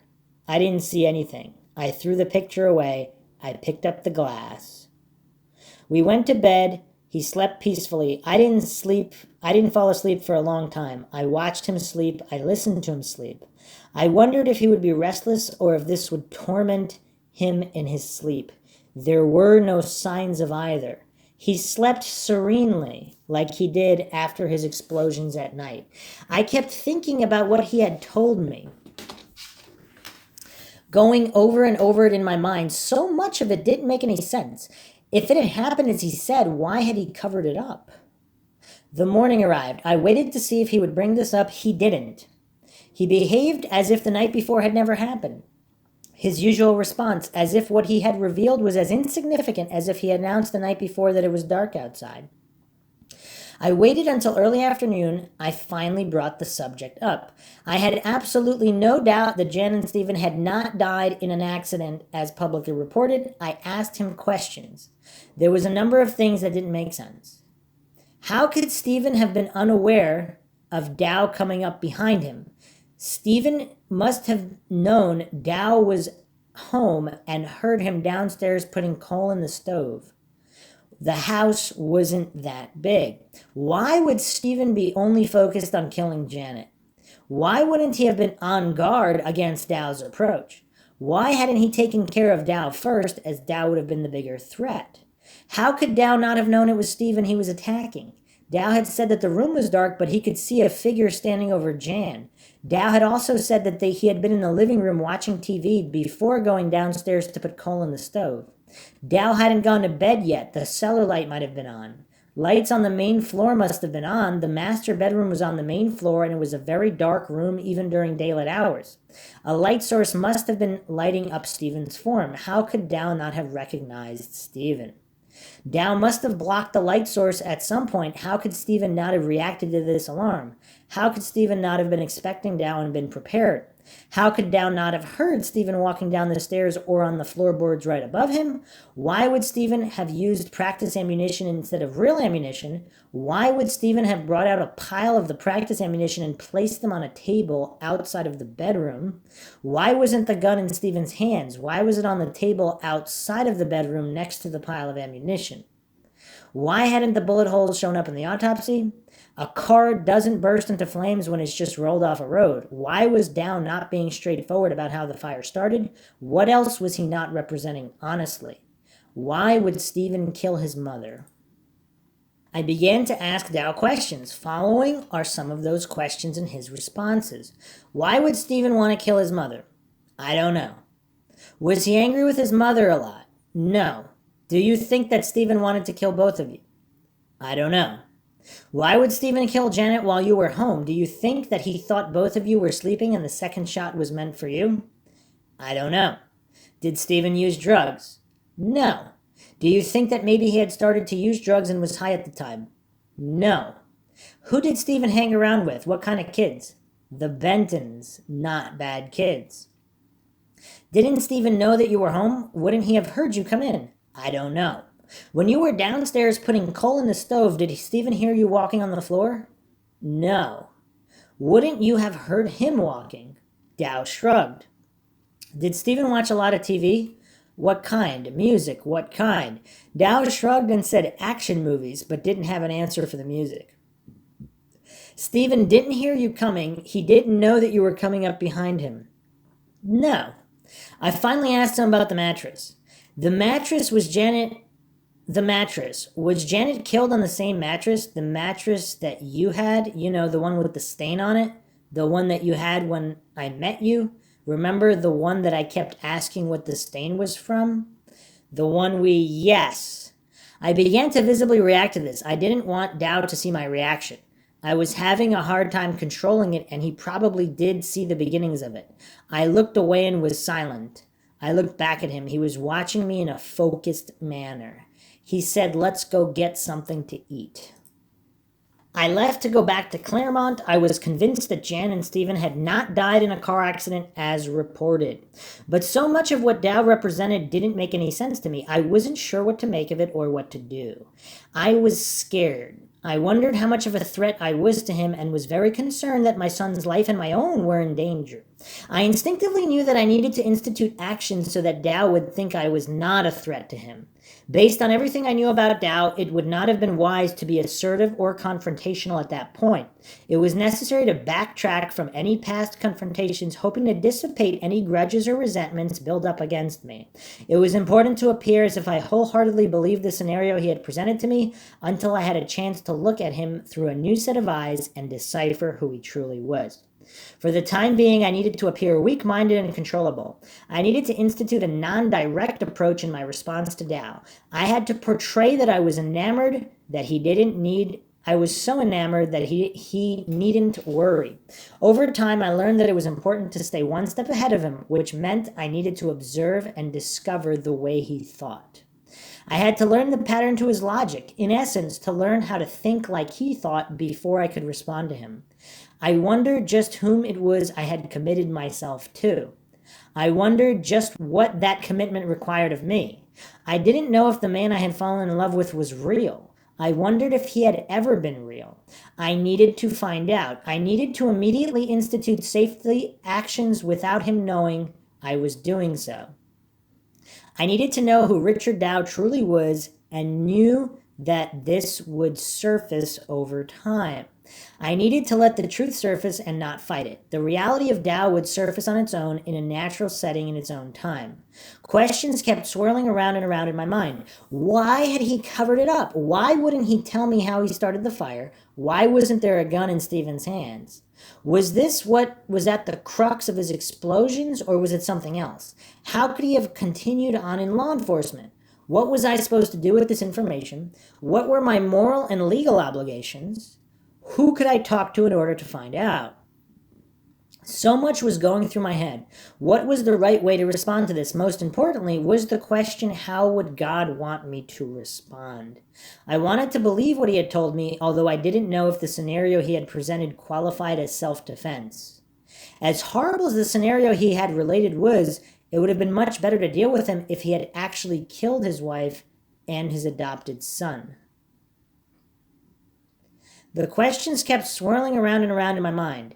But if what he had told me was true, why had he covered it up? He was a law enforcement officer.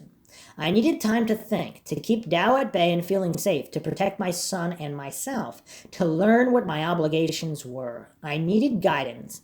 I wanted someone else to know, but who? The police? Tao was a police officer. Tao would be questioned, and Tao, as he had told me, would deny that he had told me this. And as experience had taught me, people listened to Tao. They would believe him. They wouldn't listen to me. Then what would happen? If I went to the police, then Tao would know I was a threat and he would kill me. I was in a state of turmoil. I did not want to be killed by Tao. I had to think this through.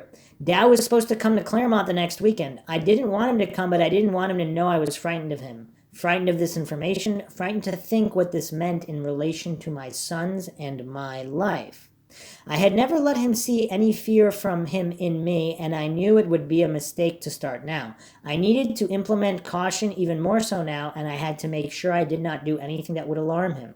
I didn't want him to come, but what could I say that would not alarm him? I decided to call Tao to tell him that if he had things to do and didn't want to make the trip that weekend, then it was okay with me because I had a lot of things to do, studying and things like that. Tao immediately asked, "Why don't you want me to come down? Are you afraid of me now?" Without hesitation, I evenly responded, "No, I'm not afraid of you. You can come down if you want to. I was just saying that if you had other things you wanted to do this weekend, it was okay with me because I have a lot of things that I have to do. That's all." Tao was paying attention. This was a break from my normal response. I had to be careful. I had to institute new responses in a gradual manner. Well, this was a beginning. Tao came down. Others knew that he was there. At some point during the weekend, Tao, my son, and I went for a ride. Tao drove to Newport, a neighboring town. He drove to and into the state park. The park was big, bigger than I thought it was. Wetlands, forest, and lake. He drove around for a while and then pulled over where the lake was. The park was deserted. He got out of the car and motioned for us to come out. We got out. I was frightened, nervous, and cautious, and trying very hard to not let it show. I didn't know why Tao was stopping here. It wasn't like him to come to a place like this. It wasn't Tao's kind of place. Someone drove by and stopped nearby. I felt a sense of relief. As long as someone was nearby, then we were safe. We left shortly afterwards. He took us out to eat. At the end of the weekend, Tao left without either one of us speaking directly about what he had told me. From that point on, I would never meet Tao anywhere unless it was a public place or where people were nearby and within hearing distance. In our homes, others knew that Tao was present, and Tao knew this. If we were going anywhere, I made a point that people knew I was with Tao and that Tao knew that others knew. From past observations and knowledge of Tao, I knew that he would not implement any overt and blatant action against us as long as his presence with us was known or could be noticed or discovered by others. By the same token, I knew that Tao could set up an accident, in quotes. I had to talk to someone in confidence. As a safety valve, I knew that it would be important to let Tao know that someone else knew. That someone would have to be someone credible, but yet one who Tao would be convinced was not a threat. I had ruled the police out. I thought about talking with a psychologist, but didn't have any money to pay for one at the time, nor did I think, from what I knew of Tao, that he would have responded positively to that. A psychologist would have been too much of a threat. I thought about and decided upon going to a priest. It was extremely important to me that I fulfill my own moral and legal obligations. I believed that a priest was the perfect choice all the way around. I also hoped that at some point Tao would initiate going to speak to a priest for guidance himself. Although in retrospect that was a foolish hope, for if Tao had been struggling with the moral issues involved, he would have initiated that step a long time ago. I asked another person who they thought would be a good priest to speak to about something very serious. They recommended Father Sean Therian. I arranged to speak with Father Therian. We met at the rectory. It was an early evening on a weeknight. We spoke in a sitting room. I told Father what Dow had revealed to me. I explained that I needed to know what my moral and legal obligations were. Father informed me that if what Dow had told me was true, then Dow had acted in self-defense and that he was the only injured party still left alive. Therefore, I was under no obligation to bring this information forward to law enforcement authorities either legally or morally. Father told me that he would check this out with another priest in another state to make sure what he advised was accurate. Father continued by saying that all Dow would be guilty of was not reporting truthfully how Jan and Stephen had died to authorities. Father emphasized that Dow was the only injured party left alive. I didn't understand this, but let it be. There was so much I didn't understand. He asked if I would be able to get Dow in to speak directly with him. I told him I would try. I had not told Dow that I was going to speak with Father, knowing it would not be prudent to let him know beforehand. It was a relief that Father had a desire to speak directly with Dow. I broke the news to Dow over the phone. I told Dow that I had gone to speak with someone about what he had told me about Jan and Stephen. Dow was silent. I told him I had gone to speak with a priest. He was still silent. I stated that I needed to find out what my moral and legal obligations were. Dow was still silent. I could not see his expression, and this deep silent reaction was very frightening. I quickly told Dow that Father had advised that I was under no legal or moral obligation to report this to the police. Dow was still not saying a word. I told Dow that the priest wanted to speak with him. I began jabbering off the cuff that the priest would be interested in the state of his soul, that he wasn't the police, and that he would care about how this was affecting him, and not be interested in seeing him get into trouble.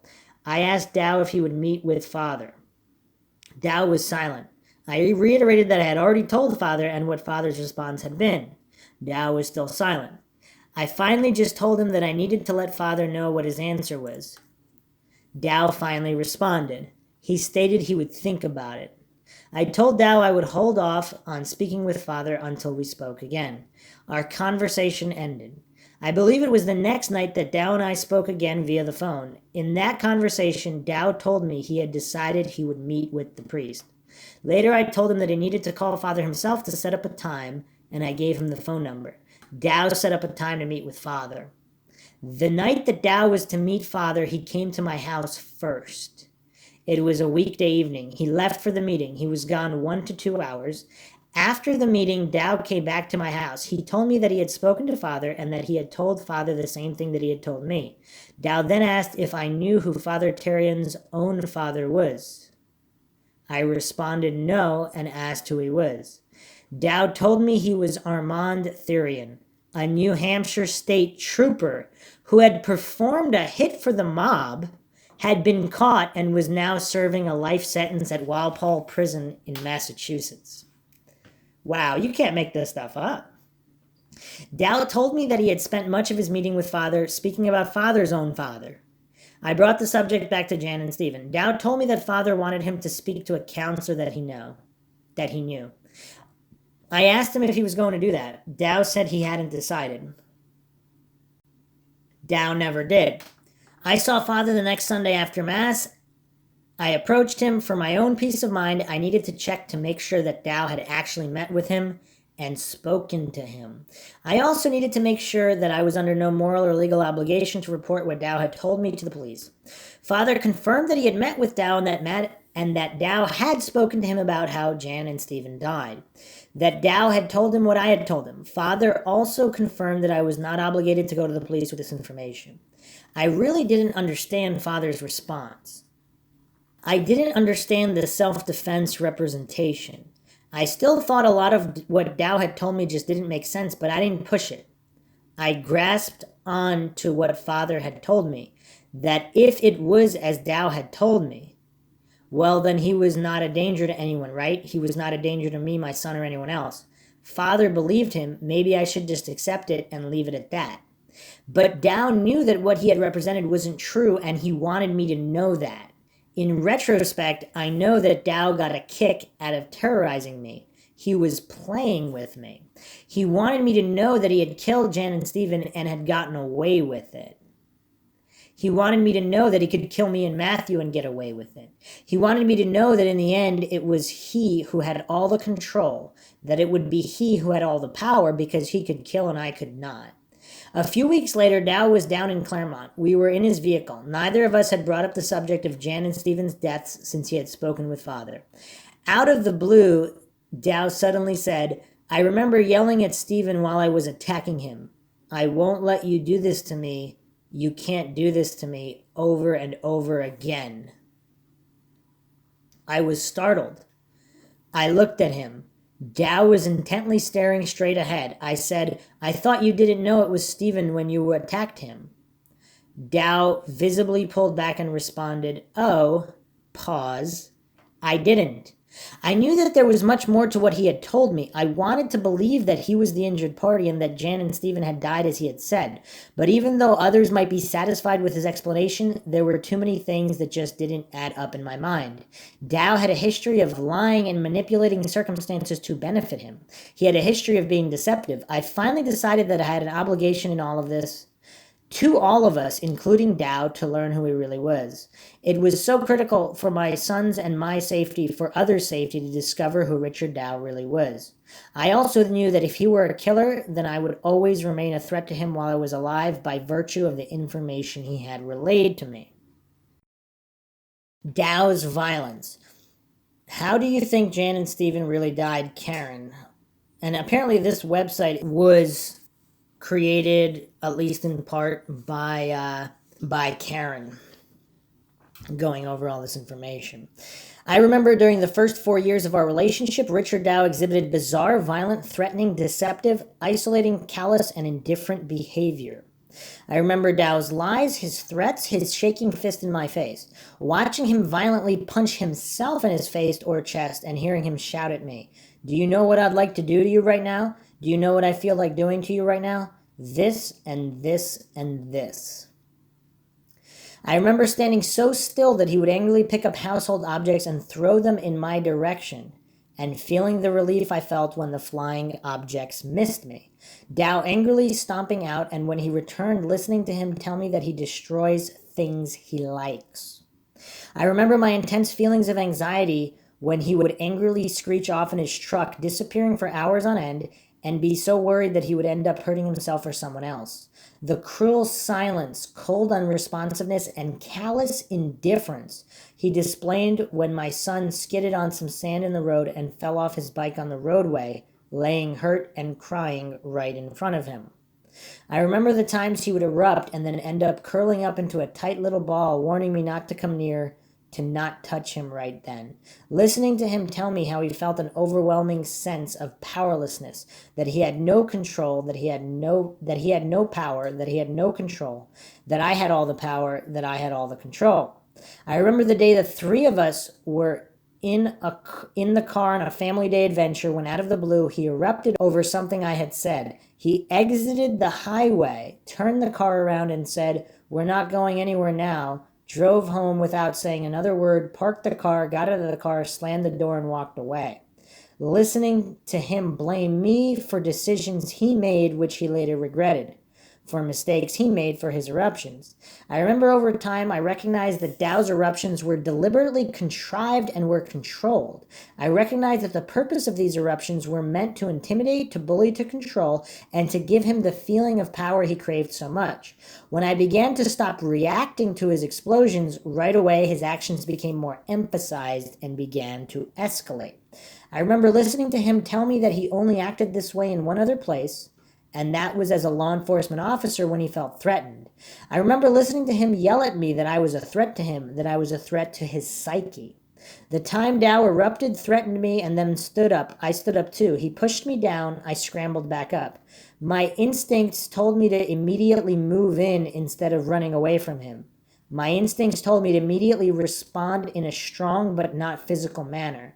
I moved in very close, looking him squarely in the eye, and stated very seriously, pointedly, calmly, and evenly, not to ever touch me like that again. He backed off. I remember my son to this day speaks about one episode he vividly remembers that took place before he was 10. He describes it as Dao being angry and yelling. He watched as Dao picked up a cactus and threw it at me. I remember trying to speak with Dao about these things time and time again. Dao never claimed any responsibility for his conduct. He always found something else to blame his conduct on, including me. Living each day in a state of intense fear. I remember thinking Dao wanted to kill me. I became convinced Dao would kill me. I worried he might try to poison me. I became very cautious about what my son and I ate and began implementing safety measures regarding food. When my fear began to manifest itself into physical symptoms, I became just about paralyzed with my fear of Dao and thought a heart attack was imminent. I began to see a doctor. Dao continued his violent and bizarre behavior. I remember wondering if I was crazy and being irrational. I remember not wanting to die, but at the same time wanting to die so that I could be free and having to fight the urge to take control of when and how I died away from Tao and away from God. I remember I had never witnessed this type of behavior from anyone before in my life. I could find no logic for his behavior. My street instincts, gut instincts, had began to strongly come into play. I couldn't understand why. My street instincts were telling me to be in a constant state of alert. That Tao had a desire to hurt me, to kill me. I could not reconcile my street instincts with my intellectual mind. He had been a law enforcement officer, for goodness sakes. He was a good guy, right? He respected and had upheld the law, hadn't he? I began to think there was something wrong with me, not him. I remember the day I invited a friend over for lunch.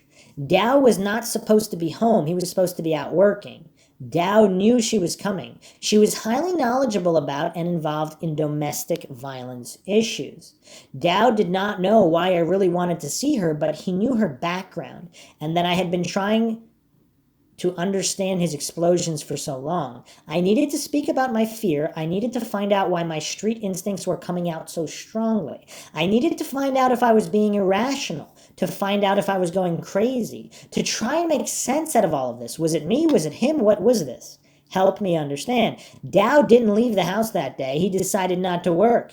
When my friend arrived, he sat with us and took over the conversation and began speaking about domestic violence issues. He spoke about how strongly he stood against it and mentioned domestic violence incidents he had responded to as a law enforcement officer.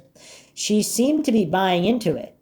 I knew she had when he arranged a public speaking date with her to talk about domestic violence to a group. A light went out in me. I felt so alone. No one would believe me. No one would be able to help me. I responded to this feeling out of despair as I had done when I was young.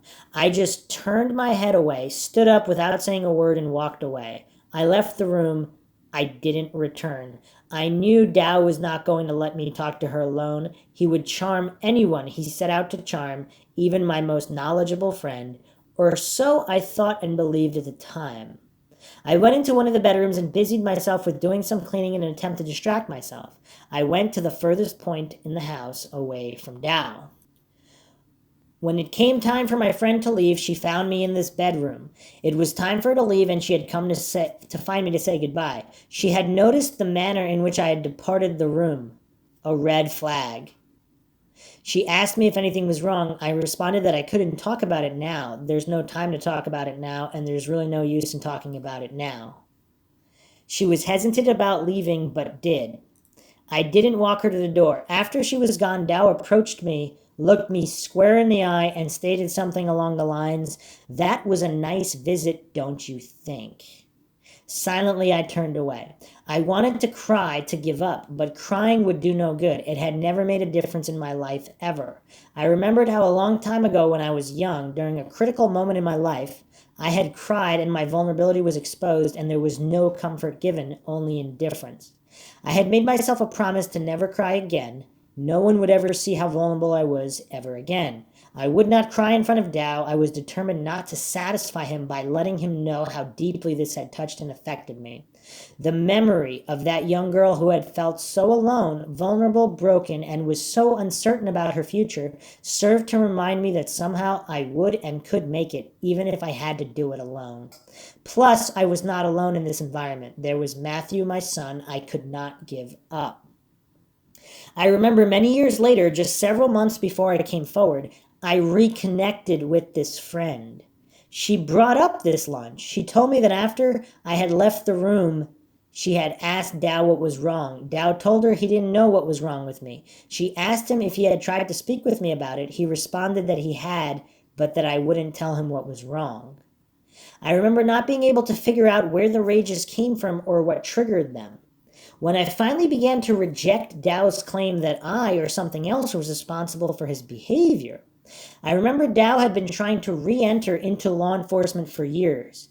He finally gained part-time work as a law enforcement officer for Twin Mountain Police Department.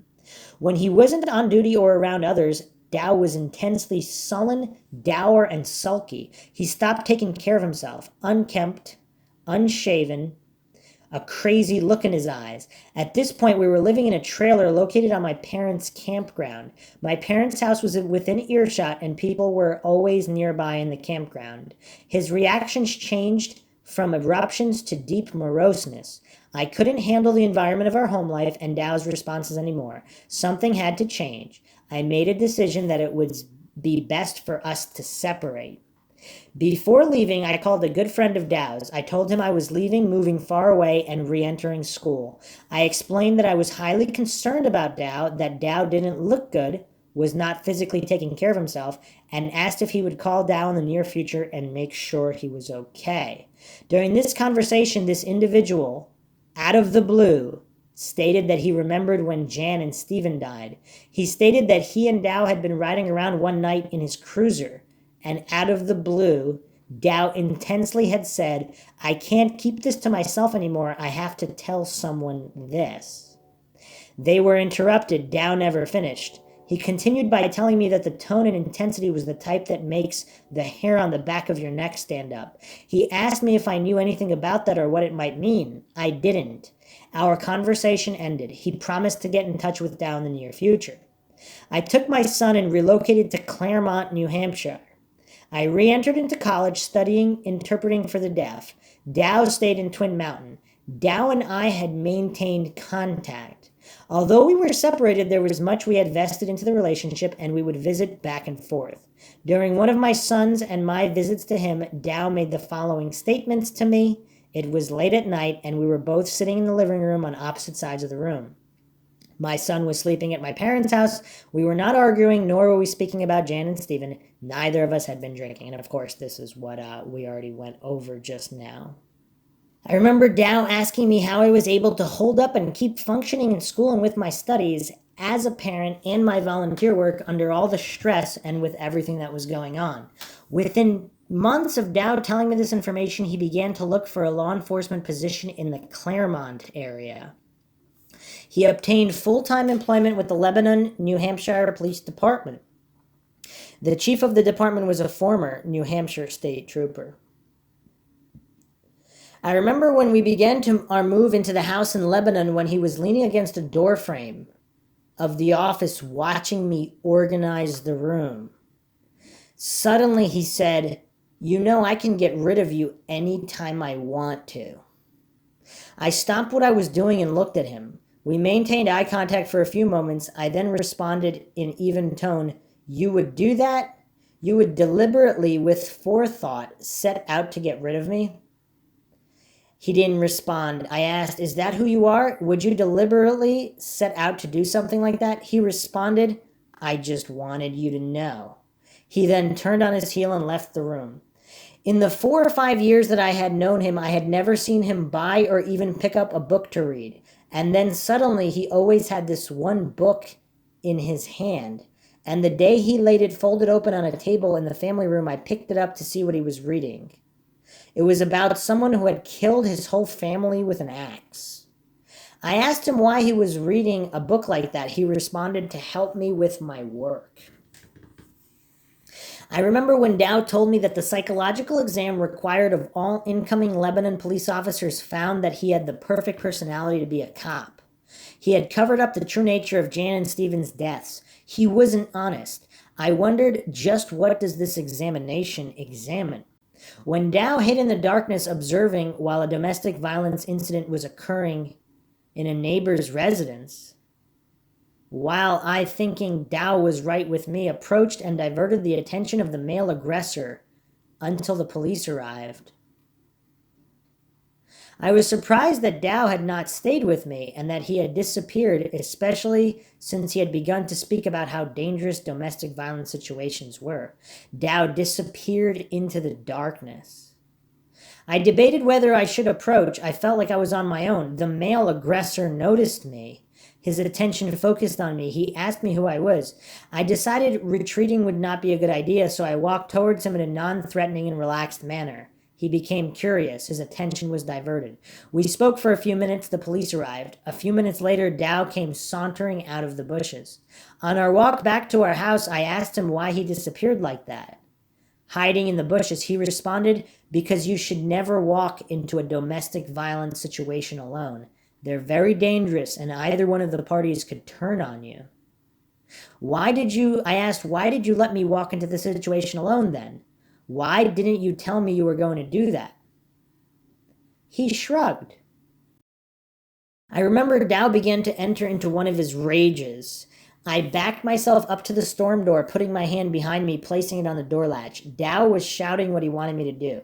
I stood still, watching him to see how he would end this tirade this time. Suddenly, he shot towards me with his closed fist shaking in front of him. I was frozen, focusing on his eyes. Right before he reached me, he took a hard swing, punching a cupboard door, and hurt his fist. He got angrier. He came right up to me and swung. My head jerked back. His fist went right in front of my face and slammed through a glass pane on the inside door that was right beside me, right next to my face. My eyes kind of rolled, and I turned my head away from Dow as I pushed the door latch on the storm door. The door opened, and in what felt like one fluid moment, I was out of there. Once I was outside, I felt safe. I did not look back. I walked straight to my car, got in, and drove off. The only thought in my head was to get away from him. After driving for a few minutes, I began to come out of my frozen state and began to think again. I knew Dow had been hurt. Then I began to feel guilty because I had driven off without making sure that he was all right. I drove back just to make sure he was okay. When I drove in, Dow was outside with a towel wrapped around one hand. It was bleeding. His other hand was hurt. He had called a friend of his to come bring him to the clinic. I drove him in. At the clinic, the nurse asked how he had hurt himself. Dow told her he had been carrying some glass outside, slipped on the ice, and fell. I turned away. She treated his cut hand but told him he would have to go to the hospital to see if any bones were broken in his other hand. I drove him to the hospital. We didn't speak. At the hospital, the doctor told Dow that he had a broken bone in his hand. The doctor asked him how he had broken his hand. Dow told him the same story he told the nurse. I was watching Dow, and like I had done with the nurse, my only response was to turn away. The doctor looked Dow straight in the eyes and stated, "There's only one way that you can break that particular bone, and that's by taking a swing." The doctor asked him if he had thrown a punch. Dow put on a sheepish look, looked down, and said yes. The doctor stated, "Now you're not going to do that again, right?" Dow responded, "I won't."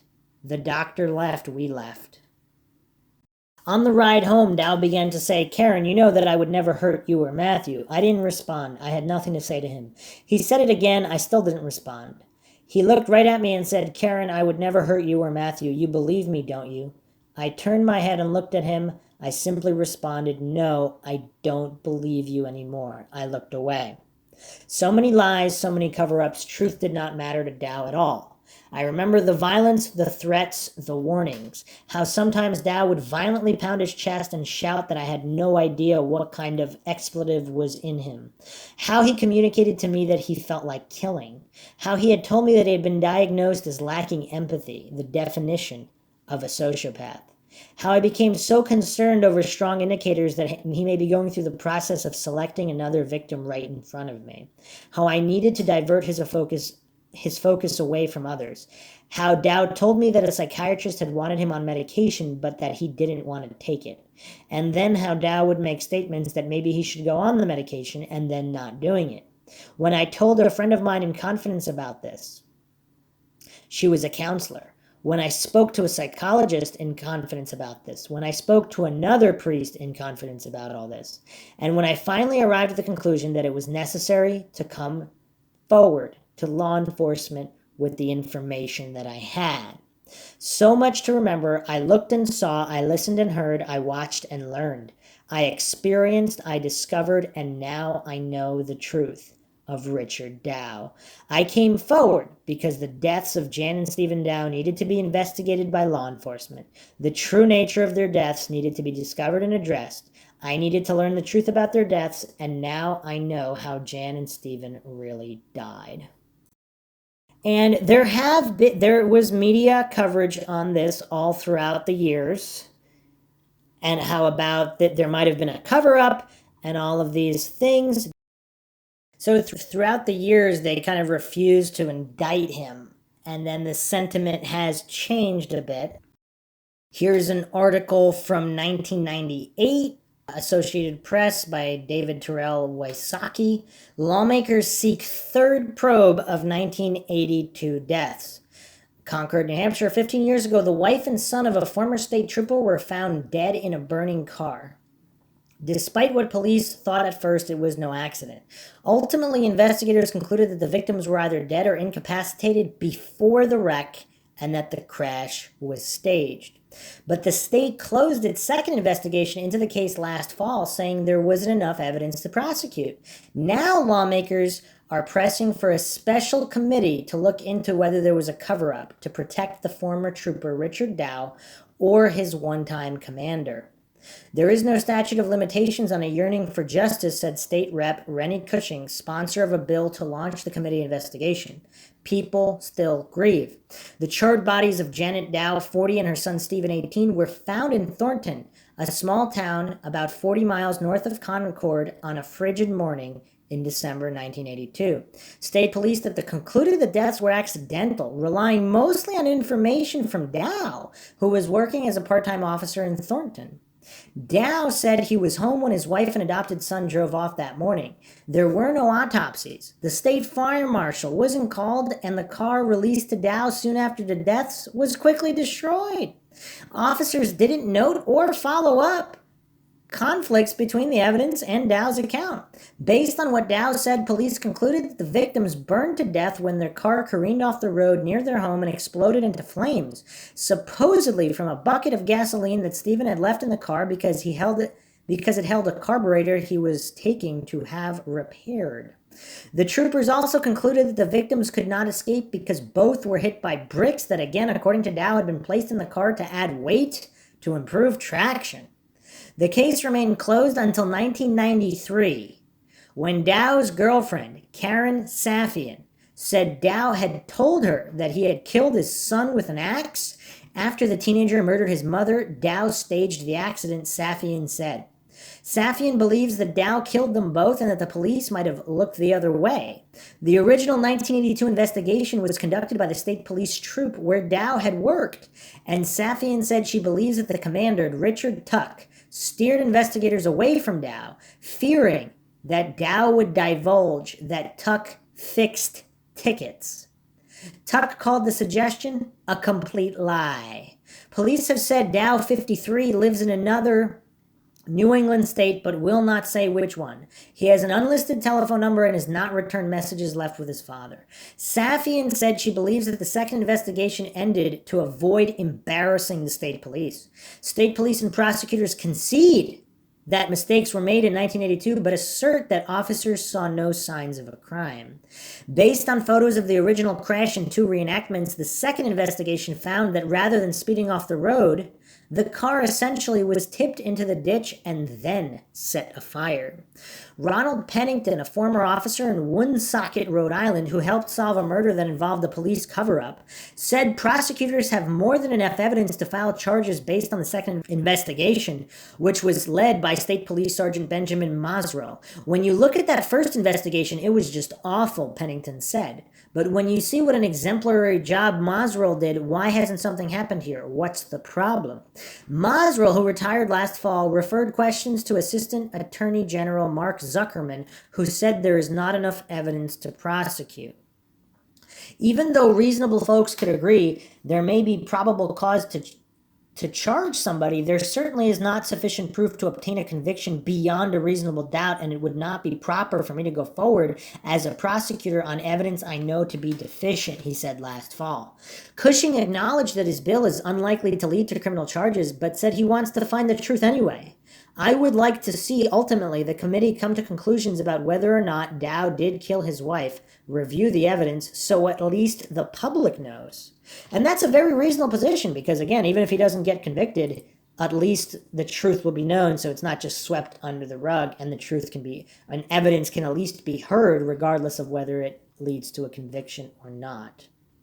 Here's another article, Associated Press. This was posted July 18th, 2009, updated August 4th, 2009. New Hampshire law keeps murder case liars on the hook forever. Concord, New Hampshire. This Rennie Cushing is convinced a former New Hampshire state trooper got away with murder. So the state representative from Hampton sponsored a law that will have people looking over their shoulders for the rest of their lives if they've lied about a murder or helped cover one up. The law removes the statute of limitations or deadline for when people can be prosecuted for crimes related to murders. They include such infractions as falsifying evidence, threatening witnesses, or lying. New Hampshire is one of the few states with such a law, and Cushing hopes it becomes a model for other states. Relatives of murder victims, including himself, yearn for justice, he said, and new technology is helping to uncover the truth years after crimes were committed. There is no limit on charging someone with murder, but laws across the country commonly let people off the hook after a few years for lesser offenses, such as backing a false alibi of a murder suspect. That will no longer be the case in New Hampshire starting January 1st. It's one thing if you give false information about somebody stealing a bike. It's another thing if you give false information about somebody stealing someone's life, Cushing said. Prosecutors do not envision jailing a lot of people for obstruction who obstructed investigations, but they hope the lifelong threat of prison will prompt some to tell what they know. It gives us another tool to use with witnesses who are reluctant and may act as a deterrent to people if they think that if they can withhold information and enough time goes by that they'll be immune from prosecution, said Senior Attorney General Jeffrey Strelzin. Now they'll know they won't be, so there will be some incentive there, hopefully for people to be more cooperative and more truthful. Cushing said the law could also help put killers in prison, at least for short sentences. For example, prosecutors can use the law if investigators discover a murder suspect tampered with evidence, but they couldn't find enough evidence to bring a murder charge. Cushing said he was inspired by the case of Janet Dow and her stepson, Stephen. Their bodies were found in their burned car in northern New Hampshire in December 1982. Investigators accepted an explanation from Janet's husband, Richard, a local police officer and former state trooper, that the two had sped away from their Thornton home and crashed, likely igniting an open container of gasoline he said the son had placed in the car. A decade later, authorities discredited Dow's account, saying they believed the Dows were murdered and the crash staged. Richard Dow was the target of the investigation, but the Attorney General said there was not enough evidence to charge anyone. Strelzin said he couldn't comment on specific open cases, but Cushing said the new law would have helped. When police subsequently uncovered the fact that it was a homicide instead of an accident, Dow could not be prosecuted for what were obvious false statements made to law enforcement, Cushing said. Dow has consistently refused to comment on the allegations. Cushing said personal experience also drove him. His father was murdered on his doorstep in 1988 by a police officer neighbor with a grudge.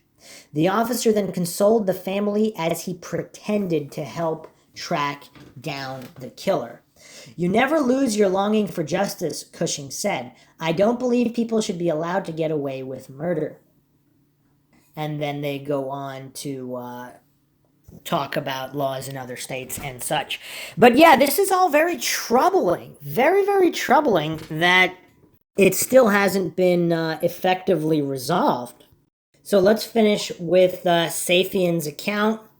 This is from the website here.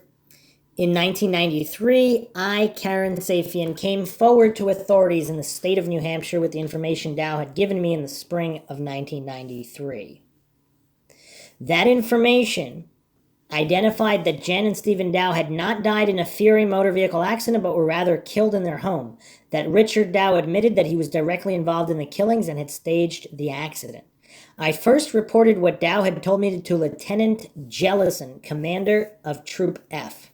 Instead of responding to the information with the seriousness that it deserved, Lieutenant Jellison attempted to trivialize and dismiss it, going so far as to give an investigative conclusion without conducting any serious investigation, warning me that my son's life and my own would be in grave danger if this incident were looked into, and then leaving it up to me to decide whether this matter should be investigated. Wow. Wow. And to the people, again, who are looking at the Maura Murray case or other cases, if a police officer is responsible, all of these authority-worshipping cultists who deny all corruption and how things work, that there's any kind of a blue line or a blue wall that does not like being punctured in any way and any kind of corruption exposed, these are the kinds of horror stories that make these goofballs look so silly, because there's corruption out there. People in uniforms also commit crimes, and other people don't necessarily want the microscope put on that.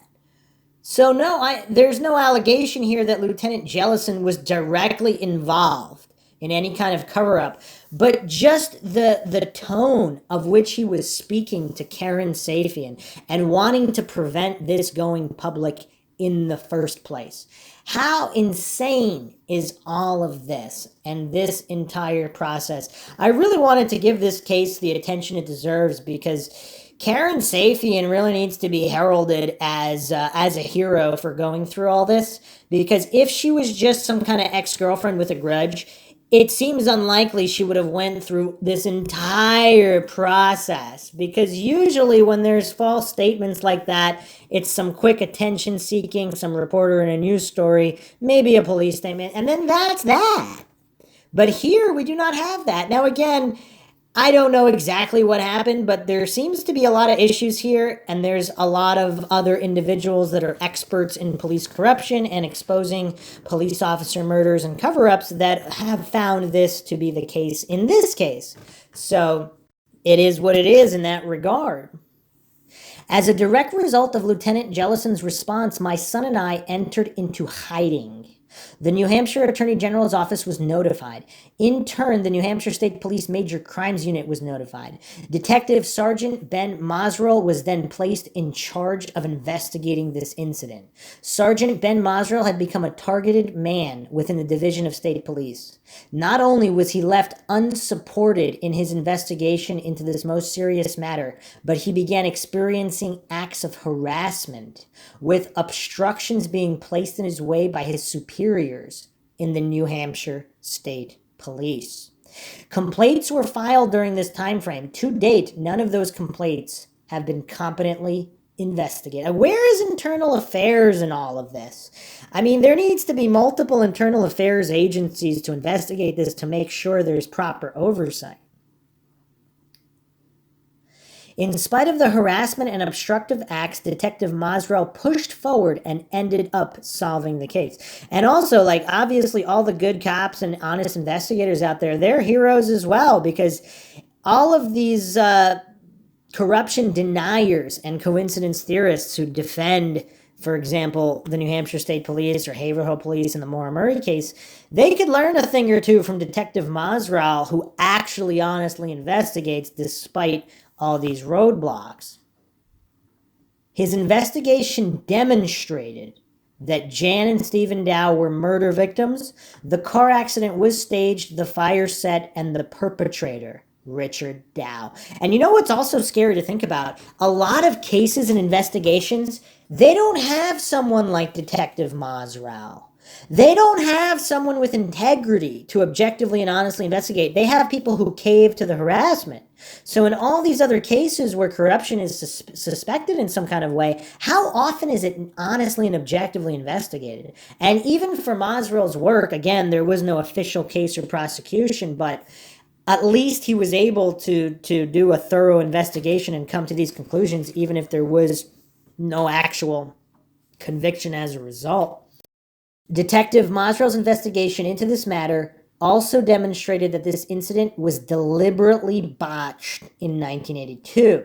At one point, the New Hampshire Attorney General's office was preparing to go forward to a grand jury with this case, but then abruptly decided not to move forward. Interesting. The case was solved, yet the New Hampshire Attorney General's office refused to act. The New Hampshire governor's office brushed this matter off, and while a good number of New Hampshire legislators reacted seriously to this matter and attempted to have the conduct of the Department of Safety, New Hampshire State Police, and the Attorney General's office seriously scrutinized, other key legislators implemented actions to aid in keeping this matter from being examined. Detective Masrel retired from the New Hampshire State Police after years of dealing with harassment and obstructive acts implemented by his superiors. The Dow case was then handed to Corporal William McGee, who did nothing with the case except aid his superiors in their resolve to keep the case from moving forward. To date, top officials in the state of New Hampshire continue to keep this case under wraps, refusing to bring it out into the light of day. And was Lieutenant Leo Jellison ever reprimanded for threatening a potential victim? It's insane. And Lieutenant Jellison never even took a statement. He never called in a detective to interview Karen. Lieutenant Jellison treated my reporting of 2 killings in a staged accident as if it were a trivial and frivolous matter. He sent my son and me right back into an extremely dangerous situation without blinking an eyelash. If we had been killed, there was no record of what I had reported to him. And this is just obvious. She's got on her website a list of all these complaints, and honestly, it's so tough to even go through them because, I mean, at least there was a guy like Masrel who was actually willing to do his job, but all of these other individuals are just, it's just rough. And all of these corrupt officers and just officers and troopers who allowed this to occur and then engaged in a cover-up. Again, it wasn't that they were directly involved. I don't think anyone is alleging that they were there with Dow and involved in the murder. It's just after the fact, there always seems to be this extreme reluctance. I mean, you could see by Art Roderick just basically going on the Oxygen show, admittedly, just to put to bed any kind of theories about police corruption. Not to find the truth, not to do honest investigation, but to put to bed theories that he finds uncomfortable, or New Hampshire law enforcement not to look incompetent or bad or corrupt in any fashion. That's their priority, not to actually solve cases. And she submitted a whole bunch of complaints to the commissioners and all of these people with no responses. Very, very sad. But again, lies have speed, but the truth has endurance. So again, after all these years, at least it has come out to a certain capacity. Now, of course, from the area, the Bear Brook murder is very famous. We're not going to go into that. I haven't really seen any definitive links to the Maura Murray case there. Perhaps I'll do a dedicated podcast on that. There's a lot to go over there. Also, apparently, I actually don't even know where this came from at this point, but apparently Helena Murray said that in 2010, a 40-year-old man named Christopher Lynn disappeared not far from the scene of the accident, or the staged accident, near the Weathered Barn Corner in Haverhill, New Hampshire. Flynn was also from Massachusetts. From his missing poster here, age 40, hair brown, eyes hazel, 5'11", 210 pounds, last seen Westminster, Massachusetts, Haverhill, New Hampshire, May 30th, 2010. And the white 2000 Chevrolet electrician's van, which is owned by Flynn, was recovered from a remote wooded area in Haverhill, New Hampshire, after it had become stuck while traveling down an abandoned road. So here we have yet another abandoned vehicle and a missing person in Haverhill, New Hampshire. It is not known why Flynn was in Haverhill, New Hampshire, or if he was en route to Vermont. Anyone who may have seen him or had contact with a man of Flynn's description in the areas of Sinclair Road, Limekill Road, or Benton Road, Route 116, between Wednesday, June 2nd, 2010, and Sunday, June 2nd, 2010, contact Haverhill Police Department. So that's a few miles from the Weathern Barn Corner. Some people believe he was headed to Vermont. Similar characteristics to Maura Murray. Apparently, James Renner might have mentioned this in his book as well. There's 2 articles here. Journal Opinion, June 9th, 2010. Search is on for missing man in Haverhill. The Haverhill Police Department and the New Hampshire Fish and Game Department are looking for a Massachusetts man after his van was found stuck on an abandoned road in North Haverhill on June 2nd. The man, Christopher Flynn, 40, of Westminster, Massachusetts, was reported missing by concerned family members on June 2nd, the same day the van was found on Sinclair Road off of Route 116, also known as Benton Road. A Haverhill police spokesperson said there is nothing suspicious about the incident, and it is being treated as a missing persons case. Is that their MO? It's just a DUI walk away. Nothing to investigate. According to a news release from the New Hampshire Fish and Game Department issued on June 6th, a white 2000 Chevrolet electrician's van, which is owned by Flynn, was recovered from a remote wooded area in Haverhill after it had become stuck while traveling down an abandoned road. Sinclair Road is near Black Mountain State Forest. Police and Fish and Game personnel do not know why Flynn was in Haverhill or whether he may have been en route to Vermont. Upon locating the van, Fish and Game personnel with assistance from New England K-9 Search and Rescue Team Upper Value Wilderness Response Team and the Pemigewasset Valley Search and Rescue Team conducted a search, according to the news release. Since the discovery of the vehicle, Fish and Game personnel have been searching for Flynn, and Haverhill police have been canvassing the area around Limekill Road, Sinclair Road, and Route 116, looking for information about his disappearance. Westminster Police Lieutenant Michael McDonald said he has no information regarding any connection Flynn may have had to Haverhill or the surrounding areas, that sound familiar, or why his van turned up on a remote road in North Haverhill. He said he did not know if there were any friends or family in the area either. Westminster's involvement has essentially been limited to filing the missing persons report, which goes nationwide, and working with Flynn's family to learn more about his disappearance and any other information that might lead to his discovery.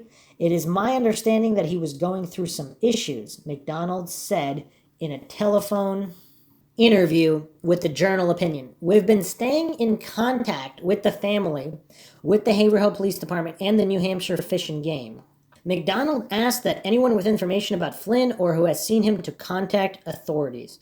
We want to check on him and make sure he's okay, McDonald said. According to the police news release, Flynn is between 5'10" to 5'11", 220 pounds, hazel eyes, brown hair with a receding hairline. Anyone with information is encouraged to call the Haverhill police. Flynn's disappearance is similar to the disappearance of Maura Murray, who disappeared after a minor car accident on Route 112 on February 9th, 2004. Numerous extensive searches of the area failed to turn up any evidence about what may have happened to the 21-year-old college student from Hanson, Massachusetts. She remains missing to the present, and her disappearance is a mystery. So they even put that in the article there. In other articles, Cecil Smith is quoted. Chief Cecil Smith said witnesses are still being interviewed. An intensive search for Mr. Flynn is being conducted by Haverhill police. And some people have joked, so that's why he hasn't been found, because of former military intelligence officer Cecil Smith making these statements. Bizarre. So that leads people to believe, like, what is going on in this area? It's bizarre. Some people have also found that there's a few that certain properties and land between these two scenes is owned by none other than he who cannot be named, the family of this one particular concrete guy individual that I have gone over in the past. I am sure it's all coincidental, as is everything in the Maura Murray case and all of these disappearances. So just statistically, all the cases I went over in this episode, in this very long episode, cases that need attention, cases that need to be solved, cases that need closure, statistically, it seems basically impossible that they are all related or that they all have the same perpetrator or perpetrators. There's nothing to suggest that. But some of them, one or two or three or four, there might be some intersecting lines, not even necessarily the same perpetrator, but possibly individuals who knew the perpetrator. That's the main point here. And of course, plenty more to cover, plenty more to ponder in the Maura Murray series. And this neck of the woods just does not seem to be a safe area. I will close this out with a post. I don't even know where this was posted. It looks like it was copy-pasted of other missing persons and other incidents in the area. This is quite comprehensive. Actually, I tracked it down. It was posted on Teresa Allore's website, teresaallore.com. I don't know if it's still up. You can go on Wayback Machine. And this was the unsolved murder of Teresa Allore, who died November 3rd, 1978, in eastern townships of Quebec. And they were discussing the Breonna Maitland case, the Maura Murray case, and there's a post here, a list of all the people who have gone missing from Vermont and New Hampshire over the past 25 years. Rachel Garden, missing from Newton, New Hampshire, southeast of Manchester, March 22nd, 1980. Russell Bovitt, missing from Last Resort Farm in Walden, Vermont, May 11th, 1986. Sonia Moore, missing from Stark Pond area of Dunbarton, New Hampshire, November 2nd, 1989.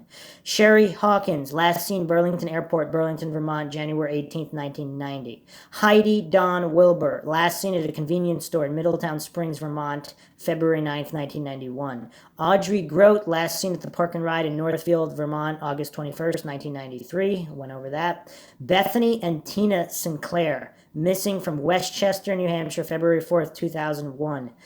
Hang Thai Phuong Nguyen, missing from Manchester, New Hampshire, March 16th, 2001. Lorne Richard Boulay Jr., last seen Perry Brook Road in Chichester, New Hampshire, July 29, 2001. Karen Shirley Dube, missing from Ware, New Hampshire, September 1st, 2001. Courtney King, missing from Pelham, New Hampshire, January 9th, 2004. Timothy James Young, last seen on Daniels Pond Road in West Glover, Vermont, January 20th, 2004.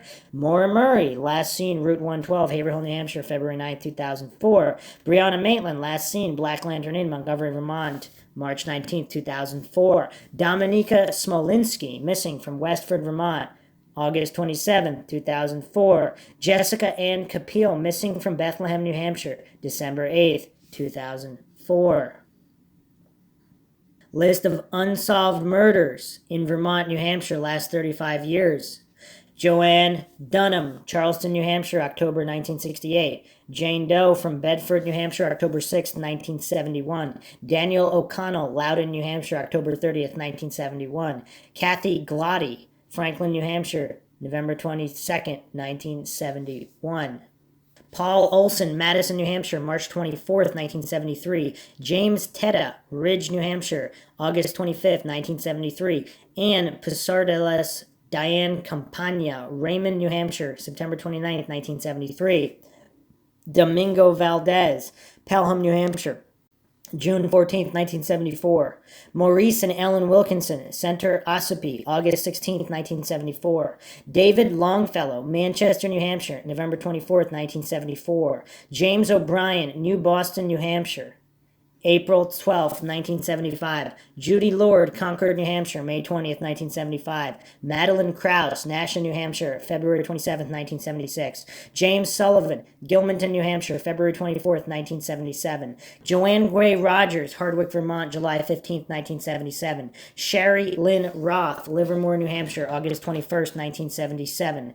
Jacqueline Snyder, Lee, New Hampshire, September 4th, 1977. Pauline Miller Ray Blanchett, Manchester, New Hampshire, October 24th, 1978. Kathy Milliken, New London, New Hampshire, October 24th, 1978. Kenneth Jatch, Ware, New Hampshire, October 14th, 1979. Mary Elizabeth Critchley, Unity, New Hampshire, August 9th, 1981. Laura Kempton, Portsmouth, New Hampshire, September 28th, 1981. Mary Harrison, Winchester, New Hampshire, October 30th, 1981. Sylvia Gray, Plainfield, New Hampshire, May 28, 1982. Tammy Little, Portsmouth, New Hampshire, October 16, 1982. Bernice Courtemanche, Kellyville, New Hampshire, May 30th, 1984. Ellen Freed, Kellyville, New Hampshire, July 20th, 1984. Eva Morse, Unity, New Hampshire, July 10th, 1984. Linda Moore, Saxton River, Vermont, April 15th, 1986. Sarah Hunter, Paulet, Vermont, July 1986. Heidi Martin, Heartland, Vermont, May 1st, 1984. Stephen Hill, Heartland, Vermont, Plainfield, New Hampshire, in the Connecticut River, July 1986. Barbara Agnew, Heartland, Vermont, January 10th, 1987. Lynn Snyder, Rollinsford, New Hampshire, April 18th, 1987. Judith Whitney, Winchester, New Hampshire, November 8th, 1987. Pamela Webb, Franconia, New Hampshire, July 18th, 1989. Craig Lane, Peterborough, New Hampshire. Carrie Moss, New Boston, New Hampshire, April 24th, 1991. Rita Roy, Manchester, New Hampshire, May 20th, 1991. Teresa Reed, Plymouth, New Hampshire, September 6th, 1991. Lisa Beggin Wright, Laconia, New Hampshire, December 18th, 1991. Cheryl Peters, Morriston, Vermont, August 9th, 1993. Angela Ann Bluen, Derby, Vermont, May 30th, 1993. Mindy West, Manchester, New Hampshire, October 4th, 1998. Mary Morales, Vernon, Vermont, March 3rd, 1999. Louise Chaput, Pinkham Notch, New Hampshire, November 15th, 2001. Christina Lunsford, Nashua, New Hampshire, August 1st, 2004. Gone but not forgotten. And it's just very, very tragic that there are this amount of just missing persons and murders, unsolved murders in this area. Now, obviously, other areas have their concentration as well. I'm not downplaying that in any capacity, and I'm also not downplaying statistically there could be far more people murdered in cities, but it seems bizarre that there's these pockets in these New Hampshire areas where there's just this amount of people that have gone missing or have been murdered and their murders are unsolved. And there's actually even more. I'm sure researchers, this was just what was posted. There's actually even more and a lot more. I'll go over one more, and that's Christopher Gray. And this was another murder in Haverhill, New Hampshire, 2008. 2 people were arrested Thursday after the body of a Vermont man was found Wednesday night in Haverhill. Timothy Smith was charged with second-degree murder, and Anthony Howe was charged with hindering apprehension. The body of Christopher Gray of Groton, Vermont, was found on Lime Kiln Road in Haverhill. He had been reported missing on Wednesday. Also, a third person was arrested. 17-year-old New Hampshire woman has been arrested in connection with the stabbing death of a developmentally disabled Vermont man. Gray, 25, of Groton, Vermont, had died of multiple stab wounds. He was found at a mobile home in Haverhill, shared by Timothy Smith and Anthony Howe. Smith has been arrested on 1 count. how 18 was arrested on account of hindering apprehension of prosecution. Smith, who worked at Walmart with Gray, is being held without bail. So this isn't obviously an unsolved case, but he was reported missing, and then he's found murdered in Haverhill. So it just goes to show that there's a lot of crime in the area. Some would say an unusually high amount of crime. And with these numbers, just the sheer numbers of the people I just listed, again, going back to the point I made before, statistically, obviously, all of them can't be at the hands of one serial killer or one person. But just after everything gone over today, again, it may be possible that 1, 2, 3, or maybe more are the result of the same killer or not, or just simply that these killers, different killers, might know each other and be aware of each other and these crimes if they bragged about it, or other individuals who somehow have knowledge of these cases and missing persons might possibly intersect law enforcement involvement or otherwise. But it's all very, very tragic, all very, very suspicious. But Maura Murray and Breonna Maitland are not the only individuals to have gone missing, and not even close to the only individuals that have gone missing with their cars abandoned in similar circumstances. That's the real point here. So despite law enforcement claims that these are unique, isolated incidents, not really. Not from the numbers we're looking at here.